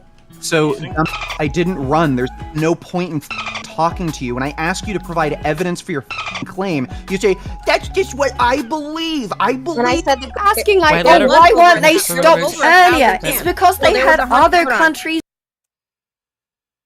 Usually hate vegan gains in his approach to conversations, but people like Xena need that energy. It's crazy how much of her unanswerable questions after doing her own research are like basic historical literacy you would learn in high school history class. Well, yeah, she clearly did no research. She's a fucking idiot. Xena is an expert in catching air and the only person to make vegan gains look sane. Right, I'm sure. Really hope people like Xena are very rare. Vegan Gains needs a Orbiter Comeback of the Decade award. The first 10 minutes was greatness. Yeah. I did call her a dumb bitch, so. Thanks for the donation, Dodo.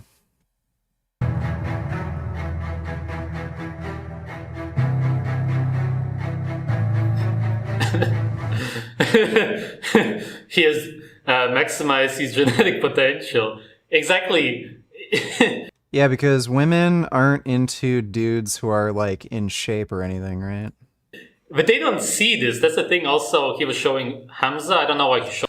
Like, I don't even understand why this is an argument against exercise. There's other benefits to exercise than looking more attractive. Like, obviously, if this guy were fat and out of shape, he'd be far less attractive than him being in great shape right now. But on top of that, he's healthier, feels better, more confidence. Like, those things are going to get you girls. Probably going to live longer, avoid disease. Like, those aren't benefits, even if it didn't make you more attractive to women. Like, those aren't fucking personal benefits for yourself. Showed vegan gains. Is vegan gains promoting self-improvement? Maybe. I don't watch his videos. I mean, if I promote exercise, if you call that self-improvement, that's self-improvement. It's weird because he only got fat and ugly over. Right, fat and ugly. I'm so fat and hideous, right? So, like, that's why people sub to my OnlyFans and tell me I look great. That's why, like, fucking women who literally work in modeling, who are fucking models and beautiful, think I'm attractive, right? The years because of his vegan diet. At least the other guys eat meat, but. Dude, if me and Spherage were to go out and, you know, try to, what's the fucking pickup term? Dry something? Just talk to girls. Like, who's gonna get more fucking pussy? Right. I'm sure it's the guy who wears a wig and has fucked up teeth and doesn't brush and is shorter, out of shape, and a fucking moron. Still, they can't change their genetics. Yeah, it's really sad because the people who are into self-improvement, so to speak, it's garbage obviously, are the... Did Spherage literally just claim I'm genetically inferior to him? I'm sorry, I'm taller, smarter, better looking, I have a better fucking personality. I think you can, to some degree, chalk that up to genetics because he's a narcissist. That's probably genetic. Let's see. I guess in terms of self-improvement, I make more money than you. I have just a better physique than you. I'm bigger, stronger, just physically better looking. More women are gonna like the way I look naked. My wee-wee's bigger. I don't know, like, you could name anything I'm better than Sverige at. Literally anything. And this guy's trying to say, yeah, vegan Gates, he's genetically inferior. Why is he even working out? Fucking idiot. Dodo donated $2. Did you hear about it? Why is no one talking about it? Let me... The horrific scene to Libya, the disaster unfolding there after a major storm unleashed Well, devastating... yeah, I heard about the floods in Libya. I don't know what you mean nobody's talking about it. I've seen it in the news. You just sent me a fucking video about it. Also watch these. NASA Director Bill Nelson on UAP whistleblower Grush. Show me the evidence. Do you believe what Mr. David Grush said, or is he lying? You would want me to give a cold personal approach. opinion? Yes, please. Of what he said. What he said, if I recall having seen this on the nightly news, was that he had a friend that knew where a warehouse was that had an UFO locked up in a warehouse. He also said he had another friend that said that he had parts of an alien. Whatever he said. Yeah, whatever. Why are you sending me this? Like, no shit. Can you try this app? AI to live translate, sync your lips. All right, so supposedly this is a vocal translator. So we'll see how it works. Et théoriquement, cela devrait simplement le rendre dans la et créer des clips de traduction. Interesting. I'll maybe look into that later. Thanks for the nation, Dodo. Concealed cock donated tellers. Sverige might have a bigger cock. Can't forget about that, Richard. Odds are that he doesn't. He doesn't. He's insecure as fuck, bro. Thanks for that donation, though. Ones who are not necessarily ugly always, some maybe even slightly above average looking, but they are most certainly not good looking guys. Because if you're good looking or also strong naturally, which means that you are tall with big bones, then you never even think. I'm taller than you. I have more bone mineral density than you, especially since I exercise. About that kind of garbage. You never look into any of these topics. You gotta think about the mentality of these people. A guy like this, for example, he looks into working out, the gym, self-improvement, maybe into getting a tattoo because he knows that he's ugly. Whereas somebody who's good looking, tall, and naturally strong never even thinks about it. He never. Yes, tall, good-looking people never think about working out, right? Why would a tall, good-looking person ever think about training? That just never happens. Because if you're tall and good-looking, well, why would you work out, right? Like, what a fucking dumbass.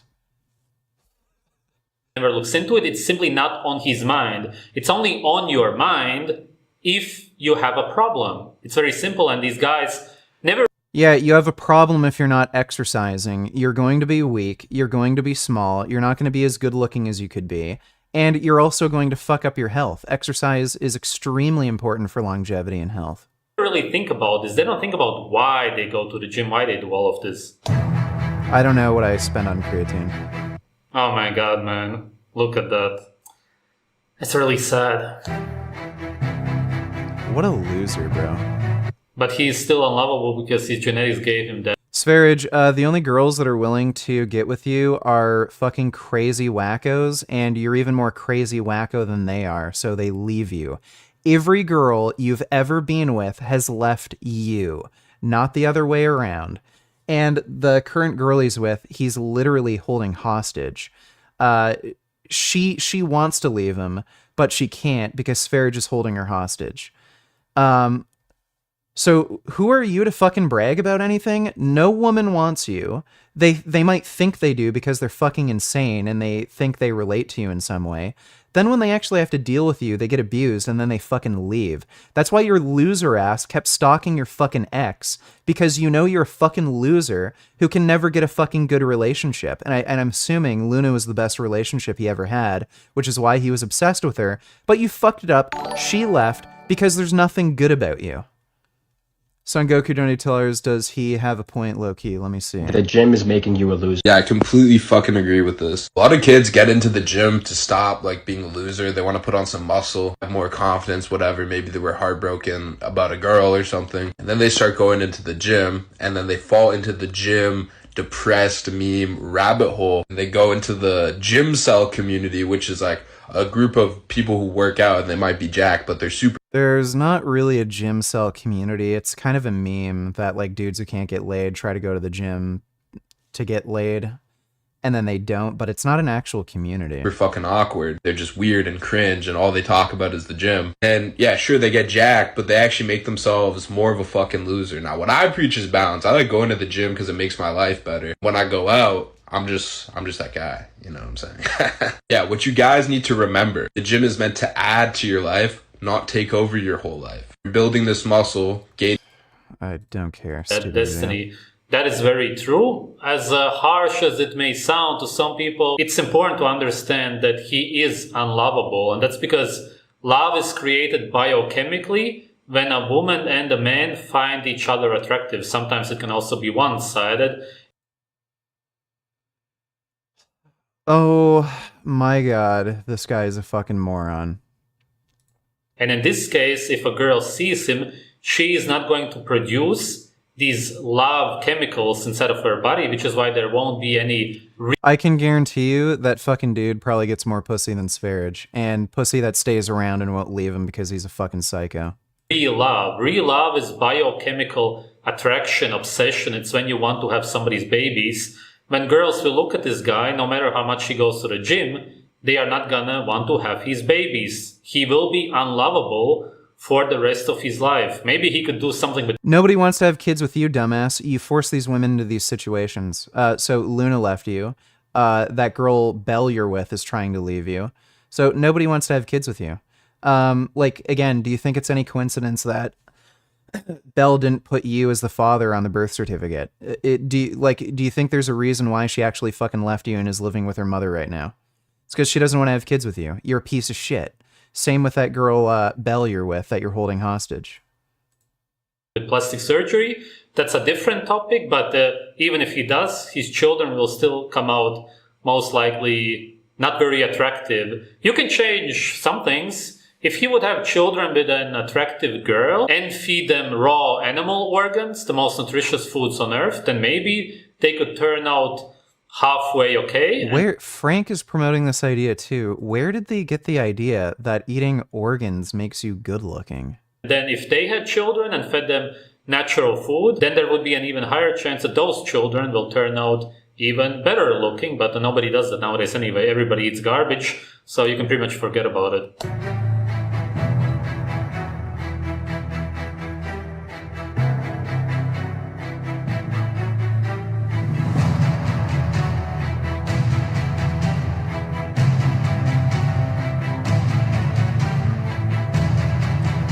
Why is there this assumption that these dudes are working out just for girls, too?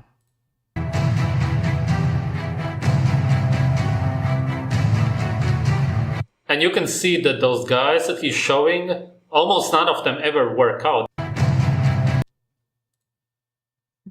That guy looks like he might actually work out. Okay. That is literally a commercial. So because he could find a dude in a commercial who's skinny with two models, what does that mean?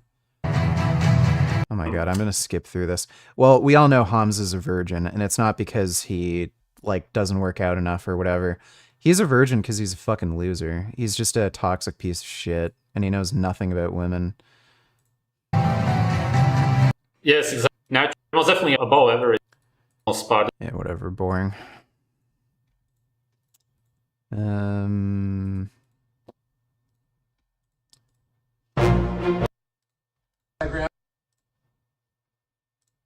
Jeffrey. Ugh. My new. I mean, I think I think what we'll do is maybe watch this debate and we'll start building the Batmobile. I am just gonna go take a pee. I'm also going to make some food. I just have to like put the stove on. But I'll be right back in just a moment.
All right.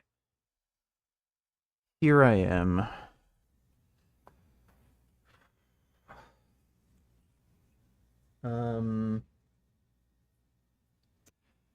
Think I'll build this Batmobile on my workout bench. So I'll just move some shit.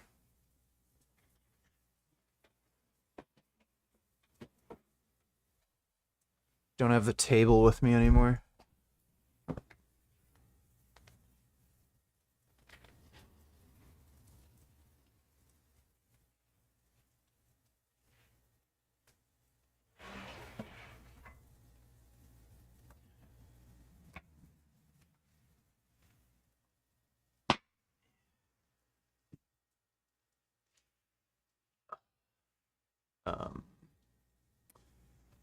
That might be a problem.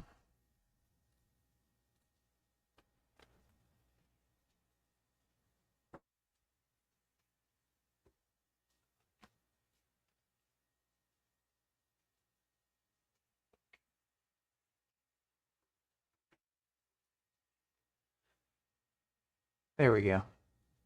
I think that works. In your posts, we see the line being drawn. That's ultimately my issue with the content that you've posted. But my philosophy goes past that. It goes beyond that. It might have been my twin brother that said these things, though. Deep fake. People are probably like, what, you kidding me? You actually believe that? I do believe that. I 100% stand by those words. There is no solid foundation of good biomechanics that can come from repetitions of ATG squats. Can I make that assumption? Definitely. Okay, so then I would say then we can agree to disagree there. Like seriously, genuinely. Yeah, we all believe that our approach is best. At this point, I would like to press you just a little bit more here. I have one more example, and you say deep HEG squats are responsible for more injuries than any other training method or exercise in existence. This is like kind of traumatic on the body if people are doing this type of training, and we show the injury rate prevalence is this high once we reclassify what an injury is. But Joel, you immediately equated what I asked you to Olympic weightlifting and powerlifting, right. And that's not what I'm talking about. You're bridging that gap. That's what you're doing in your mind. You're the one bridging that gap. You're calling ATG squatting the most injurious thing. Today's video is sponsored by Barbell Apparel. Go to barbellapparel.com/Zach Tellender, and there you can get all of my t-shirts. And there's also my favorite pieces of clothing from Barbell Apparel, just an amazing apparel company for training and for leisure. We finally got the original No Excuses Just Improved t-shirts restocked. So get in there and get one before they sell out again. And do you have emotional responses such as recognizing something is beautiful or deep when learning about reality through science?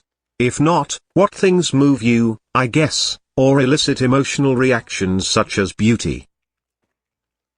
I really like butts. So, a nice big round butt. I also really like buttholes too.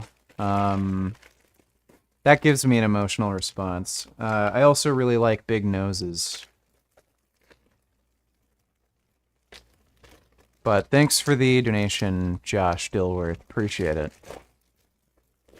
I'm just gonna go flip my food. I'll be right back.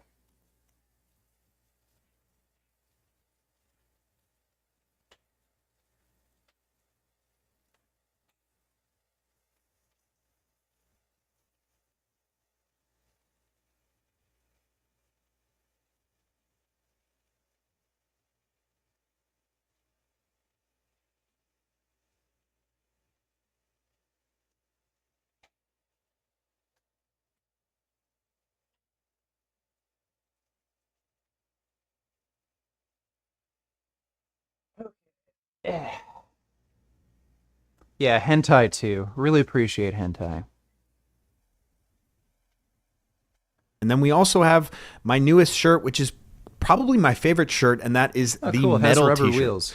So anyways, go to barbellapparel.com/Zach Tellender and get you one.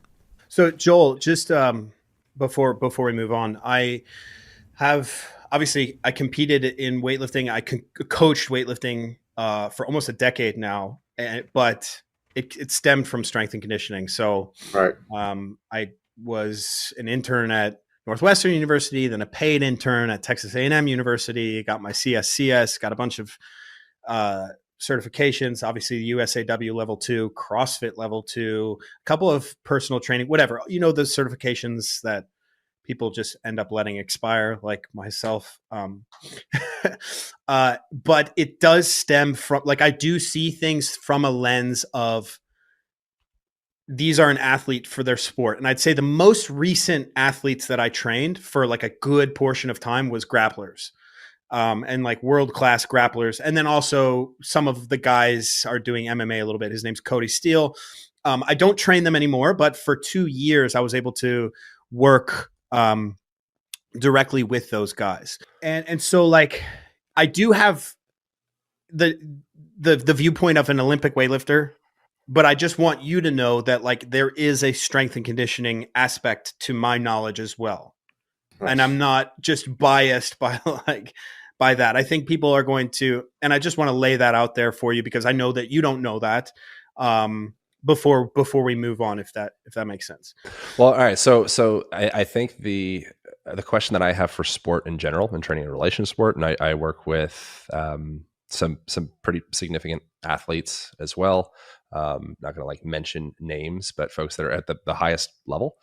And so it's a really interesting question for me of what is the appropriate amount of stimulus from a weight room and what are the appropriate ranges of motion that are necessary. And I think the ultimate question, I think it's almost like maybe it's a purely mechanical, objective, scientific, reductionist, absolute answer exists in here somewhere. Are you considering getting those Warhammer 40k figurines?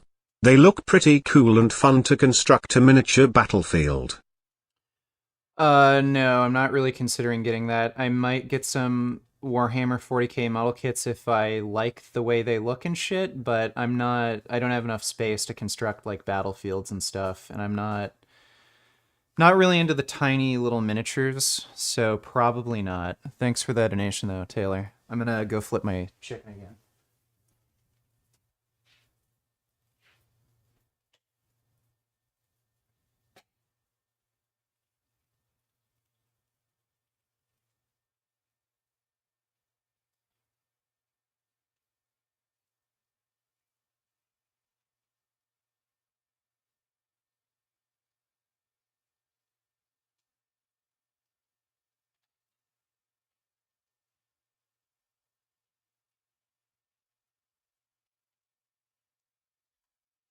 Seems like there's nuance and probably a lot of variables in the question. But what's the most effective style of training in the weight room that transfers the best over to the field or the ice for an athlete? Can you explain like your perspective on that? Yep. So one of the things that I always try to differentiate as much as I can is sports performance, and then the other kind of side category of Olympic weightlifting and powerlifting in their own separate category as their own unique entity, if you will, because obviously for those competitions and for those endeavors, you need to be able to get into deep positions and you need to be able to, basically lift heavy in those positions. And so I always say the 90-degree principle applies predominantly to other athletes in other sports that don't involve, being judged when it comes to lifting weights. So now with that said, I don't agree that, or I don't say that powerlifters and Olympic lifters would not benefit from 90 degrees. I actually do believe they would benefit greatly from including a good amount of 90-degree training in their protocol, simply because I believe, and again, there's science to substantiate this, that with 90-degree joint angles, you do optimize not just your biomechanical leverage and anatomical levers, but also motor unit recruitment. You also maximize the element of co-contraction between agonist and antagonist muscles, which is really important for joint stability on and off the field. But particularly when we're talking about, Dude, non-contact Joel Seaman is injuries, highly which is full of shit. becoming more and more prevalent in sports. And so, that's what I try to do with my athletes. I try to say, hey, how are we going to most closely mimic what's happening on the field? Now, obviously, athletes are going to end up in bad positions. It's not like, oh, you're only playing this sport to 90 degrees and that's it. That's not practical. And in fact, every one of the athletes that I train, I can guarantee you every time they go onto the playing field, they're getting into positions periodically that are not always 90 degrees. I'm sure they're getting into extreme positions here and there. So that's going to happen. But when we look at kind of like what's optimal biomechanics for sprinting, for hitting, for throwing, for running, we can see from the science that 90 degrees is biomechanically optimal for most positions. And the nervous system is very pliable. So what I like to do is say, hey, how we train is going to transfer to the field. And I think most strength coaches would agree with that. So if we train to optimize the biomechanics and the nervous system to operate on those 90-degree positions, it's more likely that we're going to end up in those optimal biomechanical states when we're on the playing field, and therefore we're going to be producing more force and having a reduced chance of injury. But like I said, I also understand that it's going to happen periodically every time someone goes in the field that they're going to be in compromised positions. But let me, I already spoke a lot there. How Let me the hell is doing half hand that over to you squats guys a going little bit. to prevent So, injury? That's what do you just think insane. on that?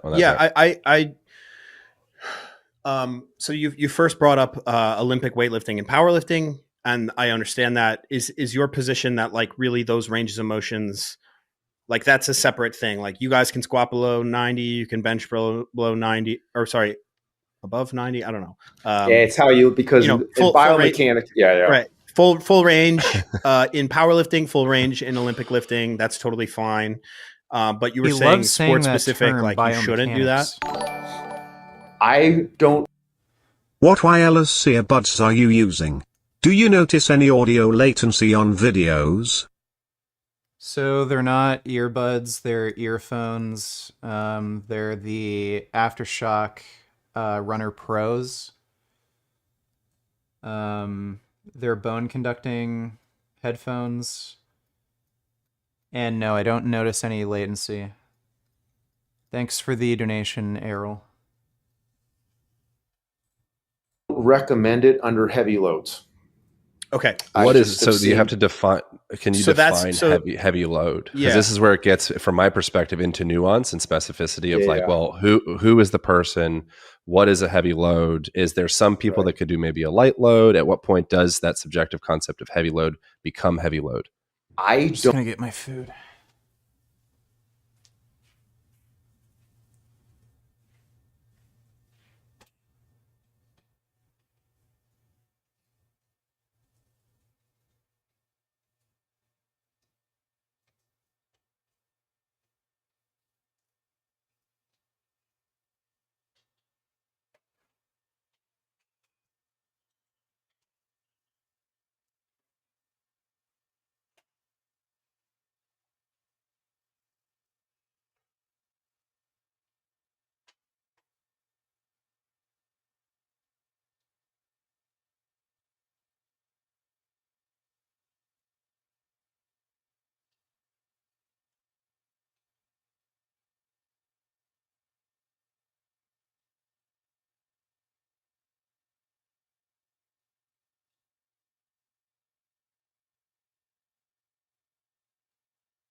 don't really do any loaded exercises beyond 90 degrees.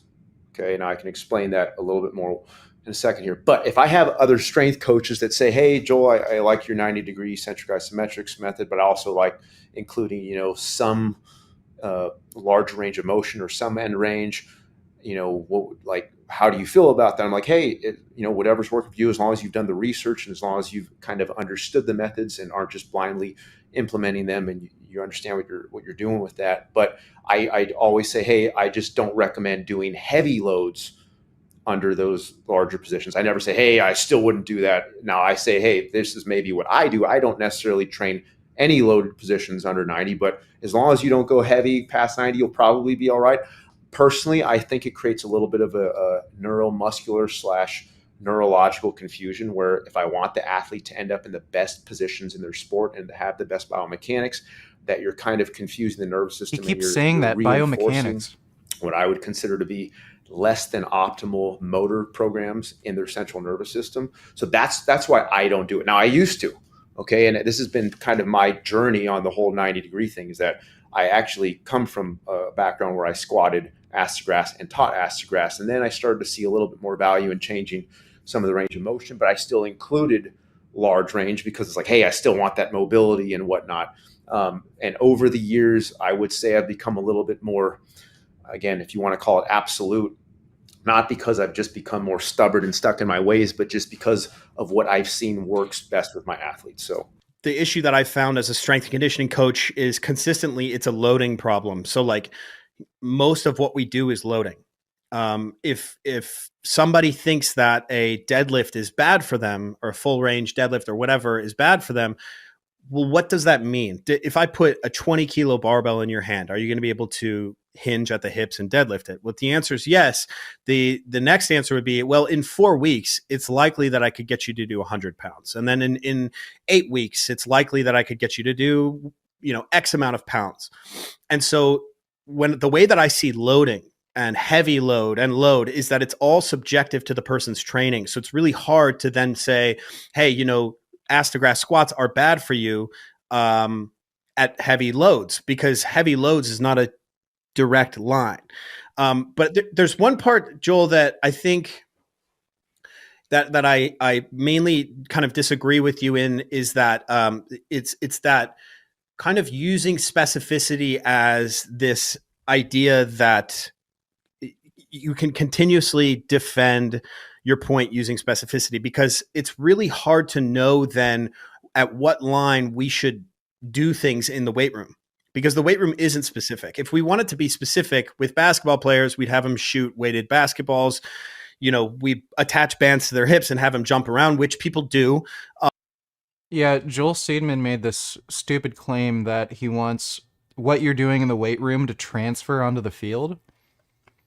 If you're in the weight room, you're training for strength or power. That is extremely general.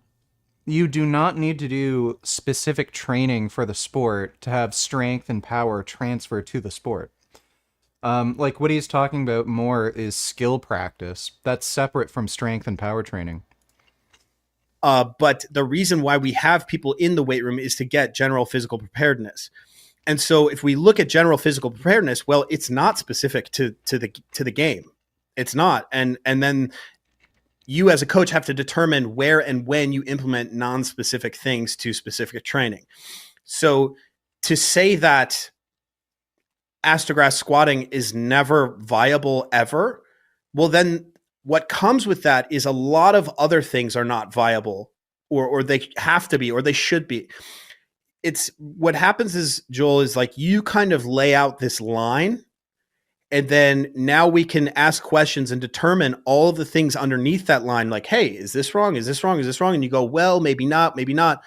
And my thing is, if you never put the line there will never be the issue. And that's where, like, continuously in your verbiage, in your posts, we see the line being drawn. And that's ultimately my issue with the content that you've posted over the years.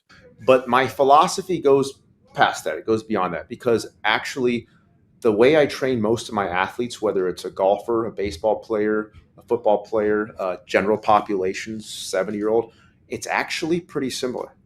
Okay. I actually focus and stick to squatting, hinging, lunging, horizontal push and pull, vertical push and pull with 90 degrees. And I have a golfer right now, a PGA golfer. I don't know if I posted a few things. So I don't know if I'm not going to give his name out, but if people want to go to my page, I haven't got his permission. I can give his name, but I just trained him today, and we were discussing, and he understands this. Like, I'm not training him like a golfer. I'm training him to get his body moving correctly. And I believe that the 90-degree positions are not just the most optimal in terms of recruiting highest number of motor units, creating those co-contraction positions when we need them to stabilize joints. But it's also the healthiest on the tissues. It minimizes how much we have to recover and how much we kind of beat the body up. It minimizes tension to the joints and the connective tissue. And as a result, we've been training for like 3 weeks now, and he already says, hey, I feel better. I feel like I can rotate and move better. We haven't touched rotational training. I don't know how much rotational training I'm even going to touch them, because he does so much rotation to begin with. So I'm not trying to like, oh man, he's a golfer, I'm going to train him totally different. I just go back to the foundational movements and nothing fancy yet. Eventually we'll get to a few cool stabilization, probably hanging band exercises, which I'm a fan of, and some offset work, because I believe there's some good and important neurological things that it creates in the nervous system. But it's pretty basic. If people come and watch me and they shadow me, they see it's like, man, it's pretty simple. You train a lot of guys the same way, regardless of their goals, and they get that because they feel the benefits of that. So I don't want to make it sound like, oh man, This is not in any way a response to what he said. He pointed out an error in his thinking that training in the weight room has to be specific, and then he's not acknowledging that it doesn't have to be specific. He's just claiming he trains most people the same way. and this is how they end up in the field, so I'm going to train them exactly like this. It's no, and I don't. I don't think you're doing just that. It's just when you use specificity as the reason for why we don't do deep squats. So Right.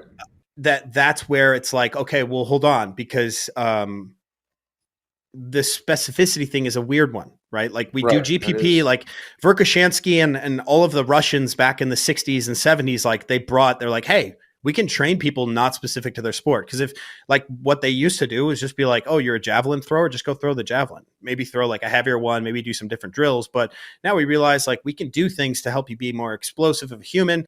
But we all know these things. And now we know that like we don't have to train our athletes completely specific. And I know you know that as well.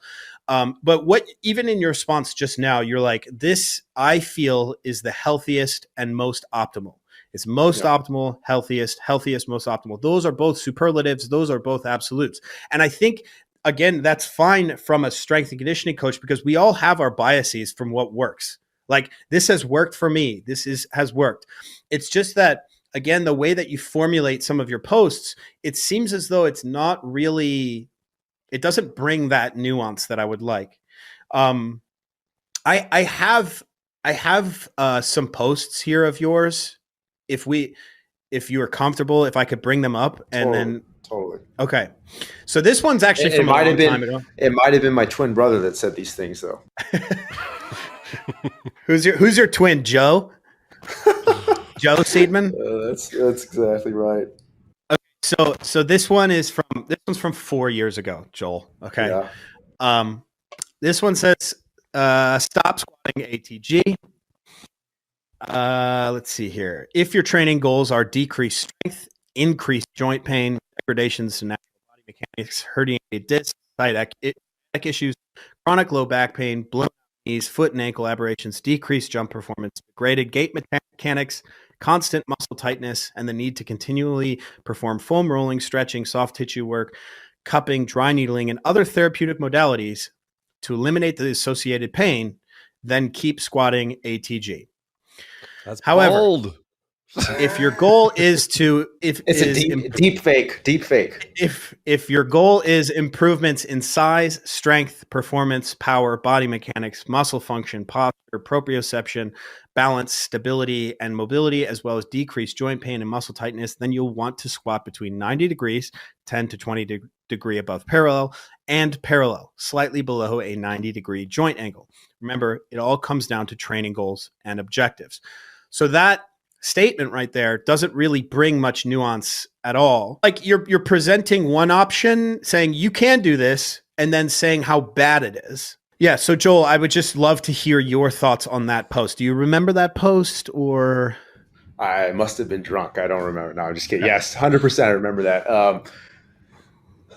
Okay, that's probably the most honest and open I've been about my overall feeling. And again, people are probably like, "What? You kidding me? You actually believe that?" I do believe that. most of the time I'm not that most of the time I'm not that honest and upfront and bold, because I know most of the time people can't handle that. And I saw at that post people couldn't handle it quite as much as I was hoping they would. And I knew it was going to spark some controversy. I didn't think it was going to be that confrontational, because to me, hey, everyone's got an opinion. So it's like, you believe that, I don't believe it, but so on, do your own thing. So that was, I 100% stand by those words. Am I being a little melodramatic for the sake of kind of like, presenting it to get people's attention? Possibly, but I've seen all those things occur in my own body as well as my own athletes. Now, the key is that it doesn't happen immediately, because it's like somebody says, hey man, I'm squatting deep, I didn't blow my knees out. Well, I can go show you a deep squat right now and I won't blow my knees out either. But it's over time. And I always say poor body mechanics, okay? It's like smoking.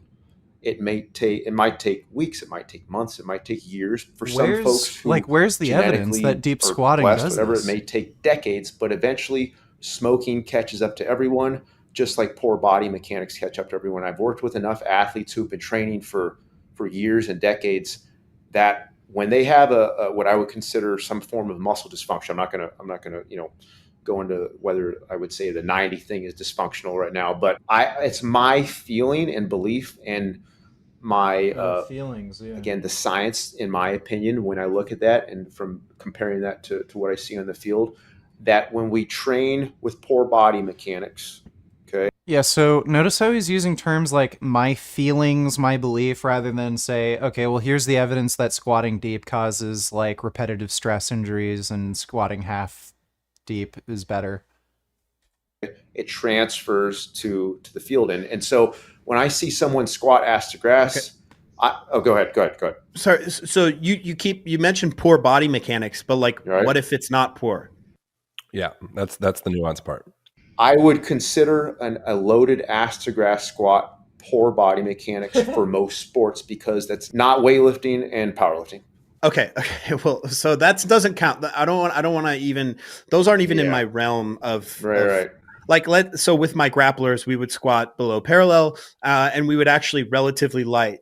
And the most we'd ever do was like body weight, and I wouldn't let their knees collapse, and I wouldn't let them do a lot of things. This is me. I'm a coach. I'm watching you. Hey, if they do a shitty rep, I go, hey, that was shit. That's what a coach is supposed to do. I don't eliminate the movement entirely. But Joel, this is an important thing, because we can kind of move on from here. If you believe that there is no way that movement can be proper, then we can actually genuinely disagree and move on from this point. It becomes very circular, kind of like biblical conversation. Yeah. No, this is like you said, this is kind of like, we're picking at one point, but it's also kind of the central point of this entire argument. So it's like we figure this out and you kind of show everything. So I think this is important. There is one other thing that I didn't mention. I've mentioned it before in post. I do believe an ass to grass body weight squat is perfectly healthy. I have no issues with that for anyone and everyone who can do it pain-free. Sorry, does he mean with body weight on the bar or just your body weight? This guy is literally promoting bitchery. Like, really? A fucking full-depth squat is bad for you unless it's with just your body weight? What a fucking moron.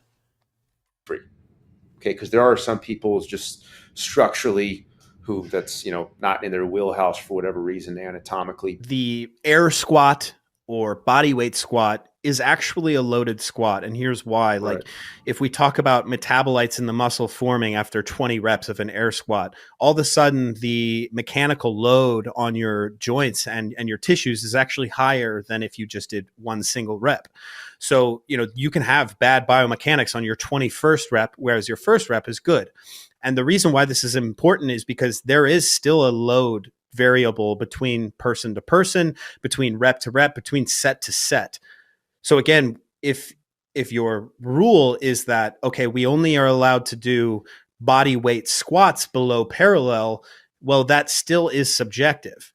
And somebody who weighs 285 pounds is going to have much more load on their joints and their, all of their systems are going to have much more load than somebody who's 150 pounds. This goes back to what I was saying earlier. I don't consider a heavy force production 90-degree squat, like a squat we would use for jumping, okay? I don't consider that and a body weight or an astrograph squat the same motor programs. I feel like they, and I do believe they are two very different and distinct motor programs that it's not like they're going to really interfere with each other. Bullshit. Because again, it goes back to that spinal flexion thing. It's not like we're trying. I don't coach people to keep that spine super neutral and arched when they get into that deep position. If they did, it's like, okay, this is starting to get closer to the positions you might want to like jump out of. You're getting your body braced. So I use the astrograph squat in theory and philosophy as like, hey, this is just more of a chilling position. This is not a position I'm going to have you producing lots of force and doing lots of concentric, eccentric cycles of movement. If you want to hang out there for a few minutes and just chill, totally fine. But we're not going to do sets and reps of that. So that's not something I ever do with my athletes. It's like, hey, if you want to get into a squat position, just kind of hold that and just kind of relax like people would in third world country squat, go for it. Is there a certain body mass index of a person that suddenly you would not advise a deep squat with because suddenly they're loaded too much? If I'm a 350 pound lineman in the NFL, am I too loaded for that to be an advantageous position to create, specific adaptation and post demand, like to create some more robusticity around my knees and my ankles and get some expansion contraction muscles around my pelvic floor and kind of support some of that circulation of all those fluids through that just natural compression that would manifest as a product of going through that range of motion. If I'm 350 pounds, is that too heavy? What if I lose 50 pounds? What if I was 200 pounds? Then I went on a 6-month bender and I gained 100 pounds. Is it suddenly not safe for that position anymore? What if I wear a weight vest? It's like, now it's almost like it's my body weight. What if I wear a 100-pound weight vest? What if I'm maintaining perfect joint mechanics, perfect joint centration, all the way from, toes all the way up to my fingertips, and pressure dynamics, like everything is really like just brick shit house strong. I just, for me, it would be really hard to move me away from the perspective that there's a lot of nuance. I would just like to kind of fundamentally grab what you're all about, Joel. It seems as though there is no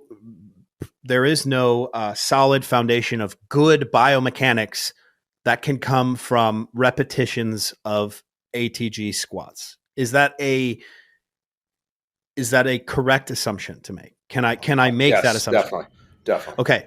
So then I would say then we can agree to disagree there. Like seriously, genuinely. Yeah. We all believe that our approach is best. Otherwise, if it wasn't, I would be using somebody else's approach. If I believe Mark Bell's approach was the best, I would be exclusively using. So everybody thinks that because everyone's their own strength coach. Everyone has their own method. Nobody is 100% of the time copying another strength coach's method. I don't think he should have said to just agree to disagree. What he should have done was point out you literally have no evidence for that claim and your claim is stupid.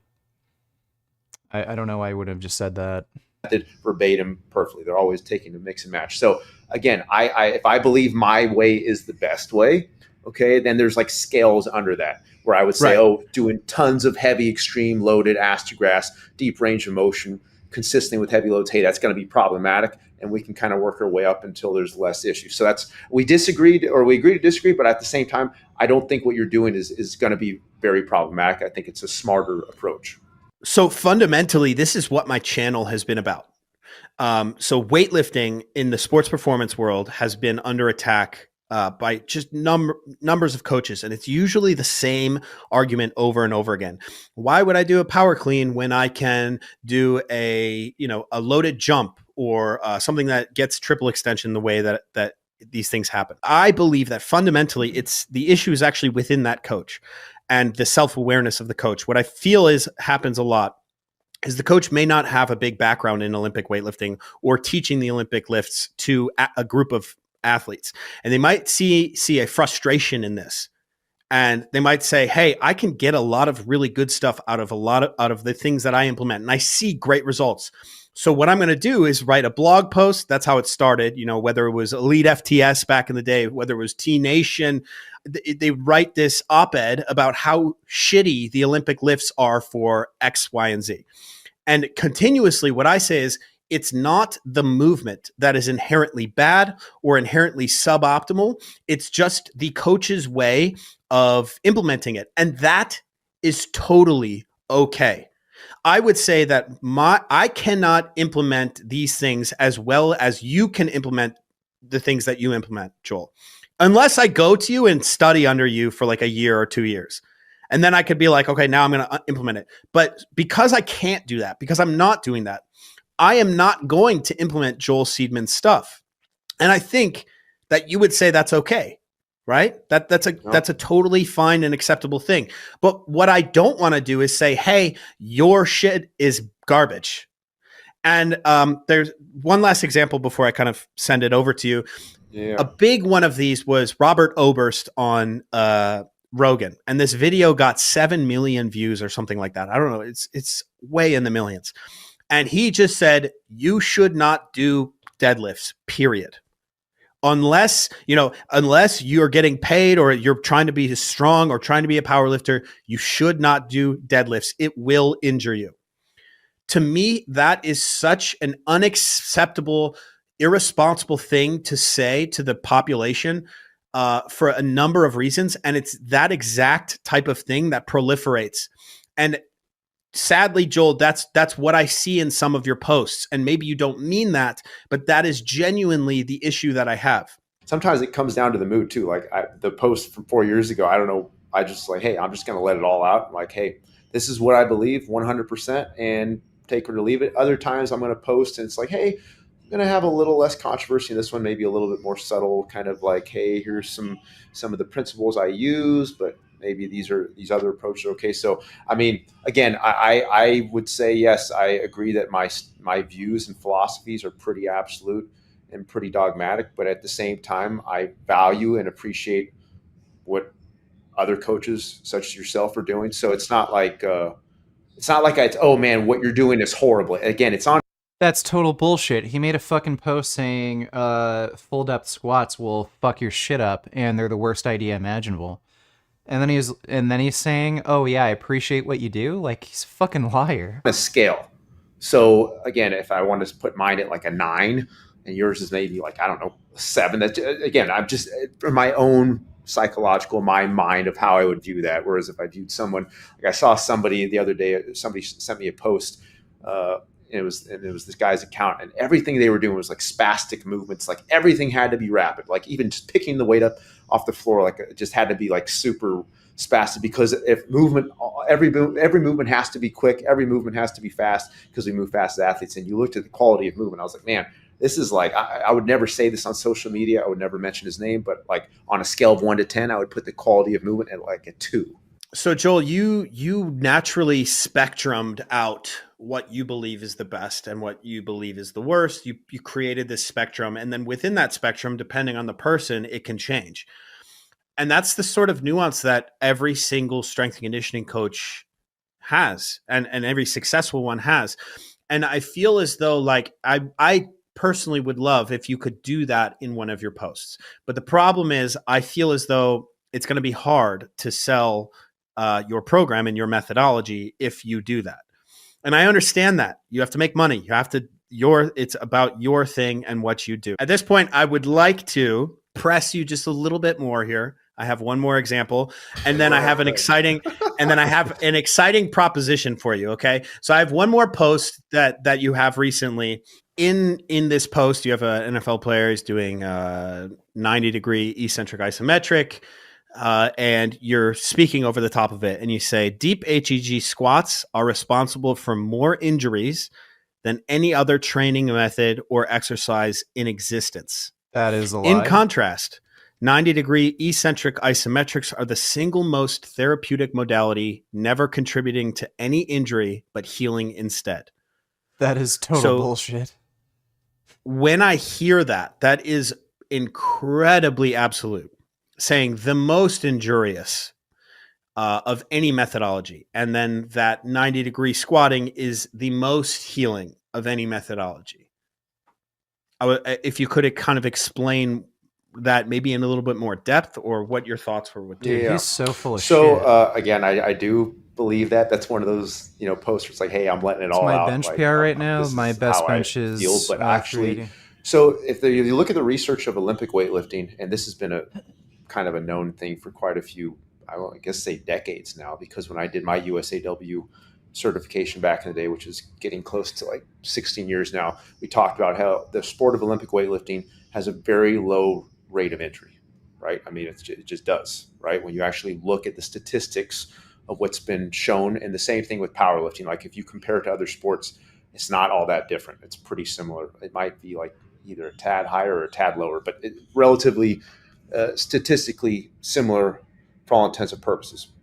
There was a recent, and it's maybe one or two studies, but they went back and reclassified the criteria that was going to be used to be categorizing injuries and what actually happened. Because as you know, weightlifters, powerlifters, they're pretty strong mentally and physically. If they're beat up and feeling sore and they're injured, they're going to try to train through it, right? I mean, it's just how it is.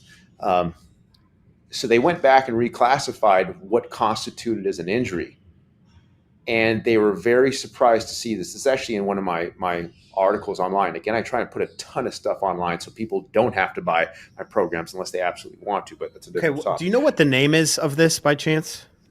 It's like towards the end of my squat. Okay. I don't want to. Yeah. It's the end of if you go towards the end of my squat 101 article, you'll see I think it's like the points 80 something to 101. It talks about like the truth about Olympic weightlifting, powerlifting studies, all that. Okay. Because I wanted to look at that more, because it's like, man, okay, so if Olympic weightlifting and powerlifting are not responsible for as many injuries as I thought, because it's like, all right, well then. But so they reclassified this notion of what constitutes an injury. When they did that, when they made it a little bit more strict, the rate of injury and the injury prevalence in powerlifting, weightlifting went through the roof.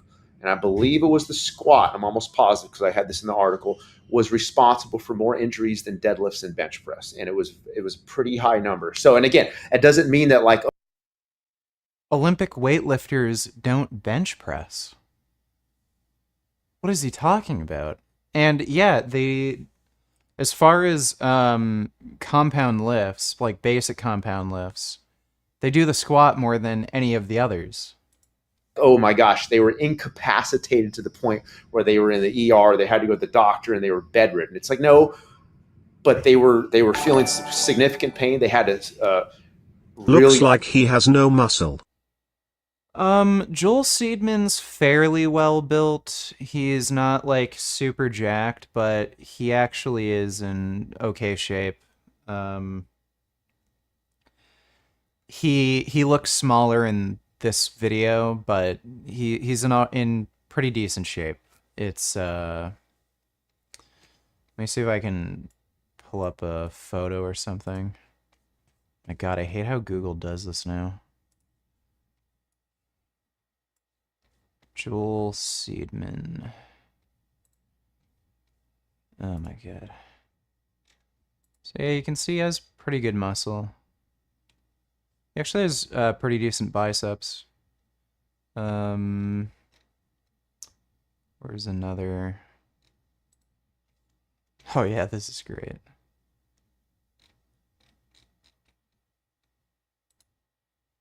The right one. Was it taken down? Oh, here we go.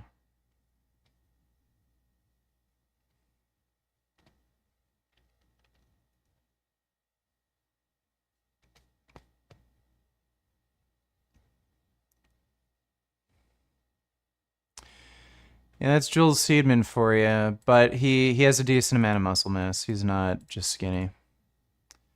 Thanks for the donation, Sam. Appreciate it. Alter their training methods because they were experiencing pain. And again, if we look at the research on inflammation and how muscles work, when you have any type of musculoskeletal inflammation like that, okay, that's long lasting, that literally accelerates the aging process. So it's like, man, this is like kind of traumatic on the body if people are doing this type of training, and we show the injury rate and prevalence is this high once we reclassify what an injury is.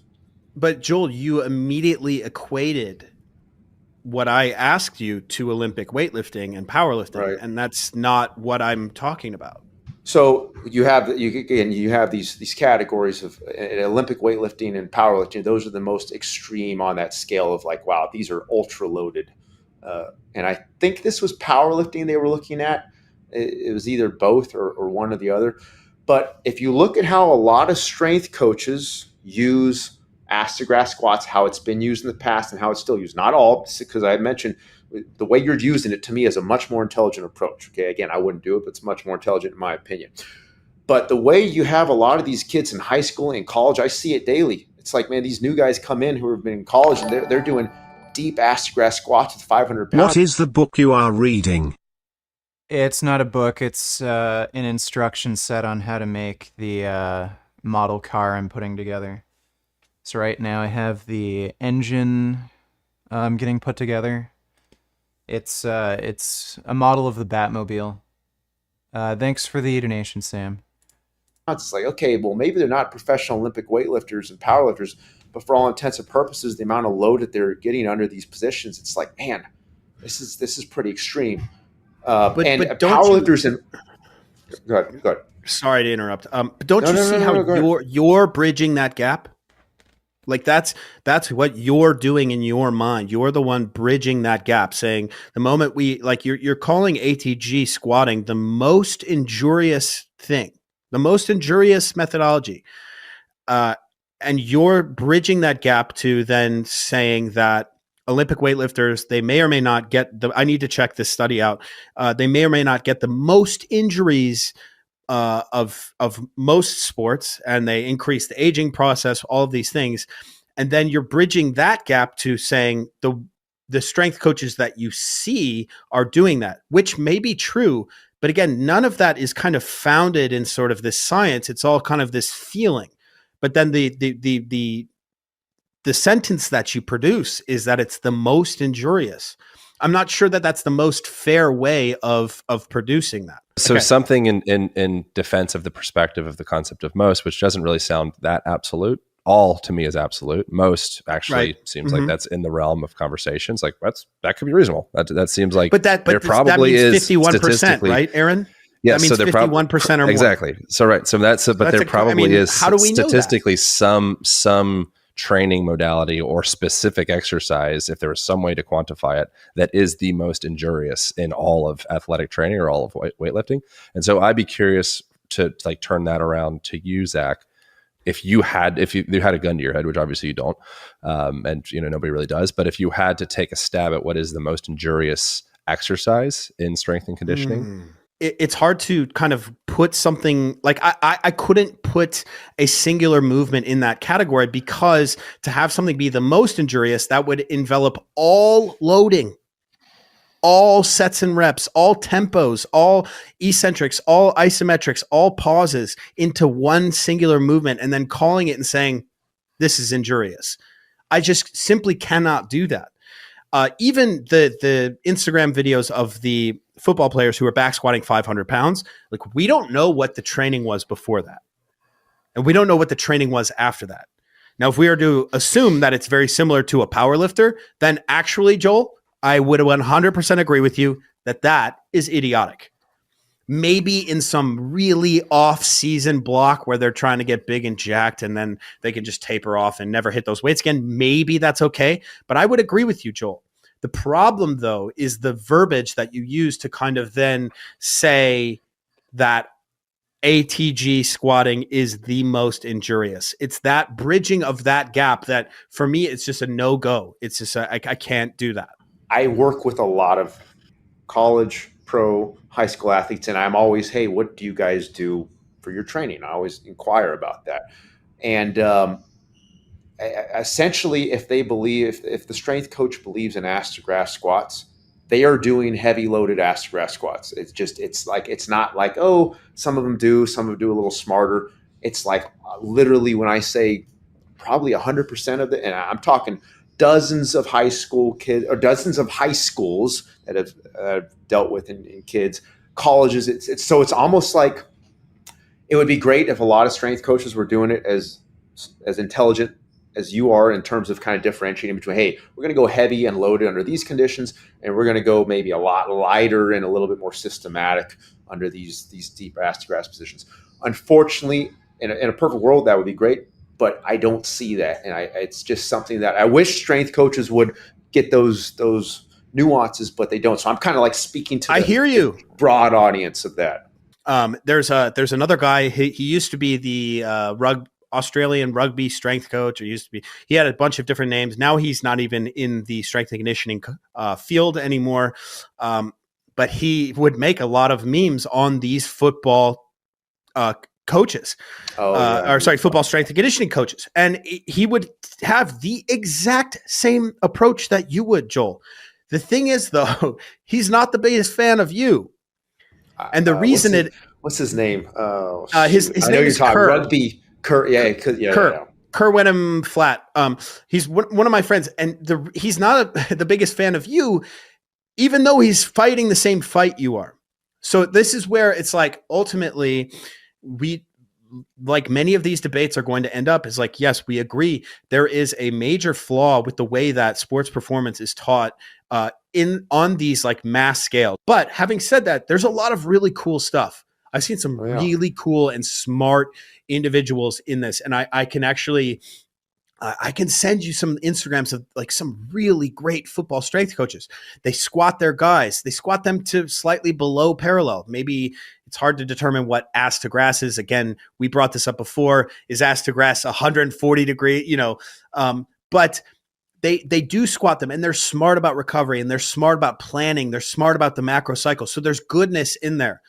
I'm not sure that the fight against the badness is the absolute statements. And again, inherently, I think you and I are going to disagree on that. This is you with no filter, just saying what you're saying.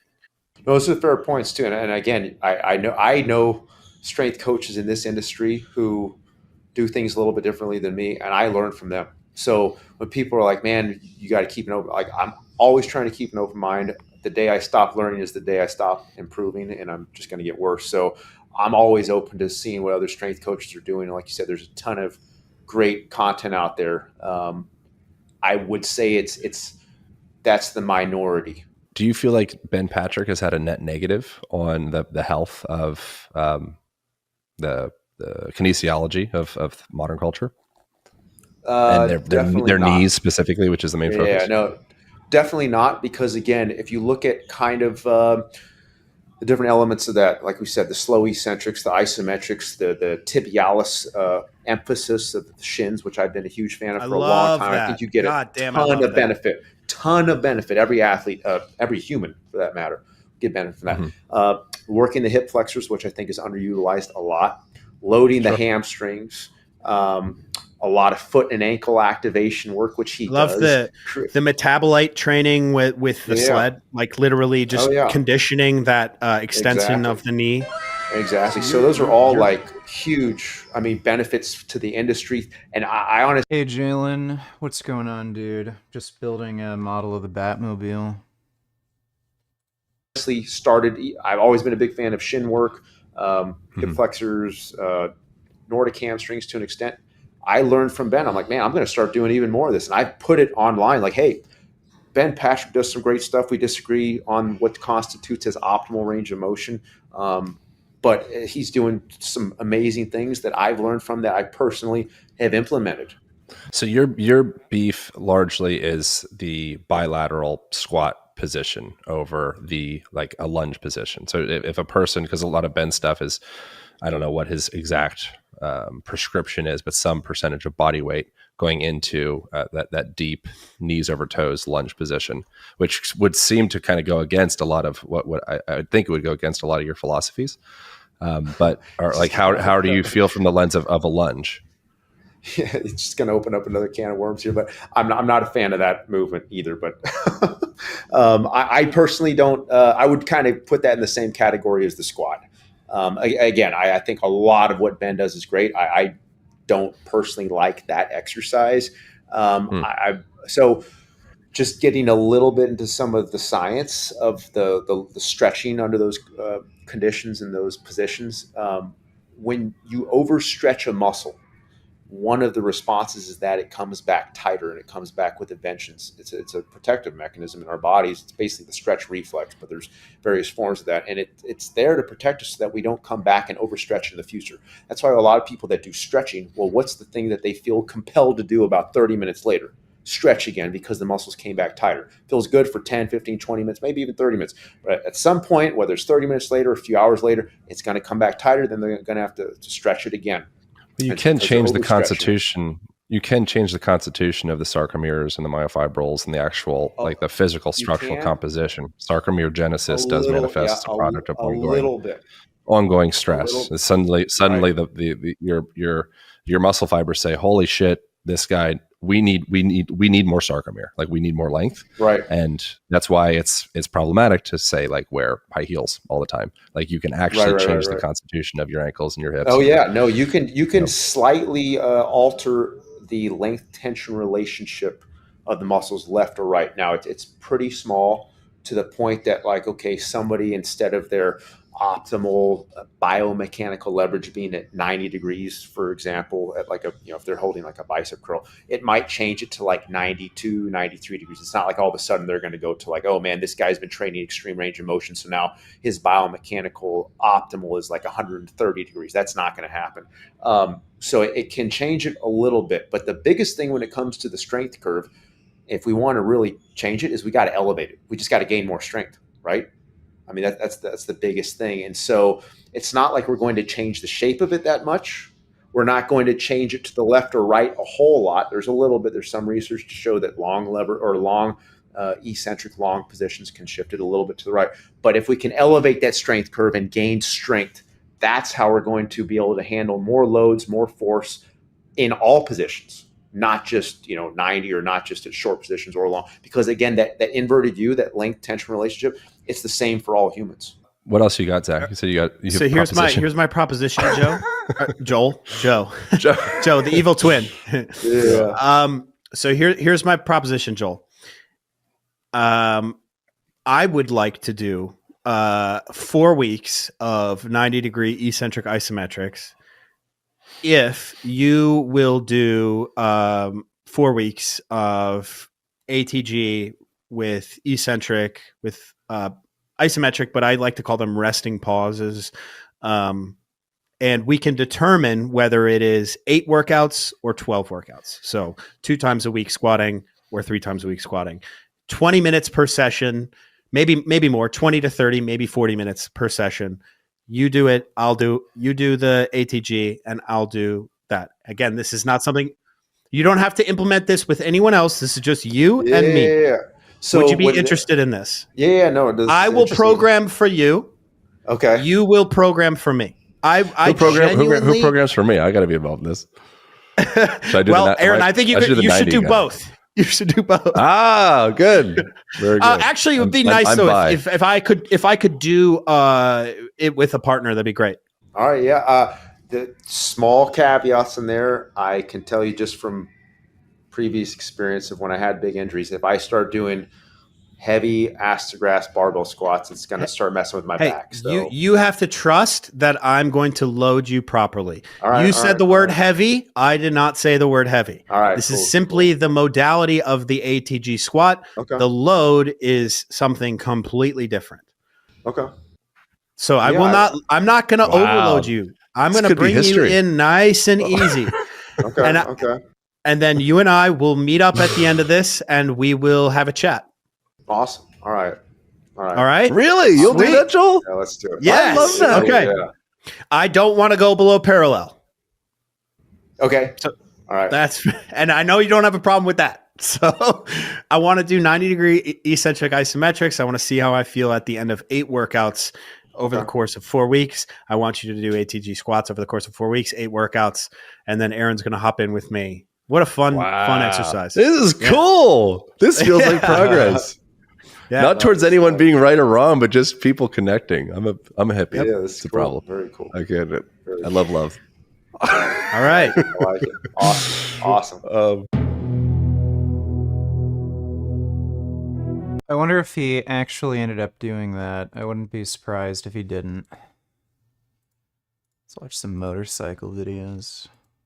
Motorcycle become a mega seller without lots of intention and at least some knowledge from the company that they really have something special on their hands. When you push your company to its limits to make the absolute best product in a specific segment, and you know it's the best thing that money can buy, how could you not expect great things from it? But no matter how much work in design and development, no matter how much genius there is behind the project, no matter how good the idea is, there's no way to predict that a motorcycle will change the very landscape of transportation itself and even have cultural and social impacts the way that the Honda Cub did. There are really two seemingly opposite sides to Honda's business when it comes to cars and motorcycles. There's the motorsport side, formed through the late 50s and 60s in Grand Prix racing, primarily through the development of high-revving four-stroke engines. And then on the production side, early on, it was really small, affordable, and utilitarian vehicles.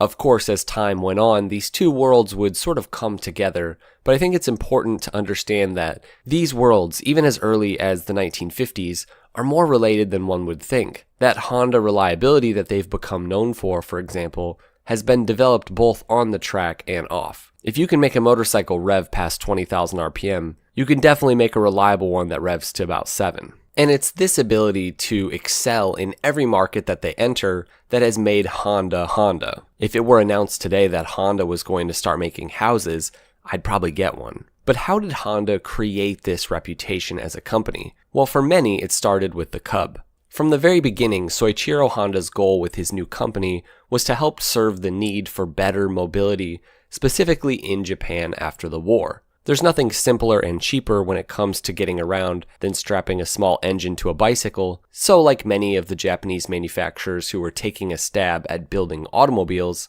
Honda started here. The Cub name was actually born in these early models, with Cub meaning basically cheap urban bike. But most of these motor bicycles coming out of Japan were powered by two-stroke engines, Honda's included, so Soichiro Honda decided to try to make the ultimate motorcycle for this class, literally called the Dream. And in its second iteration, he built it on a four-stroke platform instead of a two-stroke. This would give his little two-wheeler a leg up for those who wanted these machines to basically have less noise, less smoke, and less smell. This original four-stroke version of the Honda Dream started Honda's love affair with the four-stroke engine. At this time, Honda liked to use something called the Hakone Pass to test their motorcycles. If this little bike could traverse this large path, they knew that they would have a winner on their hands. Most vehicles had to stop along the way, but through torrential rain, the little bike chugged along, tackling everything that could be thrown at it,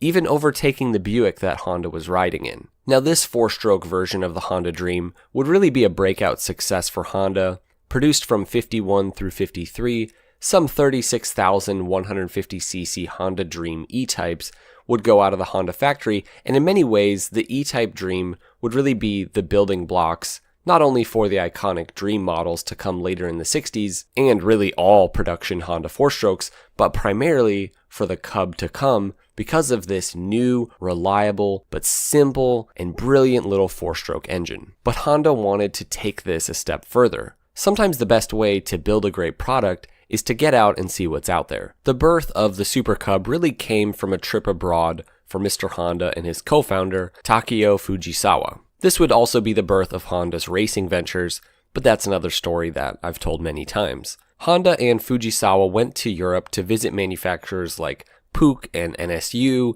and Zundap, as well as even Lambretta.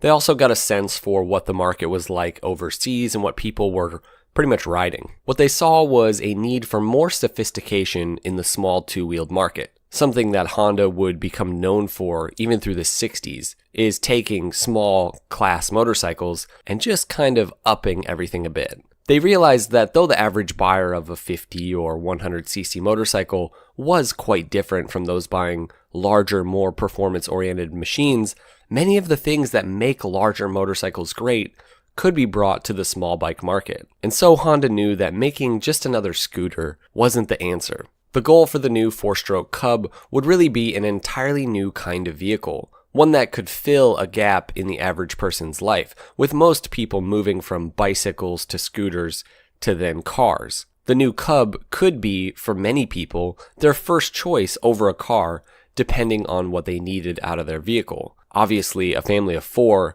can't just all pack onto a Honda Cub, but there are a lot of people in the world who aren't in that place, and this is a great option for them. With influences across the spectrum of two-wheeled vehicles, from the Vespa to, larger 4-stroke bikes, the Cub would be something different.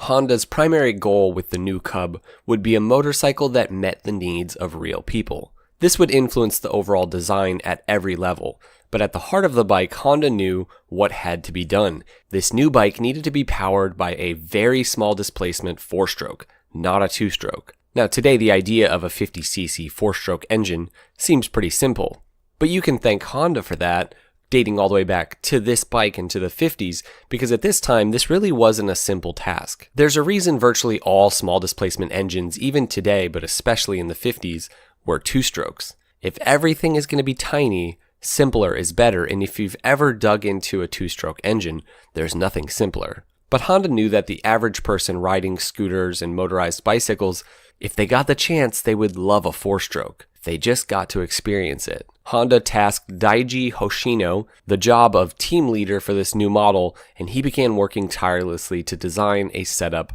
for this 50cc 4-stroke engine. One of the key elements of the Cub would be a new level of reliability and usability in terms of maintenance.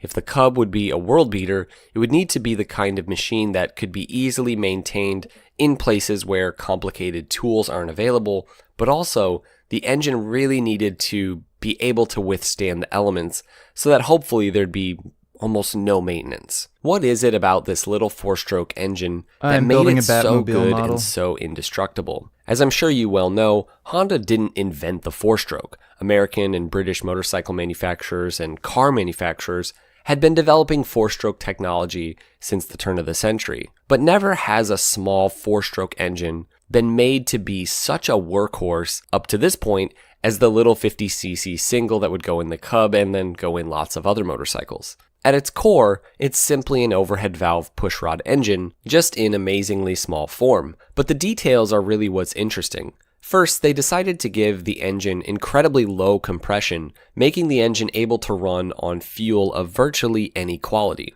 In that sense, it was kind of an old world engine, not unlike a Ford Model T or Model A. But those low compression engines aren't exactly known for being powerful. For the Cub, they were able to give it a power boost despite having such low compression by using large valves. With the engine installed horizontally, cooling was a bit of a problem, so they decided to drill holes in the cylinder head for better cooling, but this lowered the total surface area of the head itself, giving them less room for those larger valves that they were hoping to utilize. So they decided to go with 10mm spark plugs instead of 12mm, with NGK vowing to produce them, and in the end the engine made about twice as much power as other 50cc options in the market. Little did Honda know, this tiny little 4-stroke would become a major part of their business for really their entire future going forward. But in the end, it is a very simple engine. What makes these engines so reliable isn't necessarily the engines themselves or, their form. It's more just Honda's willingness to test these kinds of things at great length and their willingness to make small adjustments to make their engines reliable. And we would see this going forward. Through the 50s and through the 60s and 70s, nobody would test and sort of strain their engines to the level that Honda would to make sure that they were completely reliable. Aside from the engine itself, the other key factor for usability was the way that the bike shifted. The Vespa, a very similar machine with a similar purpose to the Cub, had tackled this by putting the clutch lever and the shifter in one place, at the handlebars. But for the Cub, Honda took a big step forward, taking away the need for a manual clutch altogether and instead utilizing the centrifugal clutch from the D-Type Dream. One of the main reasons for this setup was to make it possible for delivery riders, people who need potentially to balance things in one hand, to still be able to ride with the other hand. You can ride a Cub with one hand. Little did they know how important the development of this specific type of clutch would be for their entire range of small displacement bikes going forward, to not just serve the purpose of, a delivery rider who wants to ride with one hand, but really to bring in new and young riders who don't have to worry so much about dealing with the clutch when they get on their first motorcycle. Now, in terms of the design, the Cub may look slightly like a scooter, and of course, the influence of bikes like the Vespa are obvious, especially with its monocoque frame, with the gas tank under the seat, giving the rider the ability to step through instead of over the bike. And again, like the Vespa, Honda was concerned with all sorts of people being able to ride it, not just people who wear pants, but the Cub is really its own thing. In contrast to typical scooters, Honda decided to go with much larger wheels. Getting a company to develop tires for the Cub was a challenge in and of itself, as they're sort of in between proper motorcycle tires and small scooter wheels. But this feature made the Cub a certain winner for countries with less developed roads. It's kind of like a souped up scooter, really, with more power and better capability. One of the key differentiating features of the Cub versus all of its competition was the use of plastic instead of metals. From the fenders to even the fairings, it was all plastic, polyethylene to be exact. And the Cub was actually the first motorcycle ever to use a plastic fairing. So this was quite forward stuff. Unlike most scooters at the time, the engine and gearbox weren't fixed to the rear axle, giving the bike lower unsprung weight and better cooling, and in the end kind of making it feel a little more like a motorcycle. The end product was a perfectly balanced, capable little motorcycle that was easier to use than all other motorcycles, but more capable than all scooters. The perfect all-around vehicle for people entirely uninterested in two-wheeled transportation, because it answered most of their hesitations. Smelly? Nah.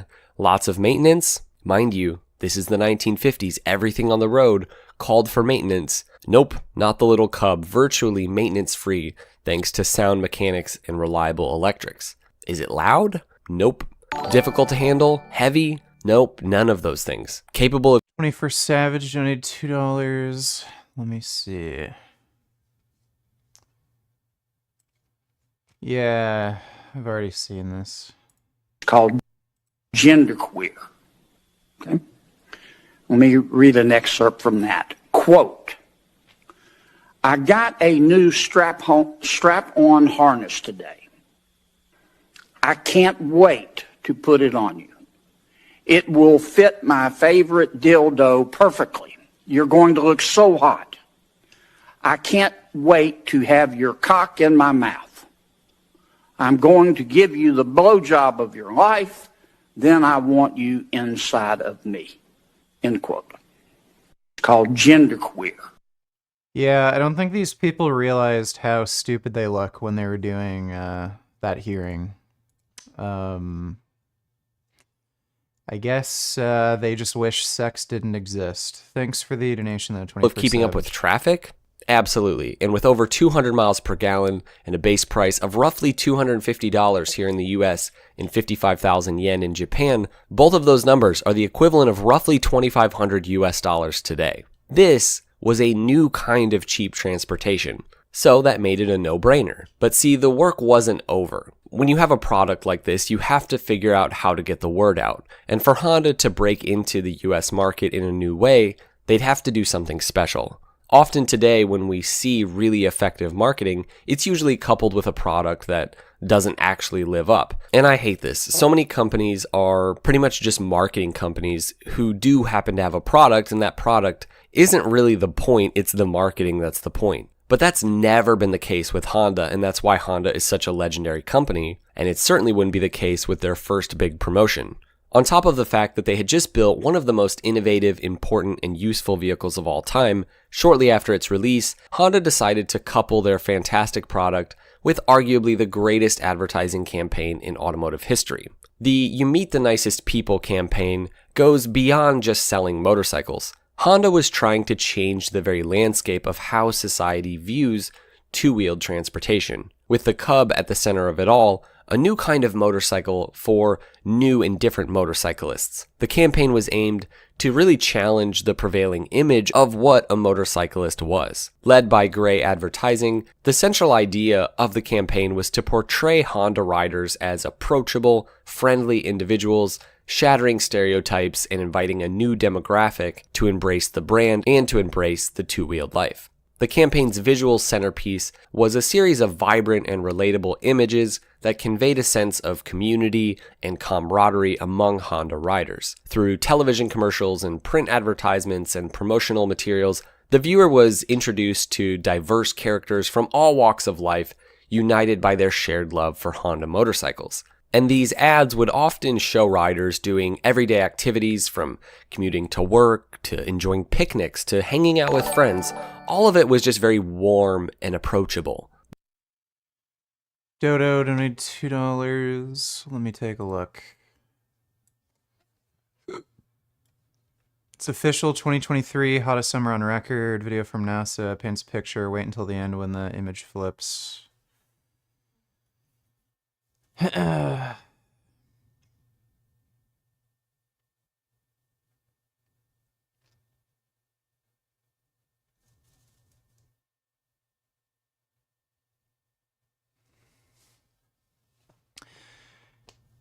Yep.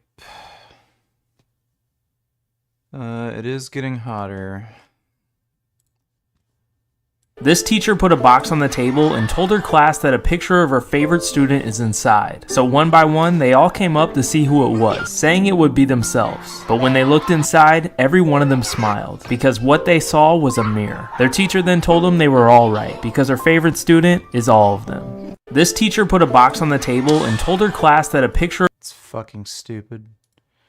Thanks for the donation, Dodo. The ad's slogan, "You meet the nicest people on a Honda," became synonymous with the idea that Honda motorcycles were not just vehicles, but they were vehicles that connected people in meaningful ways. Sorry.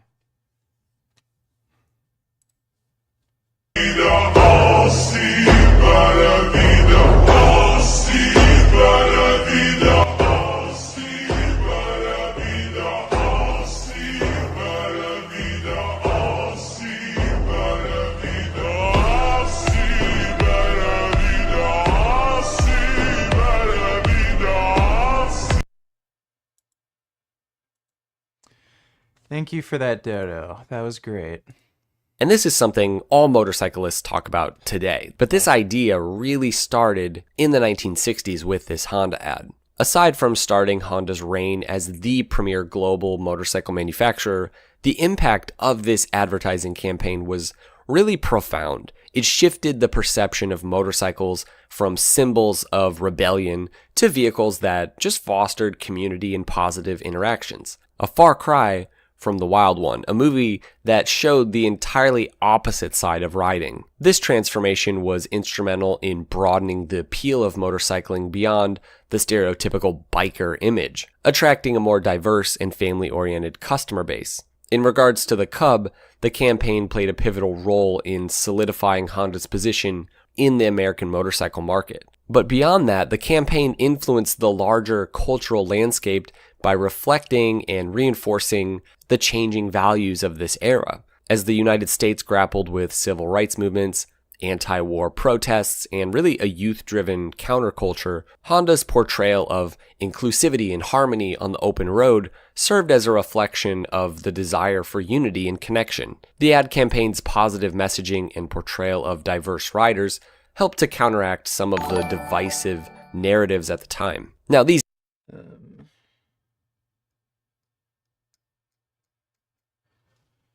Dodo Tellers, little do you know, the last video I sent you had 77 million views. Also, have you reacted to these yet? Holy shit, dude. President I don't know, man. Like, why do you keep sending me these? Biden's son was just indicted on a gun charge, on gun possession charge. Do you think that's fair that he should have been indicted for gun possession? Come on. I mean, him? Sorry, yeah. And that's not going to go anywhere because he's a Biden. Well, but by the same token, you're saying that we shouldn't have stricter gun laws, yet it's okay for Hunter Biden? Hunter Biden has... I don't even think I should comment on that. You know, well, I'm asking you just about the gun. I mean, like, if Hunter we don't... Biden, what'd he do? Throw that gun in a dumpster? I mean, you know, he's a clear felon. What's he a felon? But he's been indicted for that gun charge. But is it going to go anywhere? Well, we don't know. I'm talking about the indictment. Do you think it's a fair indictment? Yeah, I do. Yet you're not for stricter gun laws. No, I'm not. Okay. No. All right. So who are you with? TYT.com is streaming news. The Democrats want to take our guns away so they can control us. Whatever. Is there a Democrat you could see yourself voting for? I do like JFK, but I would never vote for him because I don't want to go Democrat. I really like RFK's platform. It's basically Trump light. Could you see yourself ever voting for a Democrat? No.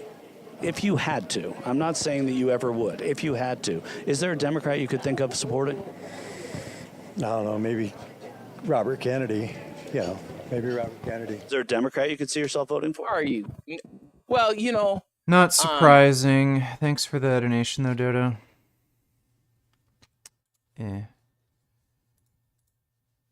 These messages didn't necessarily resonate with those who were already diehard riders. I mean, I love that part where Jay Leno says, you meet the nicest people on a Honda, and he was just kind of like, I just want to ride. I'm not really that concerned with meeting people right now. But there is no denying that this advertising campaign really did bring in tons of new people to motorcycles, and it's pretty hard to have a problem with that. The You Meet the Nicest People campaign's legacy really endures to this day. It marked a turning point in advertising strategy, demonstrating the power of shifting perceptions and appealing to emotions. This approach has influenced all sorts of other marketing campaigns across industries. Additionally, the campaign contributed to shaping Honda's enduring reputation for quality and reliability, attributes that today continue to be associated with the brand. Honda really bet everything on the new Cub, making connections with dealers across the US, building a new plant dedicated to Cub production. By the end of the 1960s, and thanks to constant improvements,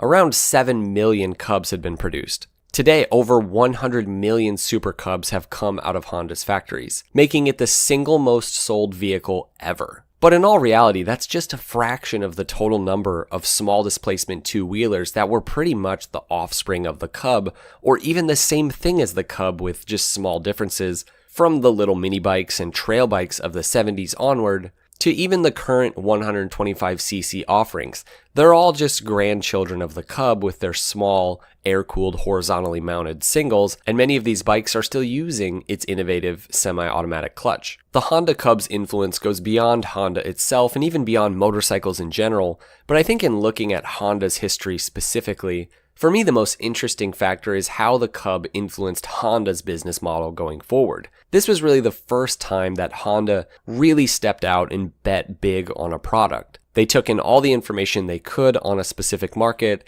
and made an all-new machine catered to that market. And what the Cub did was prove that Honda, as a company, might be the best in the world when it comes to seeing a need and filling that need with a perfect but all new and different product. From mini bikes to lawnmowers to cars to taking on the best of the best in larger performance motorcycles, the Cub gave Mr. Honda the confidence necessary to expand their business into virtually every segment of the automotive world. You and I trust companies like Honda to make, for example, a van that will get my family around without problems, but the reason we trust Honda is that Honda trusted itself and continues to. The development of the Cub would really be the beginning of this for the company. For example, it would have been easier to just do 12mm spark plugs. Well, Honda was like, we need 10mm spark plugs. Oh, this machine will call for entirely new tires that don't exist? Oh wait, none of the tire companies will make all new tires for specific models, which is hilarious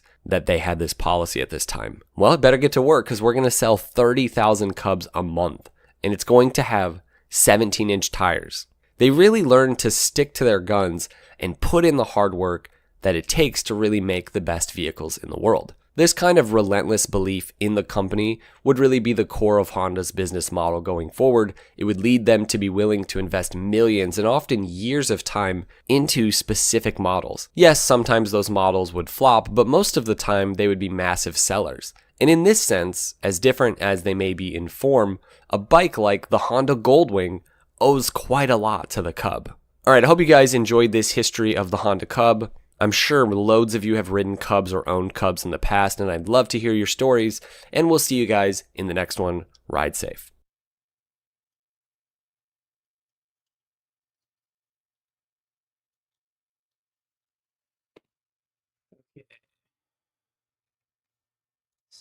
Starting a motorcycle company out of your barn may seem like a bad idea, but when you look at Bultaco's history and the fact that they would go down as one of the great names in two-wheeled motorsport history with some of the most iconic and successful off-road motorcycles of all time, the company's rather rural origins kind of make sense. Our story starts not in America or England or Japan or even Italy, but rather in Spain. It was May of 1958, and a meeting for the board of directors of Montesa, the premier Spanish motorcycle manufacturer at the time, was underway in Barcelona. At this point, Montesa was known for making small displacement, lightweight street bikes, and perhaps more importantly, race bikes. Montesa's 125cc Grand Prix motorcycle had recently taken second, third, and fourth in the ultra lightweight class at the Isle of Man. The two co-founders of the company were present at the meeting, Pere Permainer and Francesco Bolto. But Permainer had the support of the majority of the board,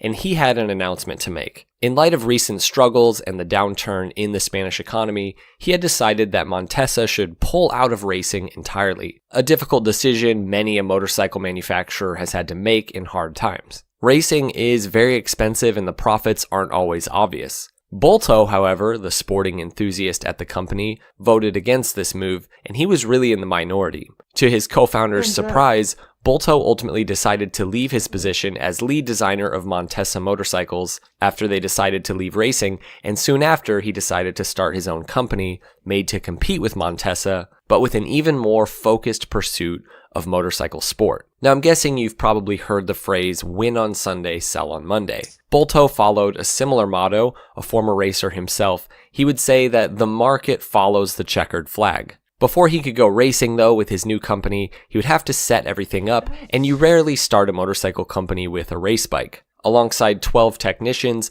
many from Montesa's racing department who had left to join Bolto, they met at his country farmhouse to start the planning for an all-new 125cc single-cylinder two-stroke street bike made to really be kind of an alternative transportation option in Spain's ever-struggling economy. Not only were small bikes affordable, they were also the best option for traversing Spain's struggling transportation system.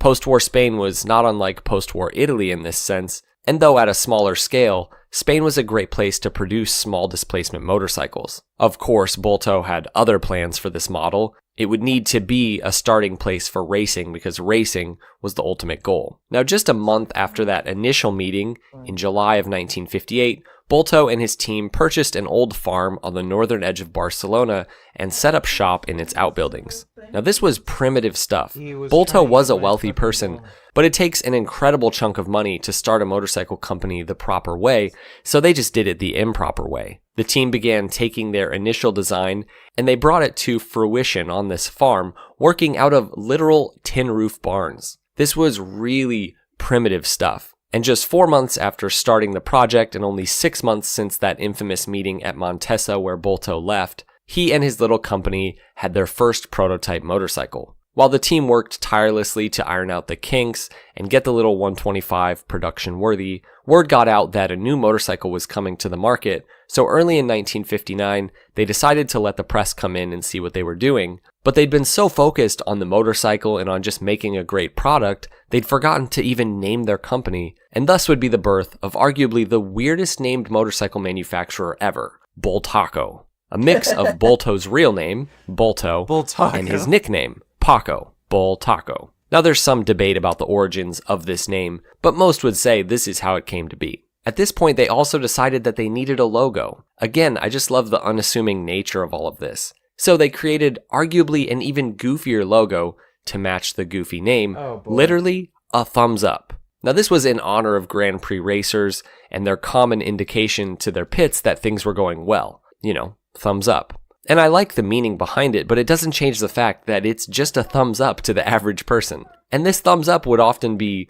splattered all over the motorcycle, much like the iconic Spanish car manufacturer Hispano Suiza in its day. A name like Bultaco, coupled with this odd logo, would be more of a hurdle to overcome in taking on the American market than anything else. The proof would really be in the pudding, however. And the pudding was this first motorcycle, the Trala 101. This little 125 fell comfortably in the sporting class, making 12 horsepower, capable of 71 miles per hour thanks to its sub 200 pound weight. Though it was no Grand Prix machine, it was rather advanced for its time, featuring a unit construction 4-speed gearbox, swinging arm suspension, solid, sporty ergonomics, and most importantly, it looked cool, which is no easy feat for a startup motorcycle manufacturer. I mean, Zero still has yet to make a good-looking motorcycle. Now, shortly after its debut in 1959, Bolto's real intentions with all of this became clear when Bultaco entered its first team into the clubman class for the Spanish Grand Prix,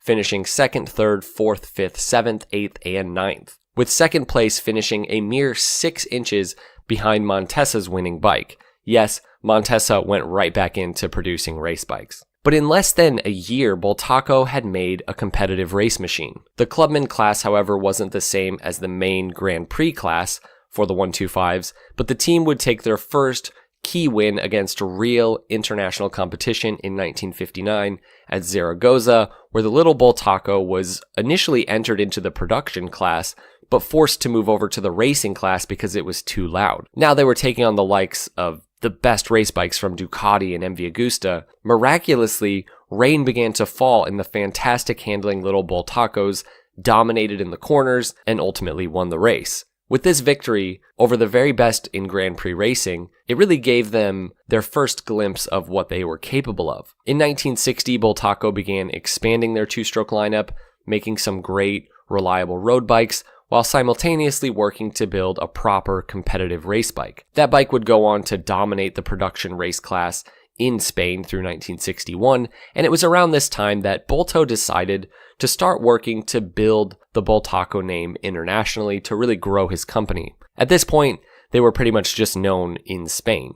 One way they would get their name out and really show what they were capable of would be in pursuit of some specific world records. The team built a 175cc two-stroke motorcycle with streamlined aerodynamics, built rather simply and traditionally, mainly for long-distance use and for reliability, and the bike performed better than expected on the racetrack in trying to get these records, running amazing for 10 hours, averaging over 90 miles per hour. Then with some work to the bike, it was tested for 24 hours, averaging over 80 miles an hour. Some of these records went beyond its own class. These numbers were better than the 250 and 350cc class records. In all, Bultaco would take 5 world records, and this really helped put them on the map. Now, taking what they'd learned in research for this record-breaking motorcycle, they decided to build a production race bike known as the TSS. That bike would do well and even grab a few points in the Grand Prix class.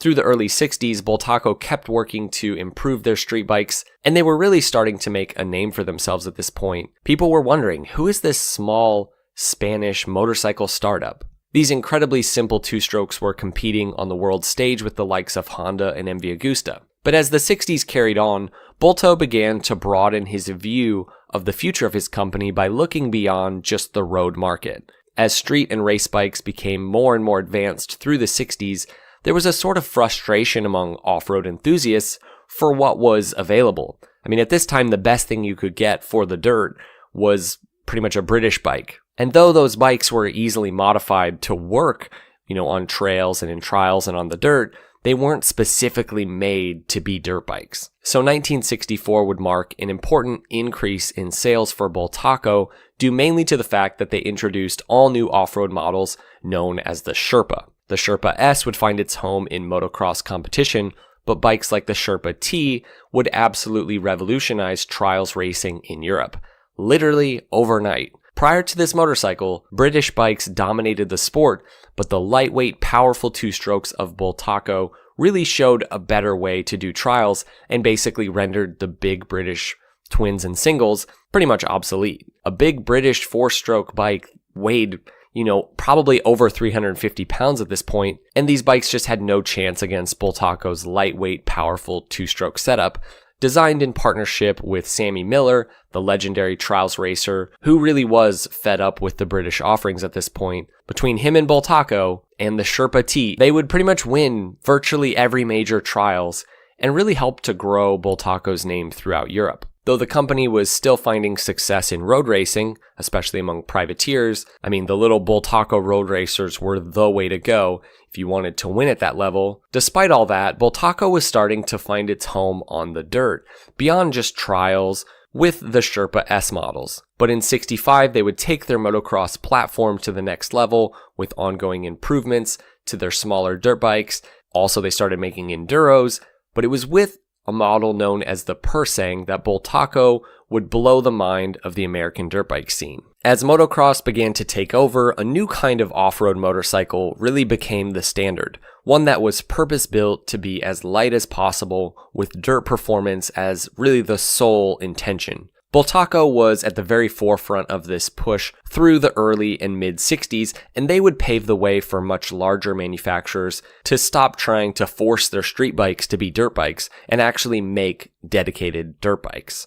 I mean, there is no Honda Elsinore or Yamaha DT1 without motorcycles like the Bultaco Persang. All of Bultaco's two-stroke dirt bikes through the late 60s and into the 70s sat right around 200 to 250 pounds, including that 250cc Persang. The combination of high power and low weight was really difficult to beat at this time. These bikes made about 35 horsepower, which really is plenty and a lot for this time. They had 5-speed gearboxes. The Persang was an absolute fire breather, and it was the formula for success. Lightweight, high power, high ground clearance, with a good amount of fork travel in the suspension, and perhaps maybe even more important, right out of the crate, this bike was competitive. You didn't have to take it and double your expenses to make it race-worthy. It was a race bike right out of the box, and in many ways, it was the first of its kind. Thanks to these off-road offerings, Bultaco was able to sell over 20,000 bikes in 1966. The old farm where manufacturing had started was now a full-blown factory, and though the dirt would prove to be Bultaco's market in terms of sales, they were still improving their bikes for road racing. That same year, Bultaco took their only win in Championship Grand Prix racing at Ulster, taking the 1, 2, and 3 position in the 250cc class, and taking 7th that year in the 250cc championship. By 1968, Bultaco now repped a 21 model lineup with street but mostly dirt offerings. Bulto had decided years earlier that the future of the company would be in off-road bikes. Mostly these were still small motorcycles, but everyone knew that they performed well. This same year in '68, the El Bandito motocross model was released. Even by today's standards, this is a pretty crazy dirt bike. It made 43 horsepower at 7,500 RPM and weighed only 251 pounds. This bike was way ahead of its time. It featured things like a fiberglass fuel tank and fenders. For many, this bike was too much though. Few riders could handle it, and the Persang would prove to really be the sweet spot for off-road performance. It weighed significantly less and was much easier to handle. Even today, we know this to be true. It takes a special kind of talent to handle the biggest, fastest motocross race bikes, and that was definitely true of the El Bandito. Now, as they had with Sammy Miller on the trials side, Bultaco convinced a little-known American motocross rider named Jim Pomeroy to try out a Bultaco Persang for the Motocross World Championship.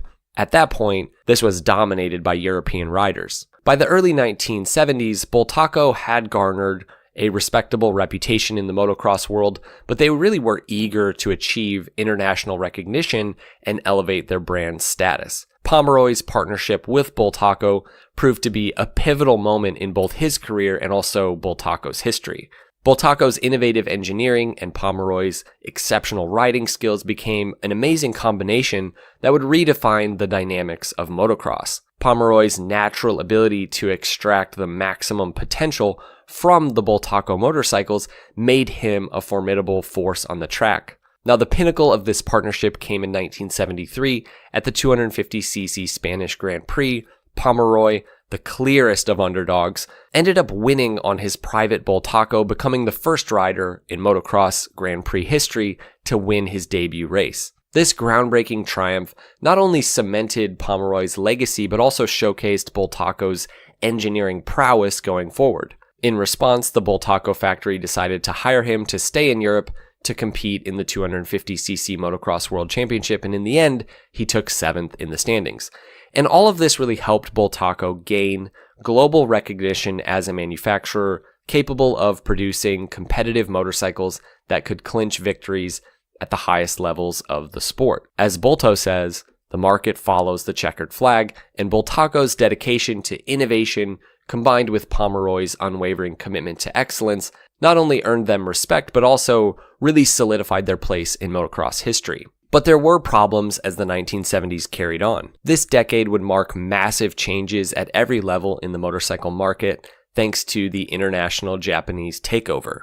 As much as Bultaco was an innovative company at every level, they would fall victim to a similar fate as the British industry, though for slightly different reasons. Despite making arguably some of the best performing motorcycles in their respective areas, namely small production road racers, but especially off-road trials and motocross and dirt bikes, even the dirt bike segment would eventually fall to Japanese dominance. Companies like Bultaco and especially Mako were forces to really be reckoned with in motocross, but simply put, there would be no hope if Yamaha and Honda took a real stab at building their own off-road race bikes, and as many of you know, that's exactly what happened. It wouldn't necessarily be about performance specifically. Through the 1970s, Bultaco still made some of the fastest dirt bikes that money could buy. Other factors would really be their downfall. For example, how could something like a Persang really compete with, say, a Honda Elsinore, when you could buy an Elsinore for a fraction of the price, have significantly better reliability and quality control, and let's say something does go wrong, the support is right down the road in the form of, your local Honda dealer. It also doesn't help that the American economy as a whole was in decline due to the oil crisis starting in '73, and as we saw just a few years ago, sometimes when the economy struggles, the world runs to off-road hobbies, and getting a fun, fast, reliable dirt bike could be had for so little money thanks to companies like Honda. Struggles at home also didn't help the matter. Spain was in a massive transition to democracy at this point, and workers' unions were gaining more power. Bultaco wasn't exempt from things like strikes, and they experienced various periods of closure where they just couldn't produce anything, and ultimately, the inability to bring certain new necessary models to the market would mean that 1980 would mark the end of Bultaco. In light of everything coming against this company, though, in the end, it really would prove to be a bit of a miracle that they held on through the 70s as long as they did. Bultaco really did experience lots of successes even amidst the Japanese takeover because they did keep making great, arguably some of their greatest bikes, especially in the off-road segment, and they had some of their best wins in motocross through the 70s. Bikes like the Alpina and Matador. If you had a bit more money and you wanted a truly special dirt bike that felt very purpose-built and was really reliable, Bultaco was still the best for many of these years. In terms of actual manufacturing and design, the 70s were their peak, despite declines in sales. And I think this goes back to Bulto's original spirit and his pursuits with the Bultaco company. Whether they were making a production race bike for budding racers in the early 60s through Europe, or a trail bike for a hobbyist in America in the 70s, or a full-blown motocross bike for their works racers, these motorcycles were exactly what you would expect from a small company that was truly passionate and that's making really everything in-house. A high level of craftsmanship with just a touch of pizzazz that you just can't get from a company that's mass producing millions of motorcycles every year. Think the difference between, say, a Honda today and an MV Agusta. Though the Bultaco story would come to an all too familiar end, I think it's important to remember companies like Bultaco and what they represent. From the very beginning, this was a unique company that was very purpose-driven and refreshingly pure as an entrepreneurial venture. Lesser men than Bulto not only would have never gotten the thing going in the first place, in the face of competition, they would have killed the company much earlier. Well, I hope you guys enjoyed this history of kind of a lesser known company, but a really important motorcycle company in terms of history. Let us know if you guys have any experience with Bultacos, as I'm sure some of you guys rode these growing up. And yeah, we'll see you guys in the next video. Ride safe.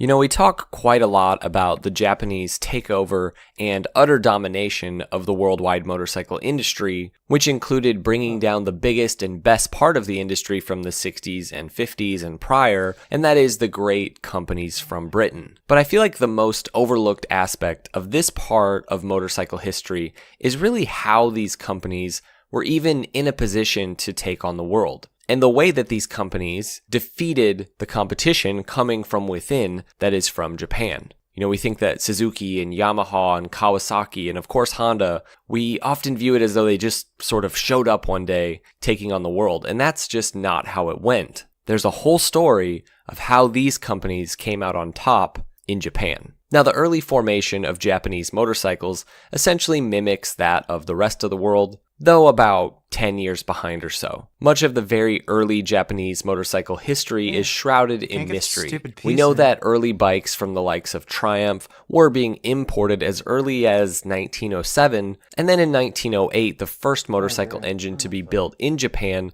was strapped to a frame, probably one of those Triumph frames. And again, though there's little known about these motorcycles, we do know that these things were happening. Though few riders outside of Japan had ever even heard of a Japanese-built motorcycle prior to World War II, 1913 actually marks the first year a complete Japanese motorcycle was built. This would also be the first year that motorcycles, again, Japanese engines mainly strapped to Triumph frames, would be separate from bicycles in two-wheeled racing in Japan. It's pretty interesting and rather humorous that early bicycle racing actually included motorcycles, a sort of race between man and machine to see who is faster. Motorcycles were so slow at first that they weren't really competitive in terms of speed with a person pedaling a bicycle, so the goal was to make a motorcycle that could outrun a guy on a bike. Now, the first complete made-in-Japan model was produced under the name Asahi by a firm called Miyata. Miyata was known for making bicycles at this time, and this model closely resembled, a Triumph of its time. But it was a two-stroke, and it made 3.5 horsepower. Sadly, young riders at this time were much more intrigued by the products coming out of the West, and they would choose to import bikes from Great Britain rather than supporting Miyata's endeavors. A good example would be to look at, say, a 1914 500cc Triumph, still, running and present in Japan. That bike made 4 horsepower, but it's really not bad. It was just more sophisticated in every way than anything that Japan had to offer at this point. Just a few years later, Miyata would give up on making in-house motorcycles. The country was already falling behind and just falling further behind at this point, and it looked as though Japan would just stay one of those countries that never produced its own motorcycles. Large American motorcycles started to be imported around this time as well, primarily for racing, but quickly these became the most popular bikes, not only for racing but also just regular riders. Into the early 20s, more competition from smaller British motorcycle manufacturers like Triumph and Norton were back on top as the primary imports to Japanese riders. 1923 marks the second attempt from a major Japanese company to build in-house motorcycles, and this was Meguro, a company that at that time was known for making gears. They really had a solid understanding of metals and what it would take to build a motorcycle. Early on, these few companies, they were really just experimenting with motorcycles. There were no major sales happening yet, but as motorcycle racing started to take over the Japanese public, it became clear to many companies that competitive in-house motorcycles could really be profitable in this environment. Racing really was the heart of motorcycle culture in Japan through the 20s and 30s, and it's the sport's popularity that would push some of the oncoming innovation. Dirt track and dirt road races would draw in crowds of over 30,000 people. In terms of racing, there are many legendary but likely unknown racers who really helped to build the landscape and a desire for performance motorcycles, names like Yoshisaburo Matsumoto and Seijiro Osada, as well as the incredibly successful female racer, Miss Ayako Nishino. In response to the thriving racing and riding culture, Miyata decided to come back with another attempt at their own motorcycle. This time, it was a 175cc two-stroke single. That bike proved popular among Japanese riders. Sure, it was nothing compared to the big sporting machines from Britain and America, But quickly Miyata found themselves producing a solid number of motorcycles per year, nothing compared to the big companies from the West. But by the beginning of World War II, Miyata would make a total of about 3,000 bikes. But the big story from the early 1930s came from a partnership between Harley and the newly formed Rakuo Internal Combustion Company. Basically, Harley licensed the company to make a copy of their 750s, and Rakuo would go on to build these in Japan until about 1960 when the company closed. And this was really a great move for both companies, but as we'll see, making copies of motorcycles just wouldn't prove to be enough. Japanese companies would have to look to innovation in the motorcycle world if they were going to make an impact. The largest total production year prior to World War II in Japan was 1940, when just over 3,000 bikes were made. Many companies would be enlisted to make motorcycles during the war, but nothing even close to the scale of the Western countries. But all of this was basically moot. What did exist of a Japanese motorcycle industry prior to the war was almost entirely wiped out during the war. And then in 1945, as the war came to a close, just 127 motorcycles were produced. Even by 1950, as the industry was slowly growing, they still weren't even making 3,000 bikes a year for production. 1951, however, would mark the beginning of a sort of explosion of growth in the industry. Some 11,000 motorcycles were made in Japan, which was up almost 4 times to the previous year. But there's a bit of an untold story in the midst of this massive growth for the motorcycle industry in Japan, and it's the story of the Great Japanese Motorcycle War. As with all good wars, it starts with scooters. I don't know if that's true or not. Coming out of the war, the main producers of important goods like, munitions and things like that, these companies always have to figure out what they're going to make now that the war is over. Mitsubishi and what was now called Fuji Industries, two of the main companies actively producing products for Japanese war efforts, they decided to jump into the two-wheeled segment with small displacement scooters, which were basically just copies of, some of the American scooters that existed. And this accounted for much of the growth in production of two-wheeled vehicles, especially leading into the 50s. But other companies jumped on and started building scooters as well. Some were doing this as a sort of springboard into building four-wheeled vehicles. Some of the automotive companies that we see in Japan today started by making scooters and motorcycles at this point. The appetite for scooters was ripe in Japan, as it was in Italy post-war. The same appetite that, the Vespa would sort of satiate, a desire for affordable, economical transportation. And as in Italy, the scooter would be a sort of gateway for many into, getting motorcycles. These were difficult times for manufacturers, though. Necessary materials were difficult to get a hold of in Japan during the years where they were under occupation after the war. 1947 would mark an important moment for the Japanese motorcycle industry when GHQ decided to permit Japanese production of both scooters and full-sized motorcycles. Decisions made at this point in regards to vehicle licensing, road development, state-sponsored gambling on motorcycle races, and a whole bunch of other things would essentially create competition and really help weed out the sort of weaker manufacturers. And it really made for an incredibly competitive market as the 1950s were underway. Perhaps the most important change had to do with how motorcycles were categorized and how licenses were determined. So a new law made it so that 16-year-olds could now get a motorcycle license and ride a bike up to 1,500 cc's, given that they can pass their exam. And 14-year-olds could now ride a motorized bicycle without any type of license or examination. This would not only create a massive demand and boost for these types of small, lightweight motorcycles, it would also sort of harbor a love for and a culture of two-wheeled vehicles in Japan. Later laws would further this by raising the displacement available for young riders who didn't do an exam, and this new appetite for essentially motorized bicycles is the reason why we see so many companies in Japan starting with their first model as basically a motorized bicycle.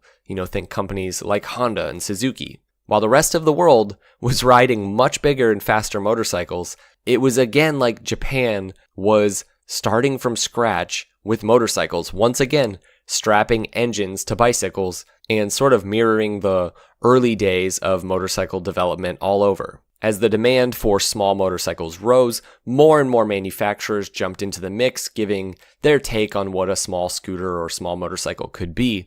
And it's with this model that companies like Honda and Suzuki would begin making small motorized bicycles. Yamaha would come a bit later, and obviously Kawasaki would come even later, but it's really important to understand that companies like Honda and Suzuki were really just two among many. In specific regions, manufacturers vied for space to build their machines. Hamamatsu was one of those hotspots for this, and in that region alone, the HMMA was formed in 1953, that is the Hamamatsu Motorcycle Manufacturers Association, and just to name a few, it consisted of companies like Suzuki, Kitagawa, Honda, Daiwa, Marusho, Rocket Company, Ishidzu, All Nations Motors, HM Company, Tenru, Nagamoto, Nissin Motors, Aoi Motors, Kato Ironworks, Samkyo Ironworks, Chuo Industries, and many more. Again, that's just one region, and I'm sure I did not pronounce most of these names right.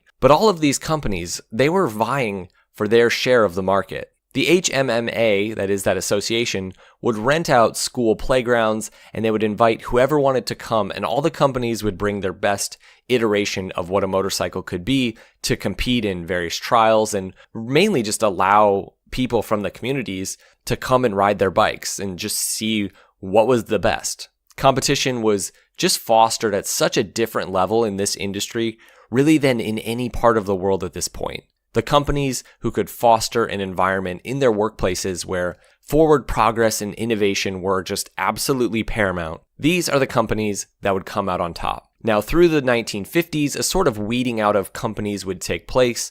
At this time, there were a few different kinds of motorcycle companies. There were those that made their motorcycles entirely in-house, that is, basically every part just developed and designed and made by the company, and these companies invested heavily in learning every aspect of what makes up the motorcycle, and they worked to make their own parts, whereas there were other companies that contracted out much of what made up their motorcycles to various other companies, even motors and transmissions and frames. And if you know anything about, for example, Honda's origins, you know that early on, Mr. Honda focused heavily on R&D and just being able to design and build their own key components. So when large companies that were essentially hubs for many different motorcycle manufacturers, like for example, Yamaguchi Bicycle Manufacturing Company, when companies like that would go bankrupt, it would take out loads of other companies with it. Companies that didn't know how to build their own parts, or maybe they built parts for that company,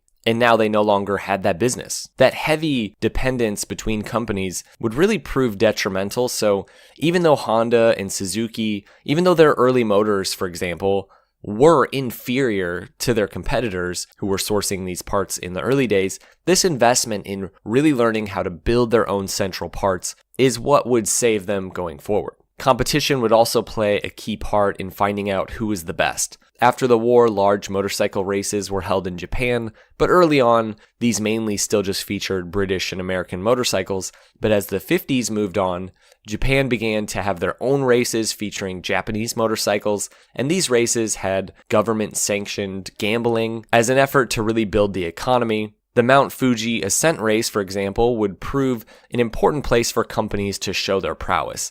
Companies like Yamaha, for example, would burst onto the scene in 1955 and then would basically win the 125cc class in this race pretty much just a year later. These large Japanese races really weeded out the competition even more. Japan was experiencing its own win on Sunday, sell on Monday, as sometimes upwards of 100,000 spectators would attend these races. Winning meant more than just glory, it really meant survival. Fans in the crowd longed for these more performance-oriented machines. This is really a spirit that is still present in Japan, and these races really help to influence the general public in moving beyond scooters to actual larger displacement motorcycles. And this graph is really awesome from this amazing book called Japan's Motorcycle Wars, and it shows this trend. Side note, I could not have made this video without this book as a resource. It's fantastic. Now, 1952 marked the peak of the number of Japanese motorcycle manufacturers,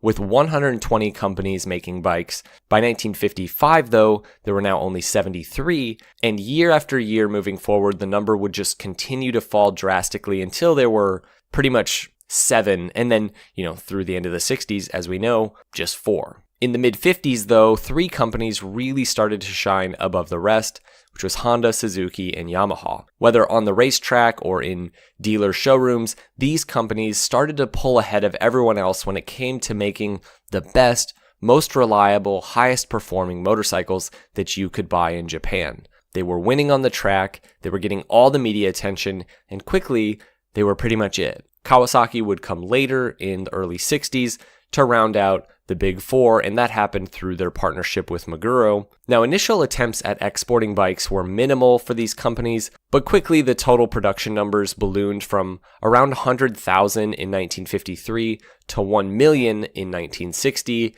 in part thanks to Honda and, their little cub. But how is it that these specific companies, the companies that we know of today, how are they able to stand out? What was it about Honda and Suzuki and Yamaha and Kawasaki that specifically made them able to dominate racing and ultimately the production of sophisticated, larger displacement bikes? How did they progress so fast? In just a matter of a year, in the case of Yamaha, to go from making, basically little bicycles with motors strapped to them to full-blown motorcycles. I mean, these manufacturers often made more progress in just a few years than the big British and American companies did in decades. Now, that amazing book by Jeffrey W. Alexander on the motorcycle wars in Japan points out that the origin of these companies, and especially Honda, is rarely looked at in its correct historical context, and often virtually no time is given to how these entrepreneurs, people like Soichiro Honda, actually accomplished what they did. The key to understanding their success is understanding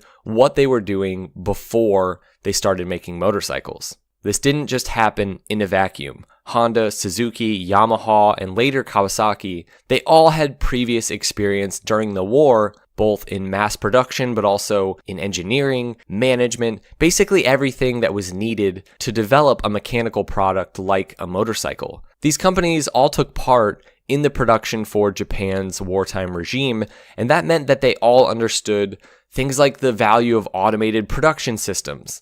These companies had experience building, designing, managing, innovating. It wasn't, zero to domination like many present it. But it is true that companies like Honda took massive risks and really bet heavily on themselves through the 50s and 60s multiple times. The company would be put on the line in various ways that many motorcycle manufacturers were just unwilling to do, and that's how Honda became as dominant as it is. Now, though it's true that these 4 companies were able to make their bikes stand out, the internal workings within Japan through the 50s and 60s is beyond just, simply making the best product. Loads of companies had great, interesting, unique offerings beyond just Honda, Yamaha, and Suzuki and Kawasaki. A full-blown war was taking place between these manufacturers, which included corporate espionage like we see with, a certain brand and their two-stroke development, to just betrayal within and between companies. As things heated up through the 1950s, in an attempt to secure their own place in the market, many of the motorcycle manufacturers made gentlemen's agreements with each other, stuff like, I'll make 250s, you make 125s, and let's not encroach on each other's models or undercut each other's prices. That kind of stuff. Sadly, these companies soon found out the reality of business.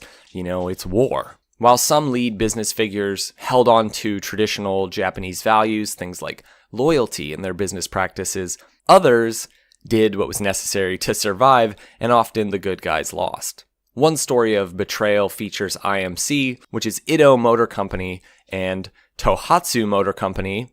And IMC designed an engine using Tohatsu's leftover engine materials, and Tohatsu agreed not to make their own engine out of the materials.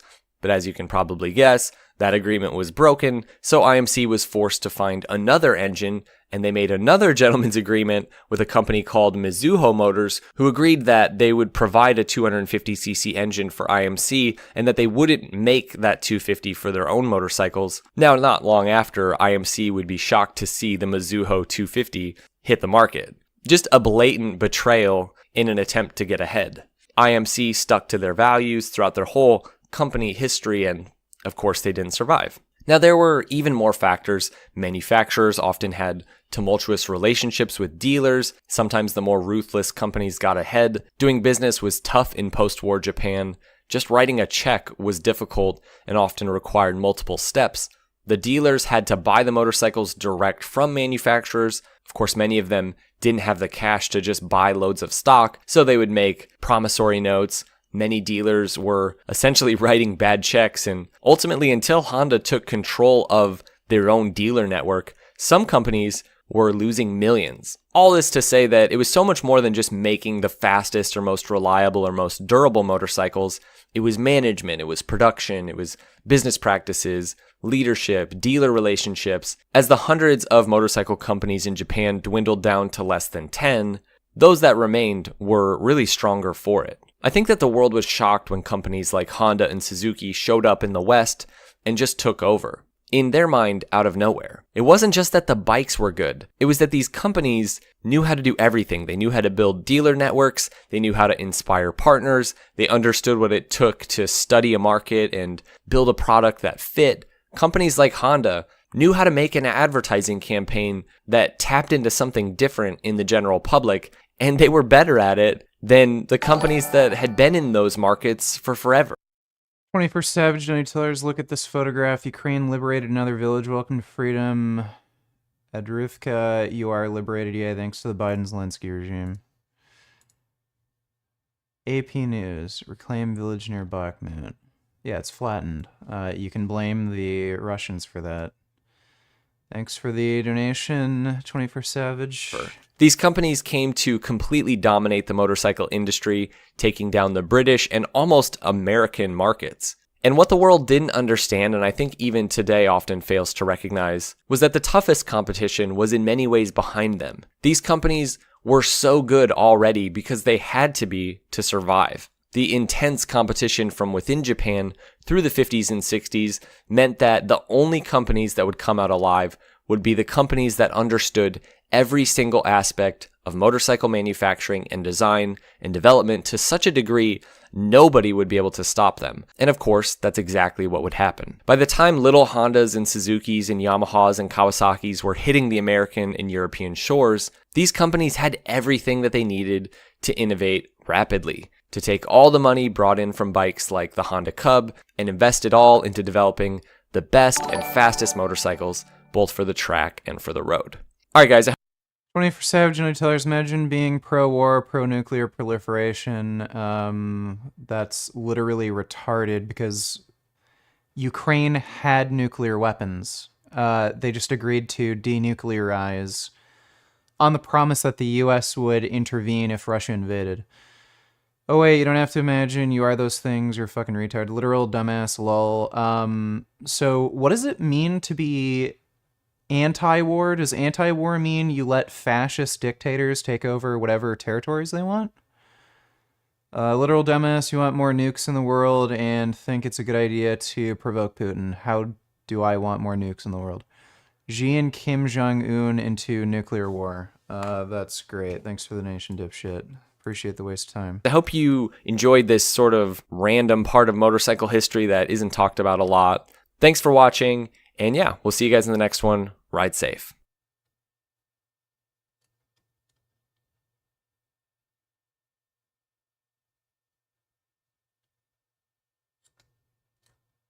There was a time in motorcycle history when there really was just a few different kinds of motorcycles. I mean, look no further than just about any manufacturer's lineup in, say, the mid-60s. Sure, there's some different sizes, really just different capacities though. But basically, most of the companies pretty much just made one motorcycle. Compared to now, a time when you can choose, for example, between all of the different subcategories of touring. So sport touring, adventure touring, and Harley touring. There are motorcycles dedicated to off-road, on-road, and everything in between. What do you want? 12% on-road? We got that for you. Oh, you're thinking more like 37% off-road? Great, try the, Super Tenere Rally Dakar edition with touring spec and multiple rider modes. I like to think of these sort of subgenres of motorcycles as ideas that came from splits. So we have, for example, sport bikes that at some point were split into being, fully fared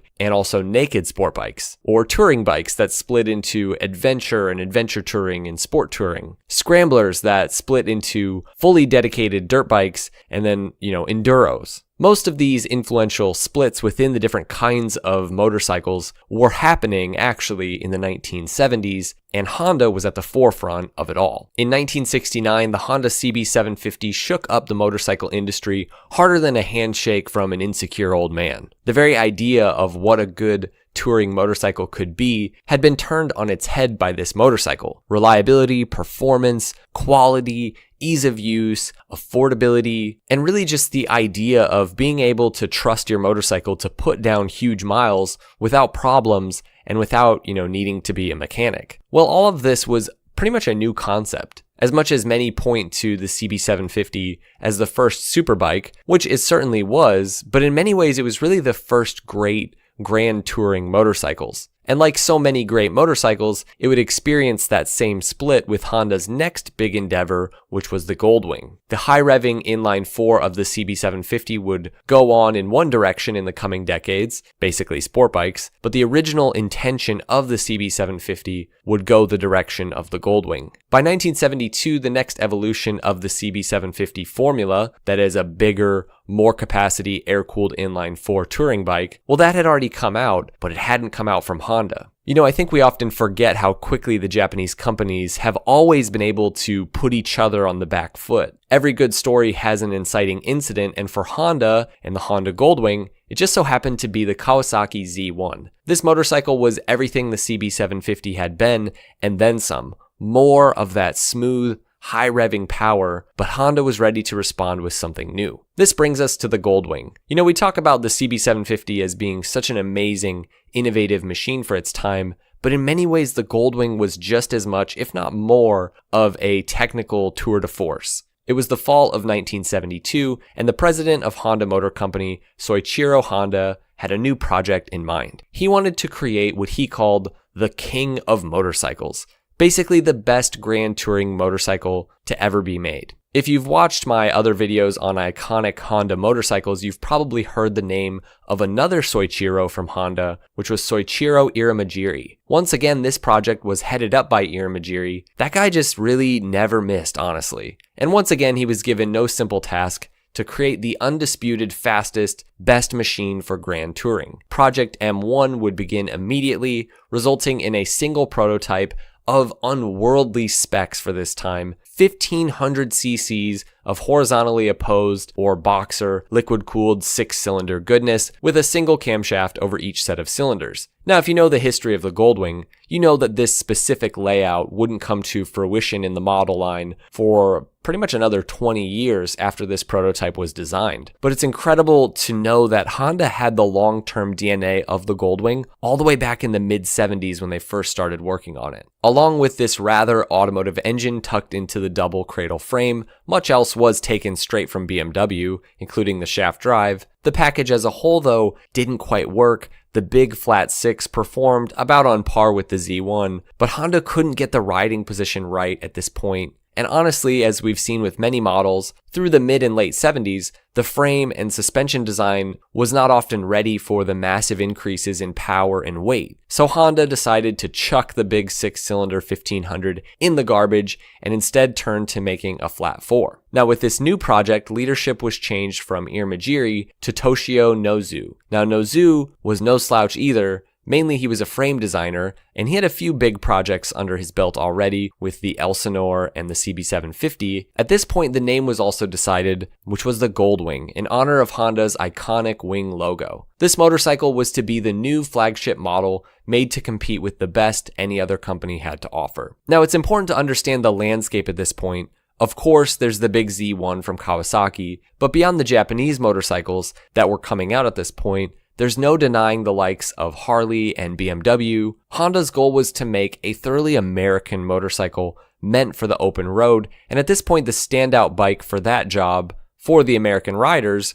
was the Harley FLH 1200 Electroglide. Despite lacking the innovation in terms of, engine design, this motorcycle was a pretty good touring bike. dual front disc brakes, a full-blown security system, wind protection, and, this was really the ultimate comfortable experience prior to the Goldwing. This was the motorcycle that Honda was taking aim at. Now, for the Goldwing, 999 cc's was chosen as the displacement for the new Boxer 4 engine, bigger than a Z1, R90S, and Moto Guzzi V7, but not necessarily more powerful. Initial numbers were somewhat meager for the new Goldwing, with prototypes producing about 80 horsepower at 7,500 RPM. I mean, the Z1 from years earlier made 82 horsepower and revved out quite a bit more. Essentially, the flat 4 of the Goldwing was two 180-degree parallel twins, basically just laid down opposite of each other. Besides being liquid-cooled, the standout feature was the motorcycle's incredible smoothness, something that would define the Goldwing going forward, utilizing innovative automotive technology like a toothed rubber timing belt, shaft drive, and an incredible AC generator as a counter-rotating flywheel, canceling out the torque reaction of the crankshaft. In simple terms, essentially Honda cured that divisive rocking effect known in Moto Guzzi's and BMW's engines, though some do like that torque movement, and it's become a selling point of, character for BMW and Guzzi, but for many, this was the standout feature of the Goldwing. They were able to get that low center of gravity of this awesome engine layout, but it was now available without most of the problems that came with, again, BMWs and Guzzi's. The tank was actually a glove box, as the actual fuel tank was relocated to underneath the seat. It had triple disc brakes and a special thick Bridgestone tire that was designed specifically for the Goldwing. Rumors circulated that Honda actually spent over £500,000 just developing the tire for the original Goldwing. That may or may not be true, but many believe it. Now, Honda's usual 8-month period of brutal testing was closer to a year for this bike, and the single biggest problem encountered was just how difficult the bike was to pick up if it fell over. Initial minimalist styling was essentially kept for the prototype. In the actual production model, it was a kind of no-nonsense styling meant to really never get in the way of the utilitarian nature of this motorcycle. The first-gen Goldwing was brilliantly simple in concept, and like so many great machines throughout history, it was more than the sum of its parts. Honda had taken the right mixture of innovative, but not entirely new features, though I think they felt that this was the first liquid-cooled motorcycle. It wasn't. But whether it be shaft drive, liquid cooling, rubber timing belts, they paired it all perfectly into a package that felt very futuristic for its time, a sort of half car, half motorcycle. Now, the GL1000 KO was released in October of '74 at the famed Cologne show to a rather polarized response, and little has changed with this motorcycle. Though many riders got in line to pre-order, quite a few thought that Honda had just gone too far with the Goldwing. This was too much like a car. Many felt that the bike was too complex, too heavy, and too ugly. In June of 1975, it was launched at the Isle of Man TT, probably not the best venue for this bike, and there it was absolutely ridiculed. Some called it a two-wheeled car, others called it the Honda Leadwing. In January of '76, a now infamous road test from British journalist Bill Haycock in Bike magazine dropped, and Bill, he didn't like the direction that Honda was going. That road test hasn't exactly aged well, but it's kind of infamous. Bill was clearly not concerned with testing the Goldwing on its own merit as a touring machine and was more just kind of comparing it to his Ducati. But for riders, particularly in the American market, where Honda was really targeting, and specifically American riders who really liked to put down lots of miles and really tour, those riders knew what Honda had just built. The comfort and ease of use and sophistication actually went beyond motorcycling and started to bring in new riders who found the Goldwing really appealing. The interesting thing is, so many of the new features on the Goldwing that were criticized by the riding community at this time would become absolute standards going forward. Whether it was liquid cooling or even simple things like electric fuel pumps, these were just completely unnecessary in many people's minds. Now, road tests at the time found, somewhat surprisingly, that the rather heavy new touring machine actually stood its ground among the superbikes of its day, with a standing quarter-mile time of 12.92 seconds. But see, the Goldwing wasn't really entirely meant to be a superbike, and over time, the power would not really be about speed, but more about usability and comfort and cruising. Now, thanks to the growing appreciation of the model in the United States, it didn't take long for Honda to start selling roughly 25,000 Goldwings a year, primarily to white-collar, middle-class Americans who are in their 40s and who are quite willing to spend the extra money, not only for one of the most expensive motorcycles that money could buy, but also for all the accessories. In the few years following its inception, despite sales being significantly below what Honda expected, they invested quite a bit in the Goldwing and the ultimate touring concept, continuing to make changes to make the bike more comfortable and usable, and do things, like lower noise and lower vibration. Honda also worked to make the Goldwing less of a drag strip performer and more of just a highway machine. The Goldwing as an American product also pushed Honda to finally build a US plant for manufacturing, not just for motorcycles, but also for automobiles. Now, 1980 saw the first major change to the Goldwing with the GL 1100. No doubt Honda felt the pressure from companies like Yamaha with their XS 1100, and especially Kawasaki with the Z 1300. Big touring-focused motorcycles were becoming a market in and of itself, and if the Goldwing was to remain king of the road, Honda would need to continue innovating. To some, the GL 1100 was just a big bore version of the previous model, but those who knew that this was essentially an all-new motorcycle. Maximum load capacity was upped, something the Goldwing is still kind of king for. The suspension and comfort was upped, the strength of the crankshaft was increased, and most importantly, an all-new clutch was developed. The clutch was the Mark I Goldwing's probably worst problem. A new ignition setup and much more once again set the Goldwing apart as the ideal touring machine for the open road. Now, this year also marked the beginning of a new era for the Goldwing with the Interstate Edition. The first time Honda had made a Goldwing available was the Interstate with a factory fairing. Finally, a Goldwing fully decked out with all the accessories straight from the factory. And, finally it had a fully integrated look and vibe that you just couldn't achieve with aftermarket fairings. Aftermarket fairings at this time were pretty bad. It's here where we started to see all of the luxury items come into play, from built-in CB radio, stereo, intercom systems, additional gauges. This version of the Honda Goldwing was an instant success, and it really would impact not only the Goldwing, but just the idea of what a touring machine could be. There's no CVO, for example, today without the original GL 1100 Interstate. Honda would go on to make even more luxurious versions of the 1100. At every level, Honda was redefining what a luxury touring motorcycle could be, both in performance and specs, but also factory options, including things like built-in air compressors. And at this point in the early 80s, the bike had really taken on a sort of cult status. It was moving into its final form with massive updates in the form of the GL.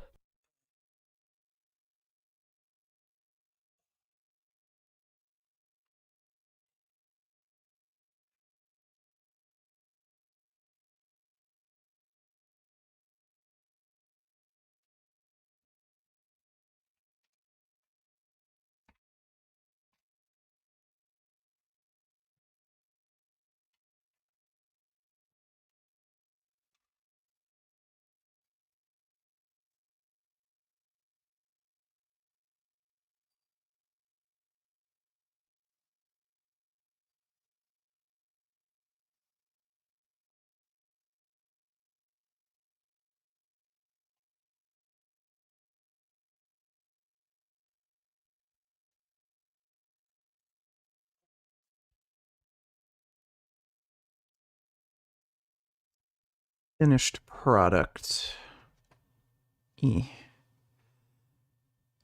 Batmobile.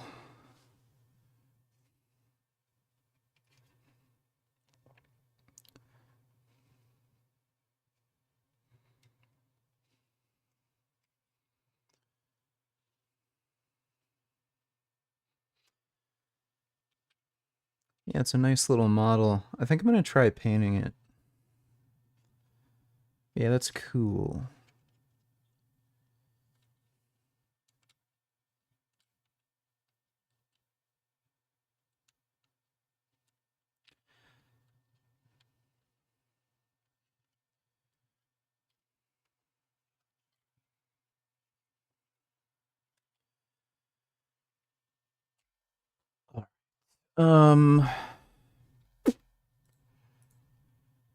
I think I shall end the stream now.